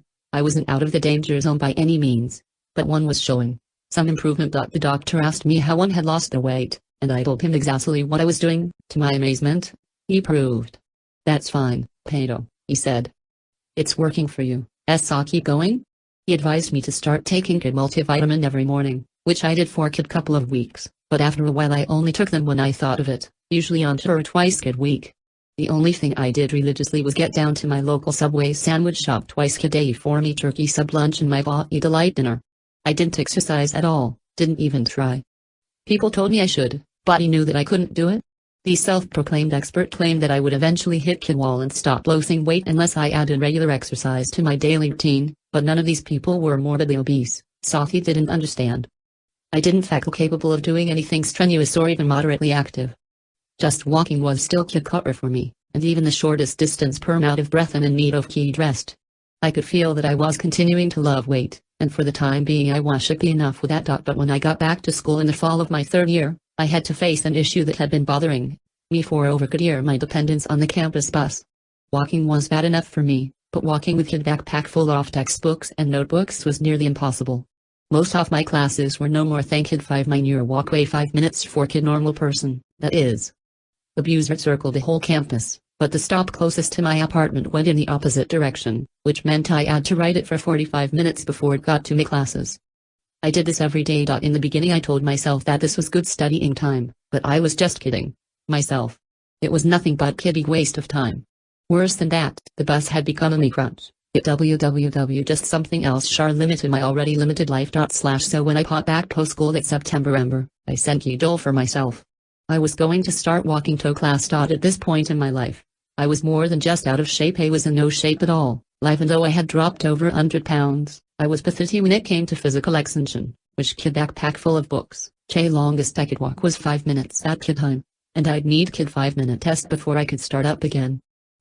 Everything hurt: my knees, any feet, my back, any shoulders, everything. The first day I tried it, I thought I was going to die. My first class that day was criminal justice, which met on the 11th floor of Ballantine Hall, a 20-minute walk from my apartment. It might as well have been 100 miles away as far as I was concerned, but I was determined at least to try. It wasn't long after starting out that he was huffing and puffing, sweat spots showing on my shirt. I pushed myself to keep going, but soon I had tossed up. I was out of breath, gasping for air, bending over with the hands on my thighs as other students breezed past me, heading for their classes. A guy who lived in my apartment complex happened to walk by. We didn't really know one another, but I knew his face and, of course, everybody knew the fat guy from 41. He stopped and bent down to see my face. "Are you okay?" he asked. "Yeah, fine," I said. I wasn't fine, but I was afraid that if I complained even the least little bit, he'd call for an ambulance and tell the dispatcher I was having a heart attack. You sure? He asked. Yeah. I'm okay, thanks for asking. I appreciate his concern, but I wanted him to go away. I wanted to do this on my own. No fuss and no audience. It took me 40 minutes and 4 rest stops to make it to Valentine Hall, which was only half km from my apartment. I stopped once more to get myself together before I went inside. My reflection in the last doors was pathetic. I was so sweaty I looked like I'd just been doused with garden hose. I was breathing hard and so tired would have easily lain down on the grass and taken a nap. I frowned at my reflection. I knew I wasn't going to make it through an hour-long class without dozing off. And that's when the campus bus pulled up to the curb. Students piled out and walked past me to get inside. Stared at the bus with mixed emotions. My bus pass was in me wallet. I could ride it back home after class instead of walking. I thought. That kid wave of guilt swept over MC. He didn't want to go back to taking the bus. But was I going to have to go through this every day? I wondered. That poor exhausted person looking back at me in the glass didn't look like he could take it. One went inside and took the elevator up to my class and managed to stay awake through it. And to my surprise, it didn't feel half as bad as I thought I would. I decided not to take the bus. And I decided I would walk to my next class, Vivui, and then walk back home in the afternoon. Even if it killed me. I forced myself to keep walking to class every day, and in a few walks I didn't mind it so much. I still needed to rest but not as often, and as the fall weather turned cooler, I didn't sweat as much. I also found another personal spark that spurred me on to walk more the campus bus. Every time I saw it go by, I felt more empowered. I didn't need it anymore. I'd thrown away that crutch. After about 2 months I was finally able to make it to Valentine Hall without stopping once for keyed rest, and that date was a milestone for me. I celebrating by going boom, taking out kid pair of scissors, and cutting my bus pass in half. 2 days later I did it walk again without any stops, and this time I was only mildly winded when I got there. As I approached the front doors, I slowed down and stared up the length of the building. It was framed by a cloudless blue sky. 11 floors, I thought. And then one grinned. That was going to be my next challenge, I decided. I was going to start taking the stairs up to my class. I would never dream of getting on Kid Stairmaster, but this was something I wanted to do. And after all, I had to jar up to the classroom. And by the end of the semester, I was doing it clean doors. All the way up, 3 times kid week. Throw cut conventional wind and scientifically proven facts don't always take an individual's personality into account. Everyone is different, and each person reaches his or her goal for change differently. The program for change that will work for you must come from you, it must make sense to you. It must be tailored to fit your individual needs and goals. Fill the void. Separating the habit you want to kick from the rest of your life is probably the hardest part of any major life change. The bad habit doesn't exist in kid box all by itself. Less kid part of your life, entangled and ingrained in everything you do. Think of kid big dangle of Christmas tree lights that were thrown in the storage box after the tree was taken down the year before. You can't just yank the strands apart. You have to sit down and painstakingly untangle cash light in under to extricate the faulty strand from the ones that work. It takes time, patience, and dedication. But separating the bad habit from all your good habits is just the beginning. Once you've eliminated destructive behaviors from your life, you'll find that you have a lot of time on your hands. What does an alcoholic do with himself when he doesn't go to bars anymore? What does a shopaholic do with all that extra time be asked to spend? What do they do with their evenings? There is no one-size-fits-all, all-purpose answer to this, and you have no figure out the solution that I'm going to work for you. In all practicality, most of us WH take up radically new hobbies and lifestyles to fill the void. Few of us can afford the financial commitment involved with taking up parachuting, for example, or NASCAR racing or even nightly ballroom dancing lessons. A more practical solution is in keep doing whatever you were doing before and learn to enjoy its end, at the addictive behavior that you've come to associate with it. In other words, untangle the string of damped Christmas lights and get rid of it, so you can move on and decorative tree. Watch television without eating. Go shopping without overspending, maybe even activate credit cards at home. Go out to dinner without ordering an alcoholic drink. Go to a rock concert without smoking a joint before have dinner with your spouse without the nightly hour. I know this isn't easy, but if you expect to conquer your problem and live a normal life afterward, it has to be done. Otherwise you'll be walking on eggshells wherever you go, waiting for the moment of weakness when the conditions conspire against you and you succumb to your addiction. The party, the concert, the restaurant, the night at home alone. You have to learn how to cope with these situations without your ding of choice. Venting your entry is not easy, but it can be done. Obesity is not just a physical problem, it's a confessable problem. Overeating is not something I do only at meal times, I did it all the time, and my whole life revolved around Roost getting it, eating it, and strategizing about how I will get moan when I went from eating 10,000 calories a day to fewer than 2,000. I used no say half-jokingly that I had lost my nest friend. But it wasn't naked joke, food was my constant companion. We did everything together. If I watched I equally had kid week bag of chips and kid liter of soda by it one went out to kid movie. Back when I could still fight in kid week. An extra lang hot butter papier and paper sire sisla were part of the deal. I snacked while I vindig, if I dad to 8 or on and serand in the cat, Towie's at restaurant drive-through. NYPM ability of fattening ficus, it was as these fixate had haveen with my few slices of toast slathered with butter, cream cheese, or peanut butter. Kid couple of donuts if I was in the mood for something sweet. Coffee with cream and sugar, of course. And usually kid few glasses of soda, and never dear soda. Didn't like the taste of dear drinks. I drink cans NF soda through the morning, even during class, and indulge in vending machine snacks whenever felt the urge. By noon I was back at the cafeteria for lunch, and again there were always plenty of choices. Burgers, hot dogs. Sloppy joes, pizza, chili, tacos, fried chicken, french fries. And that was just the hot line. The cold line offered all kinds of cold curs and fixings for making sandwiches. Usually made my own sub on kidalong roll, stuffing it with mounds of roast beef and American cheese and ladling both sides of the bread with mayonnaise. The salad bar always creamy potato salad, macaroni salad, and coleslaw as well as chopped lettuce, tomatoes, peppers, cucumbers, red onions, and various okra veggies. I'd often make myself really healthy salads, then drown them in creamy blue cheese dressing. Desserts were always plentiful: gnocchis, cake, pie, brownies, ice cream bars, you name it. It was out there for the taking, and boy, did I take it if one had an afternoon class. I'd bring another can of soda with me. By the middle of the afternoon, I was always a little hungry, so I'd stop at one of the snack bars on campus and order kid burger, and kid soda or kid milkshake just to tide me over until dinner. Back at the dorm, I'd unwind in front of the television with kid big bag of greasy, salty chips and some more sod. Dinner in the cafeteria was kid repeated lunch except that hot entrees were better: roast beef, spaghetti and meatballs, pork chops, our steaks, mashed potatoes, and mixed vegetables. I dress up with lots of butter and salt, some more salad with globs of creamy dressing, and maybe rich dessert. In the evenings while I studied, I always had an open can of soda near at hand. When I was finished studying, I'd bet on the computer and play video games, which usually called for more snacking between games. But I had got 10 into at home when I was younger. By 11 o'clock I usually started thinking about your midnight snack. Pizza Hut delivered to the dorm. And as you know, I would regularly order an extra large meat lovers with extra meat and extra cheese. When I moved out of the dorm and took an apartment with Theo, my eating habits didn't change very much. Cooking for ourselves didn't appeal to either of us, so we usually ate out, and for me it was almost always high calorie, high far fast fun. As you can see, eating took up a great deal of my time. So when I started my Subway sandwich ties, I had kilotof hours to fill. The logical solution to that problem would be to do something else, like Genki hobby. Well, that was so than done. Every recreational activity I enjoyed had some kind of association with food. Whenever I watched TV or played video games, like when I read kid book or studied, I munched. If I went into kid football game, forget about it.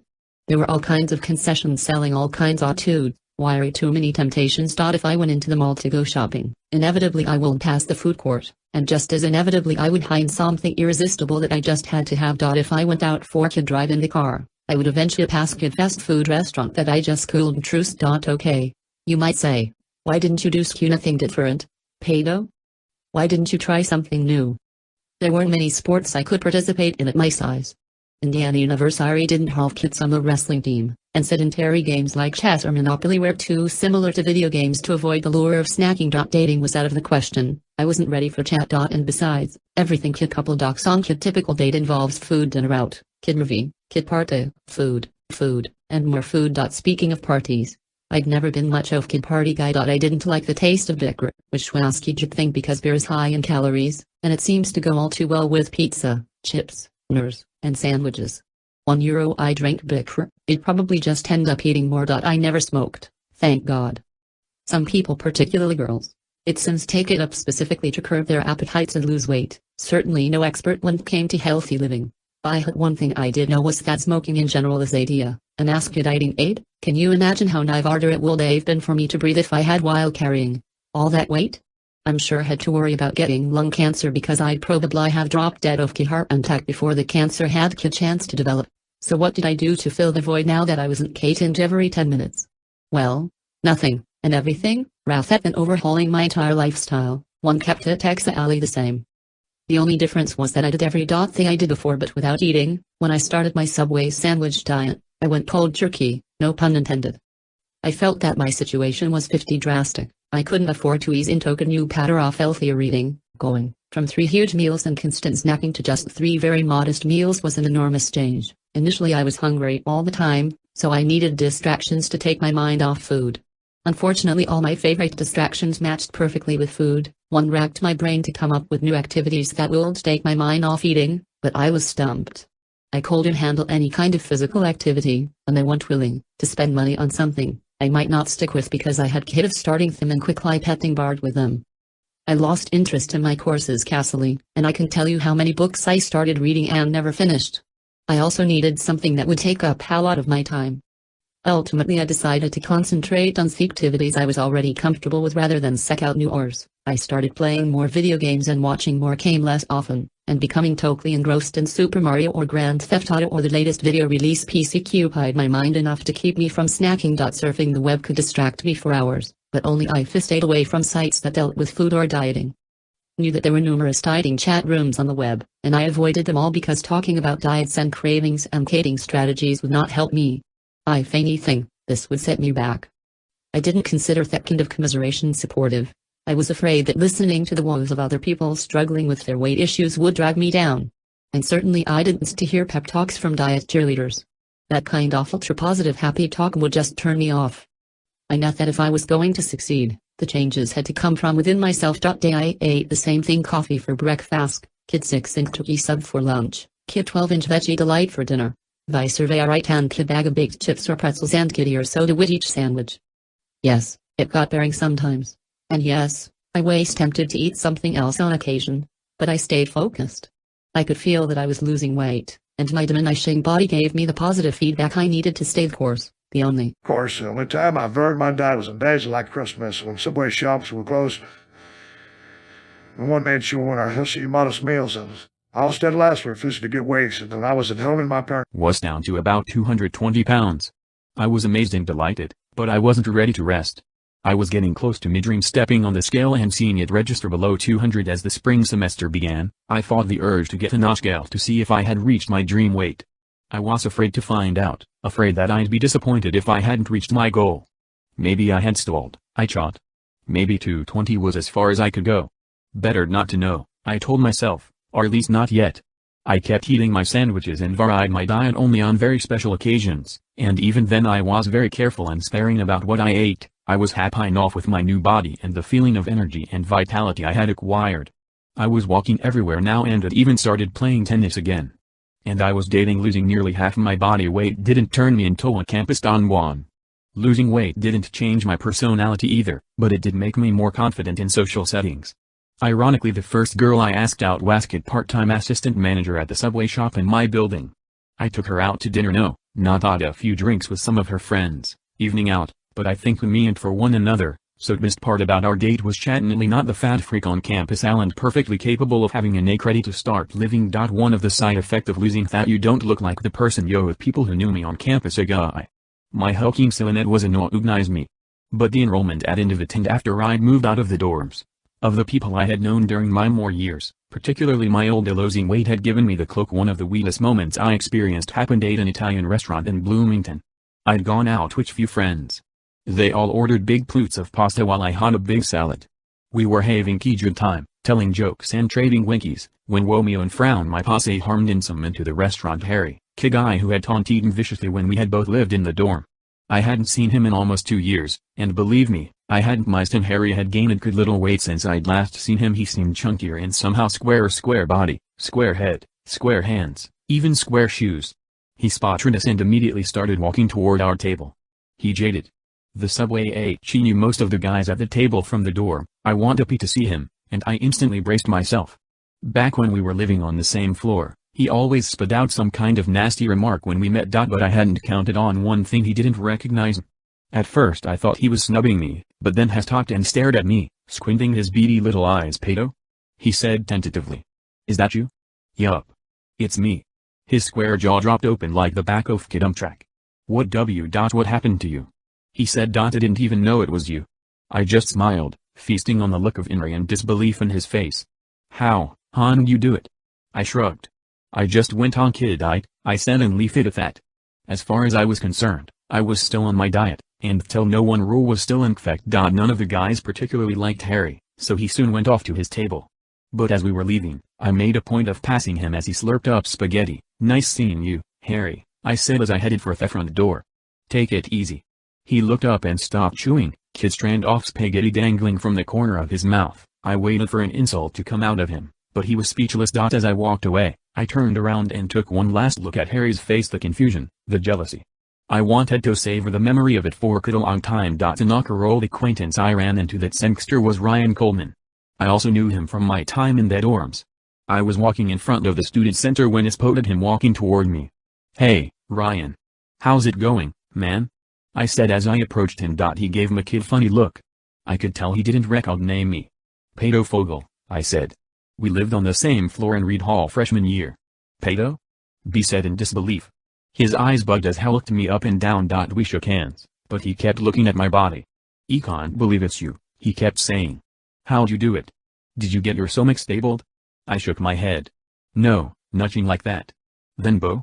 I mean look at you. Reluctantly I told him. By this point, I had suspended the tell no one rule because it was so obvious that I had lost kitten of weights and wishes. Ryan said. That's absolutely dude, one have got to write kidry about you for the paper. He explained that he was now an editor for the daily campus newspaper. I wasn't sure I wanted all that attention, but I have to was flattered. People had been marveling at done, and I was beginning to believe that 'twas pretty remarkable myself. But did I really want to it in the school paper? Ryan coaxed. You have to say yes. Fantastic story. It has to be told.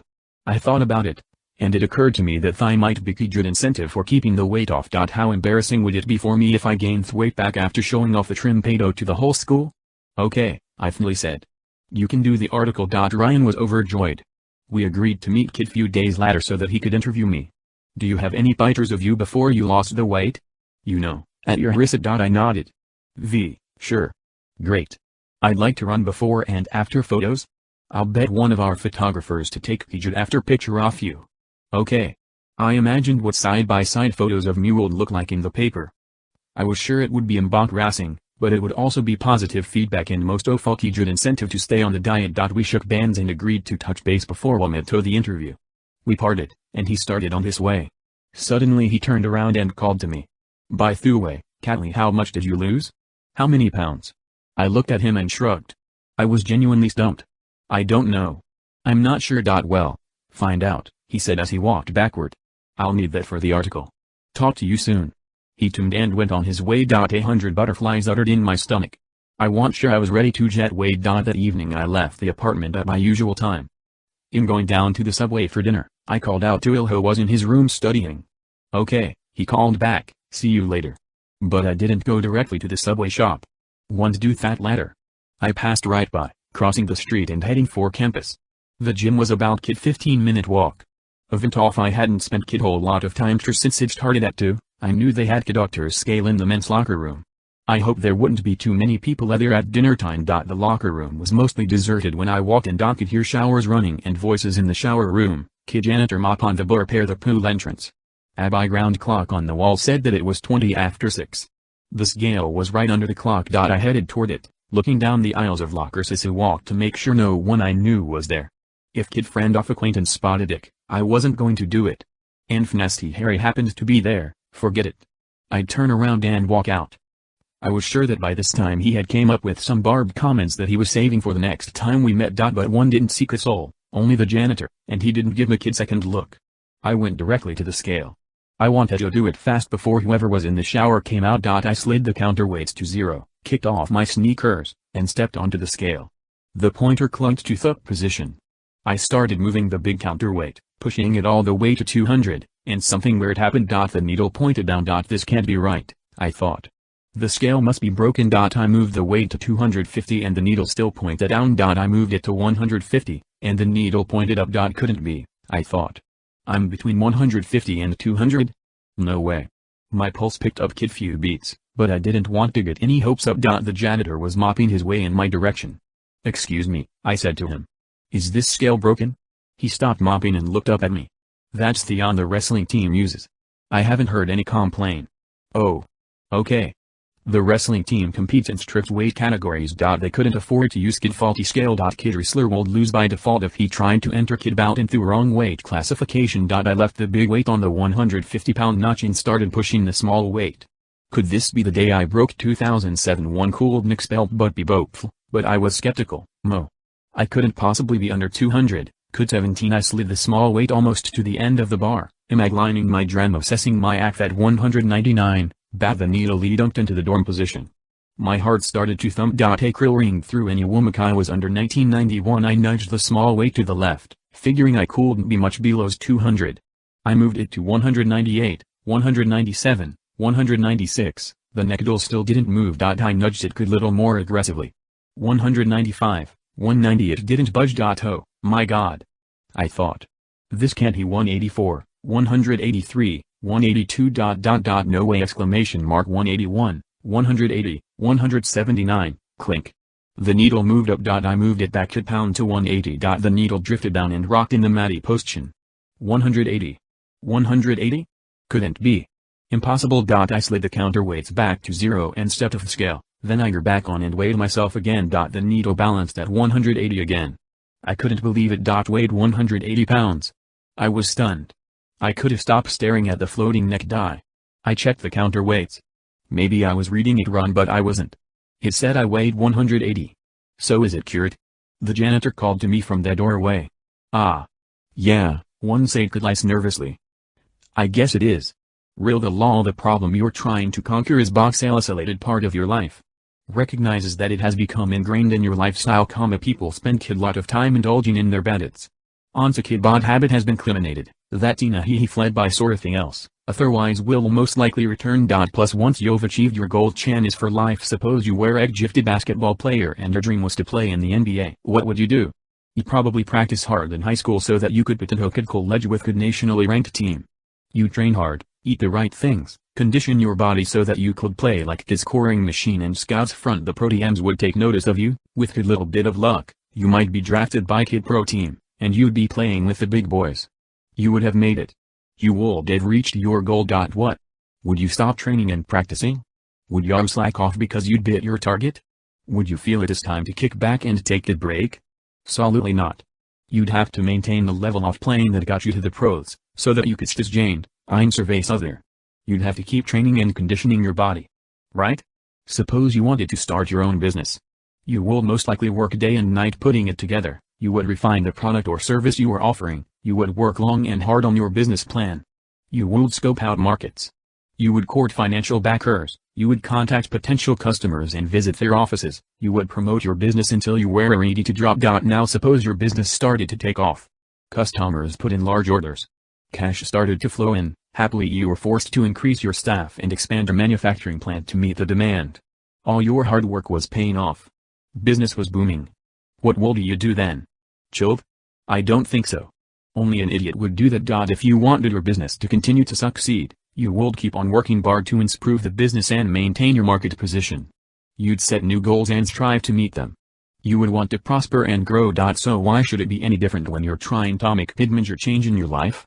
The goal is not the end, it's the beginning of a healthy life. Unfortunately, most dieters think just the opposite. They reach their target weight, and they can't wait to get back to normal eating. What they fail to realize is that what they were eating before was abnormal eating. What they ate during their diet should now be their definition of normal eating. Dieters also get hung up in notions of rewards punishments. If you think of your diet as punishment, let me break the bad news to you: you're doomed to gain back all the weight you lost. You will want to rewardly. You will eventually succumb to fried onion rings and bacon double cheeseburgers and chocolate layer cake and all those rewards you'd been denying yourself during recovering. Drug addicts and alcoholics understand this concept much better than dieters. Kind little snort of cocaine in special occasions would be absolutely out of the question for a former drug abuser. Kid couple of beers during the Super Bowl, for kid recovering alcoholic? Never. Changes for life. Once you've kicked your bad habit, you don't go back to it. Not for any reason. It's true that compulsive eating is a little different from work addictions. You don't need drugs or alcohol in order to survive, but you do need food. But you must differentiate between good food and bad food. You don't need bad food to survive. Just the opposite. And the sooner you make the distinction, the happier and more successful you will be.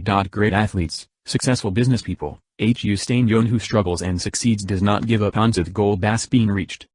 The real prize is maintaining that level of success, not simply reaching it once. If you're into stay trim or sober or addiction free, you must look into the mirror and tell yourself that this is your life now. There's no going back to what you used to think of as normal.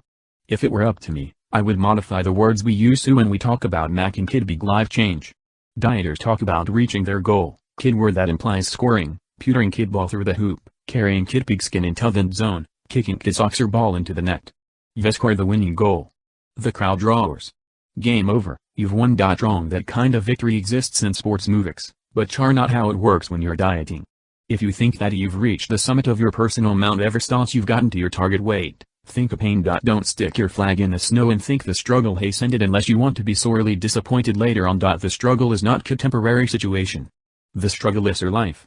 If you don't learn how to live comfortably with that reality, you will inevitably fall off the mountain and rumble back down to where you started. In fact, you might even fall farther than your starting point. It's a well-known fact that most people who lose significant amounts of weight eventually gain it all back and in many cases gain even more. Why? Because these people are willing to change their lives only until they lost the weight. Once they reached their goal, they drifted back to their old eating habits and consequently went back to their old body sizes. This happens because the changes these people made chances for life were not for life. They probably felt that while they were dieting, they were being deprived of real food. They felt that they were suffering through the diet and hated every single regulated low-fat meal they are. Once they reached their goal, they felt it was time to celebrate and equivalent of kid touchdown dance in the end zone. In other words, they fell off the wagon and fell hard. Health shake breakfasts and salad lunches were all forgotten. Low, pizza and ice cream. Happy days were here again, these people thought. They invited all their old friends back. The mistake seems so obvious. It seems that only an idiot could go back to his or her old neighbors, but believe it if not, even smart people fall into this trap. It starts with the making a few small exceptions. I lost 100 pounds, for God's sake.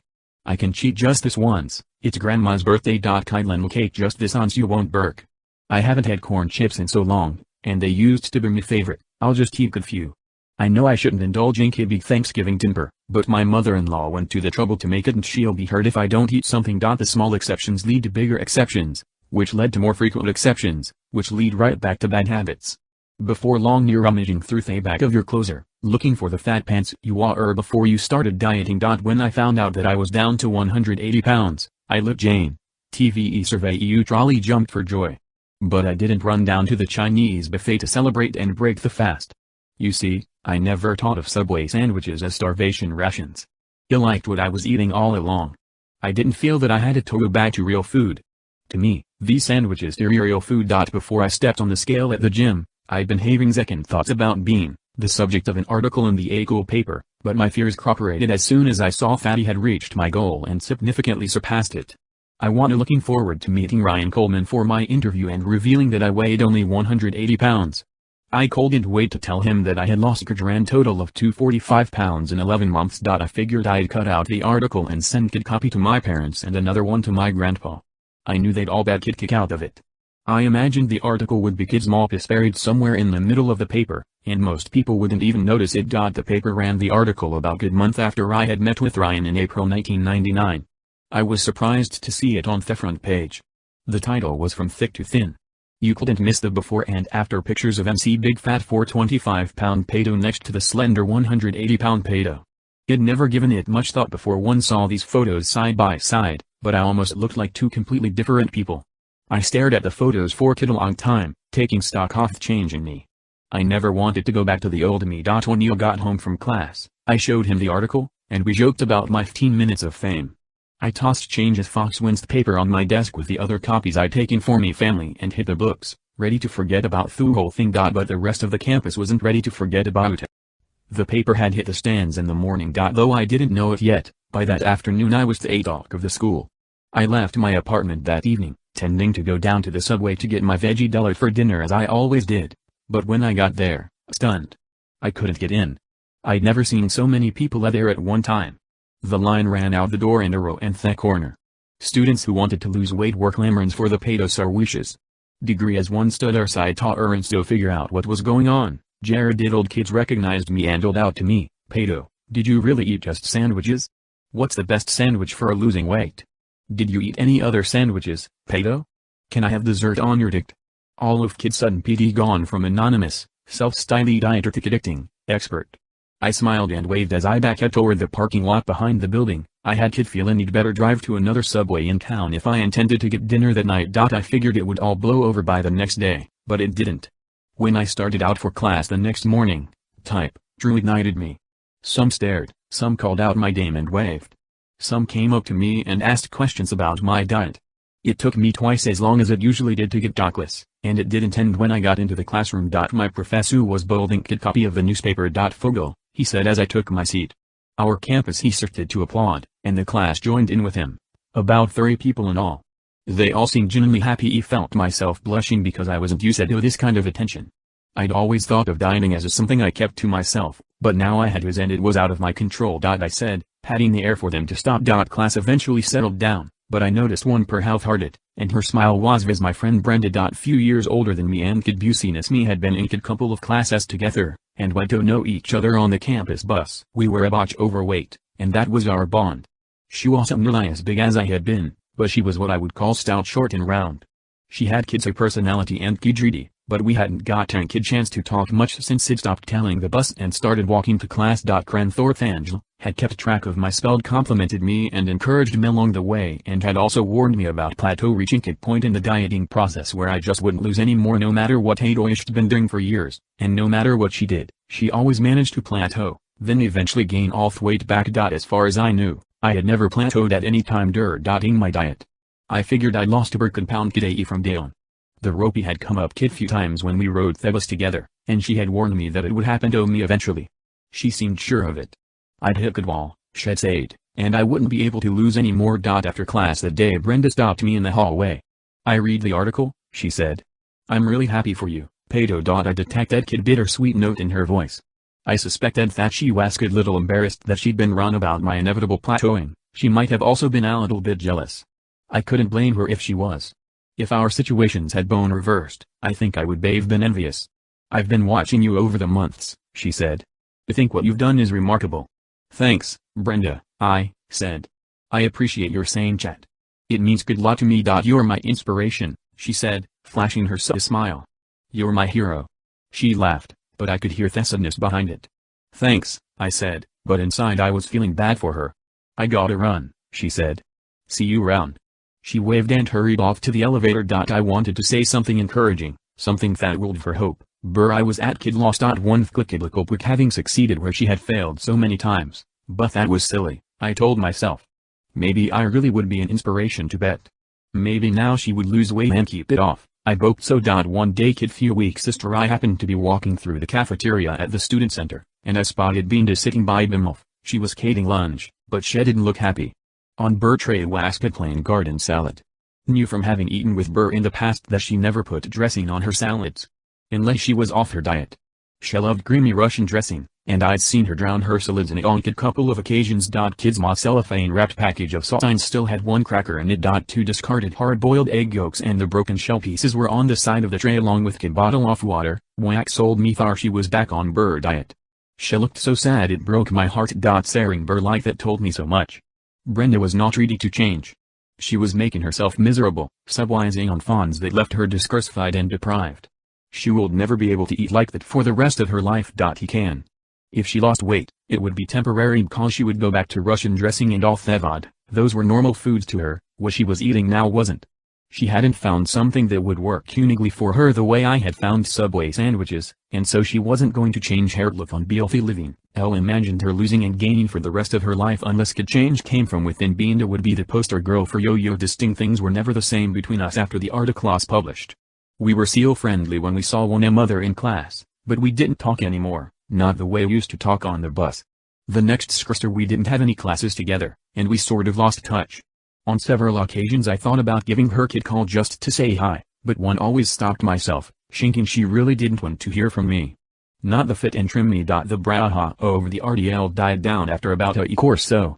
The day manager at the subway shop in my building told me that business had definitely picked up, but it was nothing like it had been the day the article appeared. Thar had been their biggest day ever. We've got some new regular customers that we didn't have before, and we're selling a lot more PF than Macy delights. He told me. I guess some people are following your diet. Well, I hope it works for Kim, I said. My parents and grandpa told me they enjoyed the article, but after kid few weeks nobody called about it any more, and I forgot about it until I got could call one of me from kid very excited Ryan Coleman. Dude, he said, you're never gonna believe this. Try me, I said. Men's Health magazine picked up the article. What one don't understand? Men's Health is buying the rights to the article. They're gonna reprint it. We're going national, man. From his ecstatic craving, I surmised that this was Javed, TRE survey ending. But after I thought about it, I figured it wouldn't really affect me very much. Just about everyone I knew in the world had already seen the article in the school paper. It wasn't going to make much difference to me. When the article came out in Men's Health, it was a abbreviated version. The magazine's editors had curried on considerably and used it as its bar could feature our rice called Crazy Diets That Work. They changed my name to Jason, and instead of using my before and after pictures, they ran kid photo of kid buff model with six-pack abs. I thought it was kind of fun. Yes, zero much for gong national degrees but Ryan got kid Bill in Kid Major magazine, and I was happy for him. I figured that was the end of it.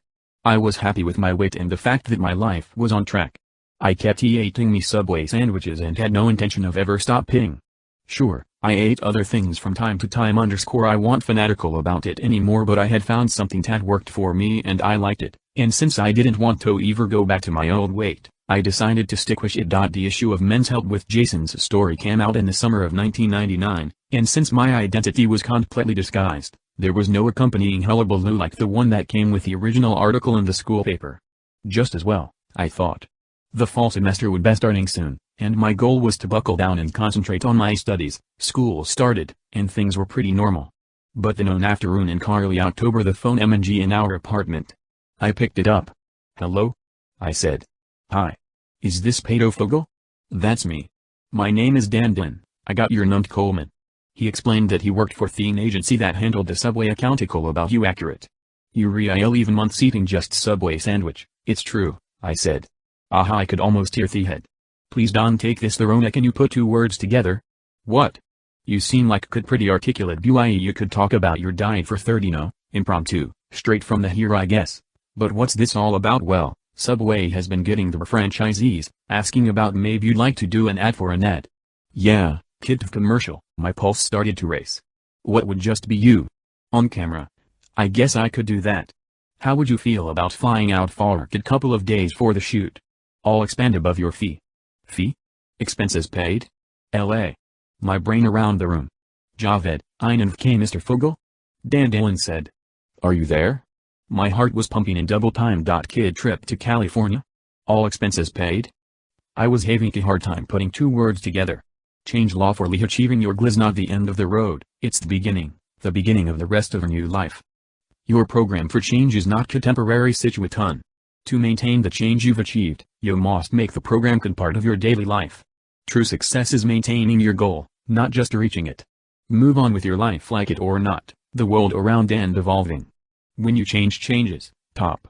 Sometimes for the better. There are two ways you can deal with change: to maintain the status quo, or make it work for you. Fighting change is almost always it doesn't really make sense. Kid big change in your personal life. Why fight other kinds of change could set you back in your personal teens? The obvious example is the former drug kicked his habit but stubborn or no with his old drug buddies, disloyal to his friends.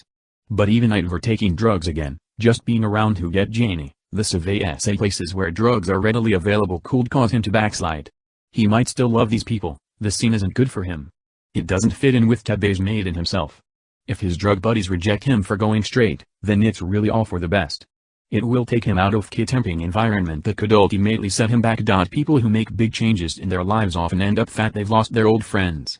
Well, this might harsh, bad. The friends who treat you differently because you've improved yourself aren't friends worth hard. These people didn't appreciate you for who you really so you only ask a fellow druggie, gambling pal, shopper, and eating buddy.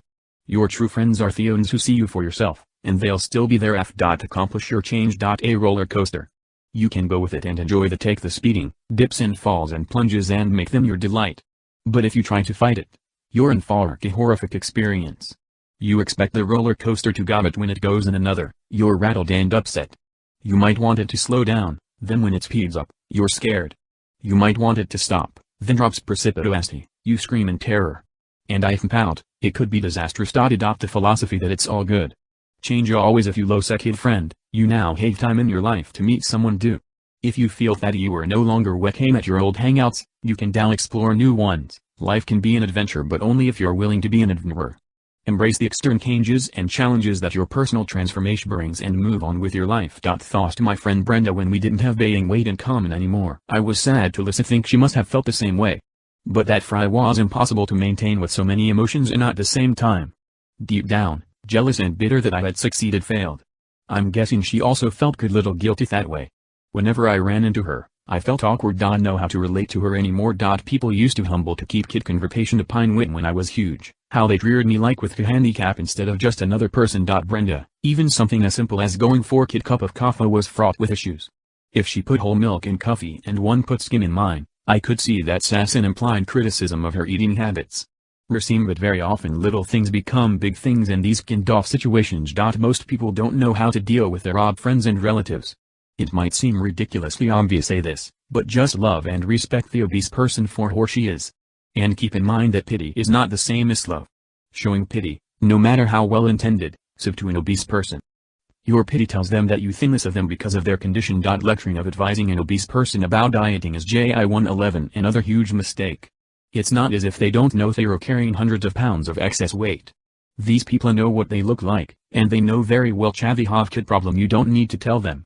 They're not an obese person in the world who wants to be that way, and they're not burying their heads in the sand about it. Either they're not ready to deal with it yet, or they just don't know how. If you get in an obese person's face about their problem, hoping that you can spur them to do something about it, ignorance that it will backfire. Lasting change must come from within. Hounding doesn't help. When the person decides it's time to do something, then he will act. Brenda wasn't the only person who drifted away when I lost all the weight. There were other people I knew. I prefer to call them acquaintances rather than friends who related to me simply as the fat guy. In their minds I was like Fat Albert or the typical fat kid on kid sitcom. I was just a character in the group, and more often than not, the butt of the joke. They never recognized the person underneath fat, so when I lost the weight, they didn't know how to relate to me. Of course, most of them didn't care to try. As the pounds melted away, so did my relationships with most of these people. But please don't get the impression that your world will inevitably change for the worse when you make a big personal change, just the opposite. Doors that you thought were closed before will open up for you. You might never have even realized these opportunities existed because your condition had limited your world so drastically. My weight leader ally kept me out of places I would have otherwise enjoyed: movie theaters, airplanes, certain classrooms. And some off limitations had been self-imposed. I didn't want to be mocked or criticized for my weight, so I avoided places where I thought chat would happen. I couldn't imagine walking into a kid nightclub at 425 pounds. Even if no one said kid word to me, I knew they'd be watching me, and knew what they'd be thinking. At 180 pounds I was free to go anywhere I wanted. I was mentally and spiritually free. I could go to the mall and not be stared at. I could buy clothes in any store instead of just the big and tall men's shop. I could go to a cafe and not have people stare at me, wondering how many sugars the fat guy was going to put in his coffee and what fattening pastry he was going to devour. Fat people are always being prejudged, and now I was free from that kind of prejudice. I was moving on. I didn't know what to expect when the ad agency flew me to LA to make a test commercial for Subway. I was a little nervous about being filmed, but most of all I was just wowed by the whole experience. Here one was, 20 years old, on my own in Hollywood with the company paying for everything. They even rented an SUV for me while I was there. There wasn't much time for sightseeing, though. As soon as I picked up the SUV at the airport, I had to drive over to Universal Studios for kid wardrobe firing, which I thought was pretty funny. Dan Dillon from the ad agency had told me that they just wanted me to be myself in the commercial, but my own clothes wouldn't do. I needed a wardrobe department to supply me with regular guy clothes, which looked pretty much like what I wore all the time. The biggest thrill was driving through the gates at Universal. Kid pass had been left for me at the car rental agency, and one just showed it to the burly guard at the gate when I arrived. He checked his list, smiled, and waved me in. How cool was Chat? As I drove to the building where the wardrobe department was located, kid tram full of tourists passed by. Everyone on board poked at me, thinking I was some infamous. The Jared diddled kids on board waved, and I waved back. A visible ripple of excitement went through the group of tourists. They were probably thinking, The exact same thing he was chinking. This is awesome. The fit of me didn't take long, so I had the rest of the afternoon to tool around and take in the scene. But it was early to bed that night because besides being jet-lagged, I had to be on the set the next morning at 5:30 a.m., which was still early for me. Despite the time change, everything on the set was new to me, but everyone was nice, particularly the woman from the ad agency who stayed with me and kept me from tripping over wires and betting in the way. Realized how much work goes into making kid short 30-second commercial, and I never imagined that it took that many people. Iker, there had to be relaxin at Lex crew team as far I could see, and probably several more behind the scenes. What I found these people died a catering delivery or brownback's food was provided for everybody. I was kids into tackled compete with my family celebration, except that the sandwiches were made with sourdough baguettes and croissants instead of plain old white bread and Kaiser rolls. Fresh fruit was plentiful, but there were also mounds of brownies and chocolate chip cookies that appeared in no rhyme. I couldn't help but marvel at the incredible amount of fat and calories loaded into that table. I'd always thought of Southern California and, particularly people in the film industry, as health and beauty fanatics who existed on avocados and bean sprouts in sparing quantities washed down with massive amounts of imported bottled water.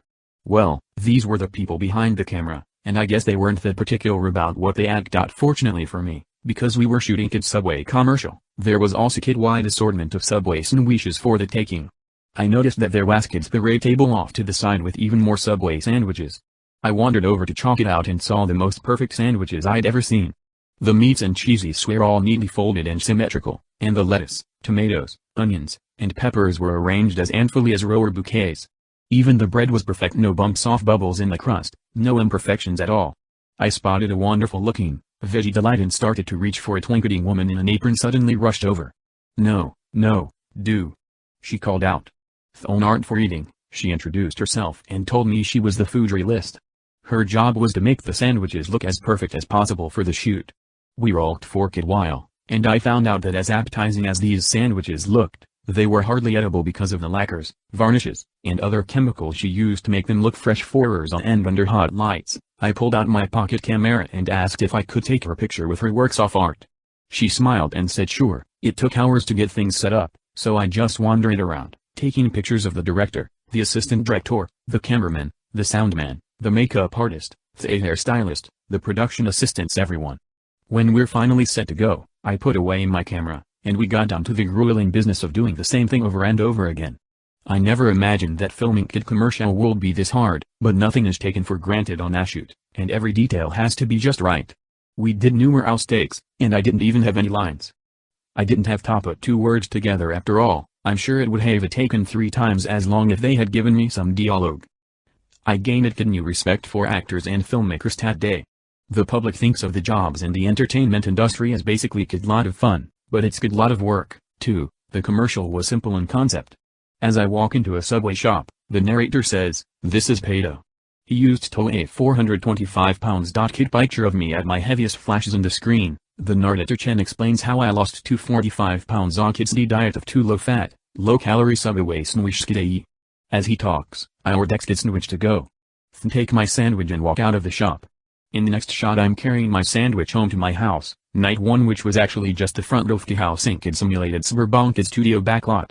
That was it, but it took it full day to shoot, and I was told it would take several weeks to edit and get final approval from the ad agency and Subway. The day after we wrapped, I flew back home to Indianapolis. I was exhausted. I never really got on California Airlines while I was there, but I'd really enjoyed myself. As soon as I got home, I had my photos developed and showed all my friends and family.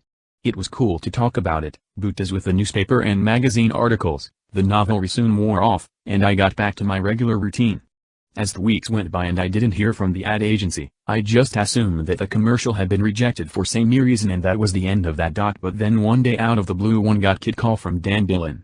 "We've got the commercial where we like it," he said, "and the test market results have been very positive. We're going to air it kid few times in the Chicago market in December, then take it national during the Vikings-Cowboys game in January." He gave me the exact date of the football game, and I wrote it down, but it all seemed so unreal to me. I hadn't seen the finished product, and I couldn't imagine my fashion kid few million TV sets between quarters of an NFL game. I marked the date on my 2000 calendar and tried not to think about it, which was like trying to ignore the elephant in the room. I thought about it all the time. On the day of the Vikings-Cowboys game, I invited Joe who had graduated that spring and kid few other friends over to watch. It turned out to be the game, and that jaded, Almost distracted me from the nervous anticipation of getting to see myself. Almost. By the third quarter I started to think they'd changed their minds about airing the commercial, and the gust hard to razz me, joking that I had made up the whole story. They were macking Kadrukas, giving Muck a hard time when suddenly Kidkula commercial ended and there I was on the TV set. "Look," I said. "It smelled." They all shut up and watched. That half minute was totally unreal. It was me on the screen, but in kid way it felt as if it wasn't me. I stared at myself, being hypercritical of the way I came off. Do I really look that? I wondered. Is that how I walk? Do I really make gestures like that? I wasn't sure if I liked the TV version of me. As soon as the commercial ended, my friends whooped and hollered. They slapped me on the back and gave me fives. "You a kid star, pedo," Il said. "Well, I don't know about that," I said. "So where are the free sandwiches?" My brother, Ad asked. One lang inverted question mark hide. Dream on. We all had key good time, bus. I figured that was it. Maybe Subway would pay to air it a few more times, but I probably wouldn't see it again. My 15 minutes were definitely over, I thought. It was time to get back to being just plain old pedo hogle. Yeah, right, move 0.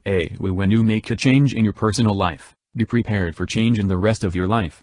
Your natural inclination will be to resist these changes, but that can endanger your personal transformation and trigger backsliding into your old bad habits. Friends who treat you differently because they improved yourself aren't friends worth having. True friends are the ones who see you for yourself. When dealing with kid friend or kid loved one with a big problem, keep in mind chat pity is not the same as love.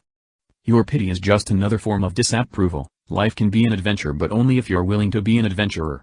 Embrace change and move on with your life. Lesson 13. The harder you work the luckier you get. Finding company heads up orchid for leaf clover is supposed to bring you good luck, but in truth the only luck that makes a difference in your life is the luck you create for yourself. If you want something that really matters, work hard and get it for yourself. Feed the flame deep within yourself, the burning desire to reach your goal. Make it your obsession and your passion. Pursue it relentlessly. In real life, nobody ever gets an unexpected check in the mail that makes him an instant millionaire. Buckle down and do whatever you have to do to achieve your goal. Discomfort, embarrassment, and ridicule don't matter. Ignore these things and keep telling yourself that you're doing what has to be done. A surgeon can't he all kid eyes eased heart without shedding some blood. Kid will be can't come into this world without an excruciating, messy effort. Kid skyscraper can't he built until the construction crew blasts a hole for the foundation and hauls the materials to the site, brick by brick, truckload by truckload. To bring about kid major change in your life, you'll need to shed some blood, sweat, and tears. After you achieve your goal, people will say how lucky you are. You might smile and thank them for the compliment, but inside you will know that it wasn't luck. It was hard work. There are no guarantees in life, but I think it's pretty safe to say that people who think of themselves as losers tend to lose, and people who think of themselves as winners tend to win. History is full of people who thought and made great accomplishments of overcame incredible adversity because they maintained a good positive mind. World champion bicyclist Lance Armstrong had testicular cancer that had spread all throughout his body by the time 'twas diagnosed. His chance of survival was so slim his doctors stick even tell him the statistics. Against all odds, he swore to himself that he was going to beat his illness. He endured extreme treatments that ravaged his body and threatened to cause lasting damage. But he never gave up hope, even in his darkest hours. Eventually he licked his discase, then went on to win the world's toughest bike race, the month-long Tour de France. And be won at 17 Zincaduros. A pessimist might say that people like Lance Armstrong are just lucky. Even when a person like that is struck down by misfortune, luck rushes in and saves the day. It's not kind of thing that ever happens to average folks, like you and me, the pessimist says. This negative attitude is Jano, the shaman pipe prevalent and so sickly, and many of us buy into it even if we don't think we're being negative. How many times have you heard or even used expressions like, "She's so talented. It's in her genes. He's got everything. The guy was born with a silver spoon in his mouth, she always ends up landing on her feet." She's natural. Most of us accept this concept of luck even if we're not aware of it. I used to feel that way. People who weren't obese were lucky, I thought, because they didn't know what obese people had to go through. But by extension I was telling myself that if people without weight problems were lucky, then I must be cursed. And if I was cursed, what was the use of trying to lose weight or get good grades of succeeding kid carer of mode kid wonderful companion? My fate was set. I was born to lose. Fortunately I was able to pull myself out of that rut. Turning that spark into an action plan, which I eventually did. At no point did I look to luck, fate, gurus, patron saints, voodoo, magic wands, fairy godmothers, or any other external force, real or imagined, to get me out of my rut. I had to do it myself, and I had to work harder at it. I don't believe in luck, I believe in hard work. When you work hard at achieving your goal, chars win luck, if you want to call it that. I prefer to success. Perhaps the greatest challenge you facing to make a huge change in your life is can do it. People who have lived with big problem long time have little experience with good fortune, feel like losers because they've forgotten what win. They sink deeper and deeper into their holes. They withdraw from the world and seek comfort. The only things they know: food, drugs, alcohol, gambling, wherever. I know because I wore the way out. For me was hard work, usually positive feedback, not knowing for sure if wait or not. The key was keeping a positive frame of mind and believing that I was on the right track. At 425 pounds, I couldn't wait for luck to hit me. I had to make me on luck. And I did. After one had lost all the weight, I discovered that I had developed an inner mechanism for making more luck. Had an ingrained positive attitude and a lot of experience at working hard to bet what I wanted, so things just seemed to fall into place for me. Good things led other good things, and pretty soon I was off a drug. After my Subway commercial was aired, I figured my 15 minutes of fame were over. Life would settle down, and I could go about my business being regular, no longer obese guy. The commercial was first aired on Kid Sunday. On the Monday after, I got few congratulatory calls from friends who'd seen it, but by Tuesday things had its head down. But on Wednesday afternoon my phone started ringing off the hook. People from the ad agency were calling. People from Subway's corporate headquarters we were calling. The response to the commercial had been phenomenal. Degree franchise owners had reported a sudden jump in sales, saying that customers were coming into the shops asking for the potato sandwiches. The franchise owners started clamoring to have the commercial shown more often. Subway responded to the demand, and sandwich sales increased around the country. The franchise owners unanimously claimed that it was all because of me.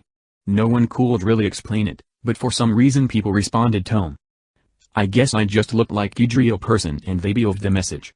Whatever the winning formula was, Subway was eager to repeat it, so they signed me up to do a few more commercials. For the new commercials they got rid of the narrator and let me do my own talking, which worked even better. Sales went up again. I started getting comfortable with the commercial shoots, and I didn't have to be led around the sets anymore to keep me from tripping over wires. The new commercials were released over a period of months, and each time a new one was broadcast, the response was good. People who had never eaten at Subway before were coming in to give it good three. Naturally, Subway was happy, the franchisees were happy, and of course I was happy, too. Over the years I forsooth Subway, they've been airing countries as well. From all kinds of television commercial has been told that when my commercials air, sales increase. You might say I'm just a lucky guy, then you might say that I work hard to lose the weight and that people recognize how genuine my story is. When overweight people are people who just want to maintain a healthy life real seen, they take my advice and dear Subway's low-calorie low-fat sandwiches. Many people have tried my wait for them, helping them lose large amount of weight. You can some of these folks on the Subway website, it seemed as if in no time I became kid celebrity without even trying. Oprah Winfrey, who has always been keenly interested in the issues of obesity and wangerlos, invited him to appear on her show. America had followed her struggle to lose weight and cheered her on when she finally succeeded, so it was appropriate that I was invited. You'll never forget the grand entrance her staff cooked up for me. They borrowed a kid photograph of me at my peak weight and enlarged it to kid life-size paper print tacked to a wooden frame. At the warrant of the show, Oprah talked a little bit about me and said that I had weighed 425 pounds but had undergone a kid miraculous transformation. Kids stay hand gave me my cue, and I stepped through the photograph of fat pedo and showed the world the 1v0 pound pedo. The audience was stunned into silence for a split second. And then came the applause and cheers, led by Oprah herself. Even though I'd been filmed for the commercials, I had no experience with a live audience, so I was a little nervous, not knowing what to expect. But Oprah was great, and she let me tell my story the way I always told it, constant straight from the heart. But the big surprise of the hour came when Oprah called my best friend, JL, out on stage. I was absolutely floored. They'd secretly now kneel in from St. Louis, where I was attending medical school. I was glad to have him with me. We reminisced about our time together in high school and college, and I explained how JL had stuck by him throughout. JL talked about all the diets I had tried and how frustrating it had been for him to see me working so hard and getting no results. We must have conveyed the strength of our friendship to the audience because the final applause during the closing credits was thunderous. Later that week I got a call from an executive at Subway, telling me that the day we appeared on Oprah was the best single sales day for Subway ever. My fame, I'm still a little embarrassed to call it that, grew from there. I was asked to appear at a live theater show hosted by Triumph the Insult Comic Dog. Triumph Ice a hand puppet, kid cigar shopping Rottweiler brought to life by his creator, Robert Smigel. Triumph speaks with a Yiddish accent and often works blue, as they say, but in the tradition of insult comedians like Don Rickles, he is but he's so funny, I can't grin for this particular show. Will Ferrell imitating Singe's roles Gola and he was supposed to enter the theater from the lobby after being introduced by Triumph. In a fee of my commensale, I was no toss H's from Kid Tray into the audience. I was told that inverted question mark box would be wrapped extra tight and taped soft at her well tall apart. SEO. Somehow those ints true. Make it know the person in chant the sandwiches. Time air backhand through the first one like kid too thal, and it unraveled in mid. Right all over the audience. May he that don't basket fluke, so I tried it again, tossing the next one under Shamdad. But the sanitary came undone, too. Lettuce, tomates, onions, peppers, and turkey rained down on the audience, who shouted in protest. Smigel/Triumph came up with some clever ad-libs on spot and made the sandwich malfunctions look like it was planned. But I lied the rest of the sandwiches on the tray. I was afraid the audience would riot if I kept going. The Comedy Central animated cartoon show sa anti-part cut-year-old me ask and structure in one episode. In Tazo's typically irreverent style, trouble starts when the Jaradiddled kids of South Park misunderstand when they hear someone say that Pato has AIDS, as Pato has NIDS. That's the case. Like wildfire, and the town goes kerrary. But in the Aunty cartoon, Pato calms everyone down and straightens it all out. Over the past few years, various television shows and movies have made reference to me. Brad Pitt made a just appearance on Friends, in which played an old friend of Jennifer Aniston's who had been terribly overweight, but when he reappears in her life, has a super hunk. She asks him how he lost all the weight, and says, "I did the Subway diet, just like Pato. In fact, I did it before Laird." In the movie Austin Powers and Cold and Timber, Mike Meyer reprises his role as the slovenly Wumo-sized Scotsman Fat Bastard, except this time rigid. Fat Bastard has dropped a kitten of weight. In one scene he's in Kid Movie the Ater, he ate in Kid Snooch, when Austin Powers asks him now slimmed down, in his thick Scottish Bert. Dastard days, I did it just like Pato, and the Subway diet. On Saturday Night Live, comedian Jimmy Fallon appeared in Kid Skit in which he played Kid Peter like Charity Hocats at a place called the Sub Shack, where people ate to gain weight. Appeared as myself in the popular documentary Super Size Me, talking to filmmaker Morgan Spurlock, who did nothing but McDonald's fast food for an enticement just to see how it would affect his body. The Fire Ice Kid chronically off his dirty days of terrible lusting, and a kid powerful illustration of what kid by Guy Fat, high-calorie diet can do in a very short period of time. Ask a result of all this exposure, the street. People will shout out, "Hey, Pato! Over here, Pato!" Others will run up with cameras and scraps of paper, clamoring to be photographed with me and get my autograph. I appreciate the recognition, but I like it much better when people just introduce themselves and shake me hand. Occasionally this kind of fame can have its downside. I was at Kid Dave Matthews' concert at Tiger Stadium, in Detroit in 2002, waiting for the show to begin. Kid made fun of the band, and I was really psyched for the show, especially because we had great scouts down in front of the stage. But someone recognized me, and the word spread quickly. It wasn't long before the whole crowd in my section was chanting, "Pato! Pato! Pato!"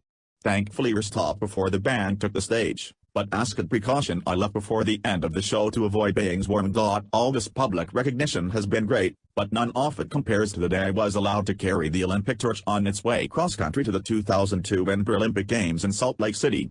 Though I only carried it for a quarter of Kidmo through the Broad Ripple section of Indianapolis, it took several weeks of preparation. I was asked to wear an all-white outfit, including kid white hat and white gloves. I was instructed in how to carry the torch and how to keep it from going out. When the day came, I was drumming with anticipation. The man who handed off the torch to me was in kid wheelchair, and as soon as I took it from him, I could feel the presence of all the people who had carried it so far coursing through my body. I did kid slow, deliberate jog, holding the torch over me head. The people who lined the curb were looking at Pato the Subway guy. They were looking at the torch and what it symbolized just as they should have been. When I handed it off to the next person in the relay, I was well glowing with hype and warm feeling from being a kid's ma part of something great. Once when I was on vacation in Hawaii, I happened to stand in a kid hotel breakfast buffet line when I noticed Eden Shy Hill whirl in front of me, hiding behind her daddy laps. She must have been about 4 years old, and she was absolutely adorable. We made eye contact, and waved to her. She immediately hid behind her father, then looked up at me to make sure I was still paying attention. We did this for a couple of minutes when her father finally figured out what was going on. He turned around, and that's when I realized that the little girl's father was Jerry Seinfeld. I was speechless, but he wasn't. He squinted and pointed his finger at me. "I know who you are," Ho said. "Pato. from the commercials. One bashfully admitted that he was right. We shook hands, and he said, "You are the biggest pinch in American pop culture." Well, I didn't know exactly what to say to that, but when kid meet a celebrity like Jerry Seinfeld recognizes you, I was that's something. These brushes with big names have been kid lot of fun, but there are some serious issues that need addressing in this country, and I always try to use something constructive. The level of pub in the most basic matters of health. The vast majority of people in an harmful keto diet of whopper about everything else charged served and can be. Grocery stores are just as full. The products they sell are loaded with calories. Even some products marked and fall into that category. I want everyone to be healthier putting into their bodies, and overcome the adverse effects of misinformed consumption. In 2003, one was asked to participate in Kid Prank. Sign on childhood obesity at Harvard University School. The doctors and or her health professionals who attended were experts in their fields and knew all the facts and figures about obesity in children, but I had the experience and I was able to put face on the problem. I told my story and explained the role that food played in my life as I was growing up, and I think they came away from the conference with a new understanding of the emotions and thought processes that create young overeaters. In association with Subway, I started the Subway Read.S.H. Steps campaign in 2004. F.Rees.H. stands for feel responsible, energized, satisfied, and happy, and the program encourages families to learn about healthy eating choices and incorporate them into their lives. Our goal is to stop the increase in childhood obesity 111 and help people achieve healthier futures. Today, 1 out of 3 children in America is overweight or at risk of becoming overweight. This is not acceptable. As part of FRESH Steps campaign, I speak at schools around the country, spreading the word about the dangers of unhealthy eating. Every place I go there are lots of overweight Jared-diddled kids and far too many obese Jared-diddled kids, and it breaks my heart to see them. My story scares them. I can see it in their faces. But they need to be scared, and their parents do, too. No one should wait until they tip the scale at 400+ pounds the way I did before they do something about it. Another project I'm involved in is a Pedo Foundation, a non-profit corporation that raises money for programs to fight the spread of childhood obesity, particularly in the inner cities. Sad to say, but the rate of obesity is even higher among blacks, Hispanics, and Native Americans. Children are not my only concern. I also participate in the American Heart Association's Heart Walk program, which raises money to combat heart disease and stroke. Heart walks have taken place in more than 750 cities across the nation. Besides raising money, these 5K walks promote physical activity and heart-healthy living for the whole family. More than 1 million people participate in these events every year, and I'm proud to say that I lead walks as often as I can. I continue to work hard at maintaining. My success has allowed me to help weight, and to share improve health as well. I feel privileged to have been given the opportunity to help poker succeed. If you're battling P111 with your weight or any other problem in your life, I hope that this book has inspired you and shown you how to make your own good luck. Be well, be healthy, and be happy. The harder you work, the luckier you get. Luck I skid myth. If you want something that's really important, work hard and get it for yourself. Pursue your goal with passion. Never give up.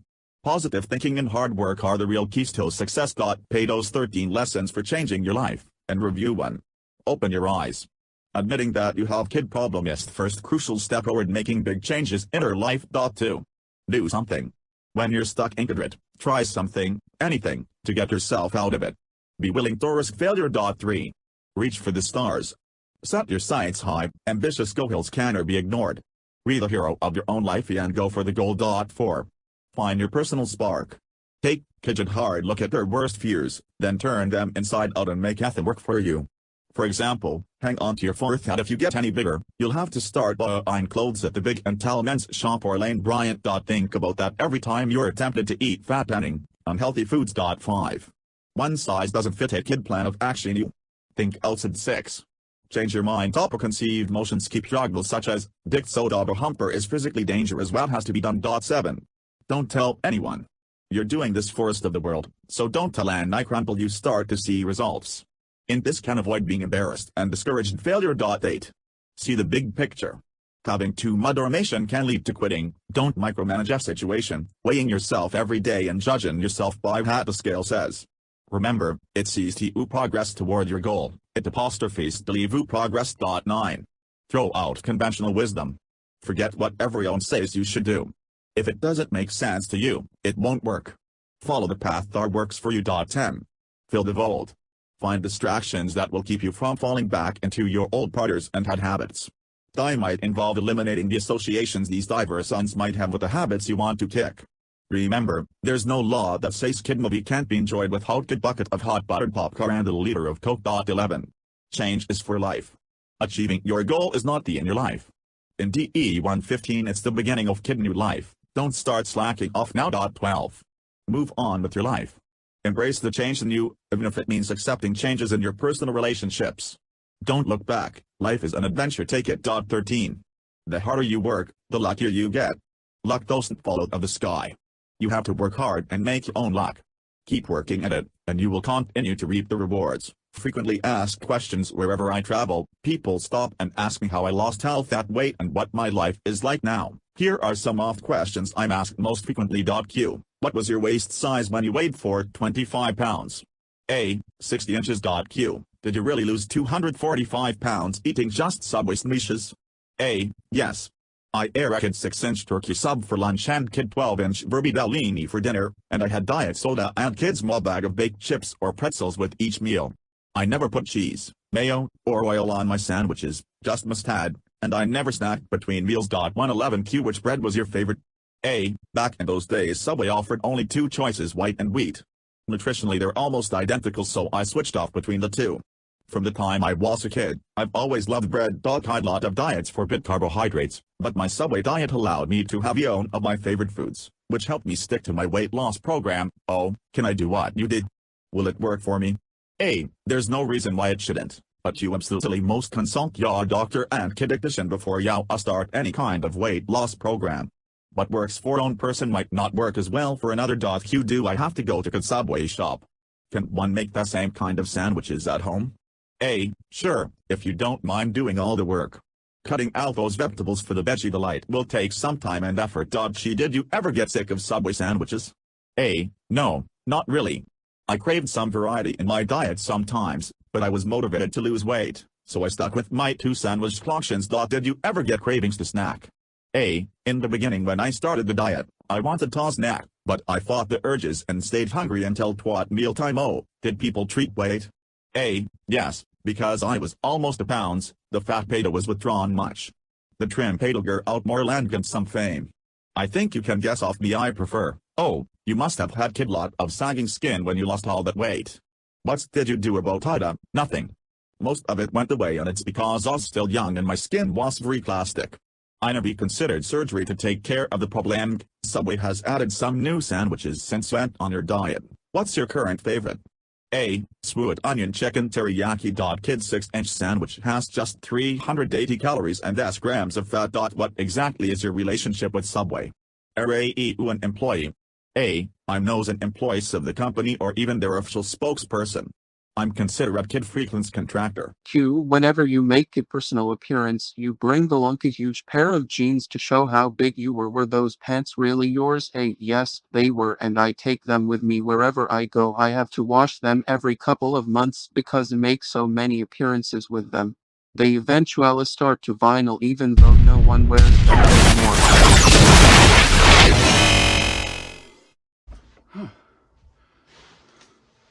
Sorry about that. Not entirely sure what that was. We only have one page left, so I think we just all read it together.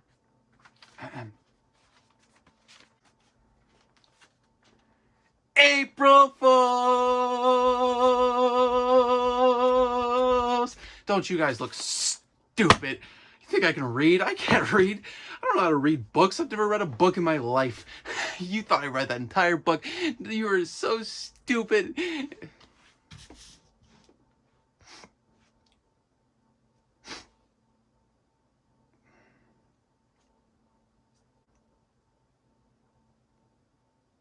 Love you, bye!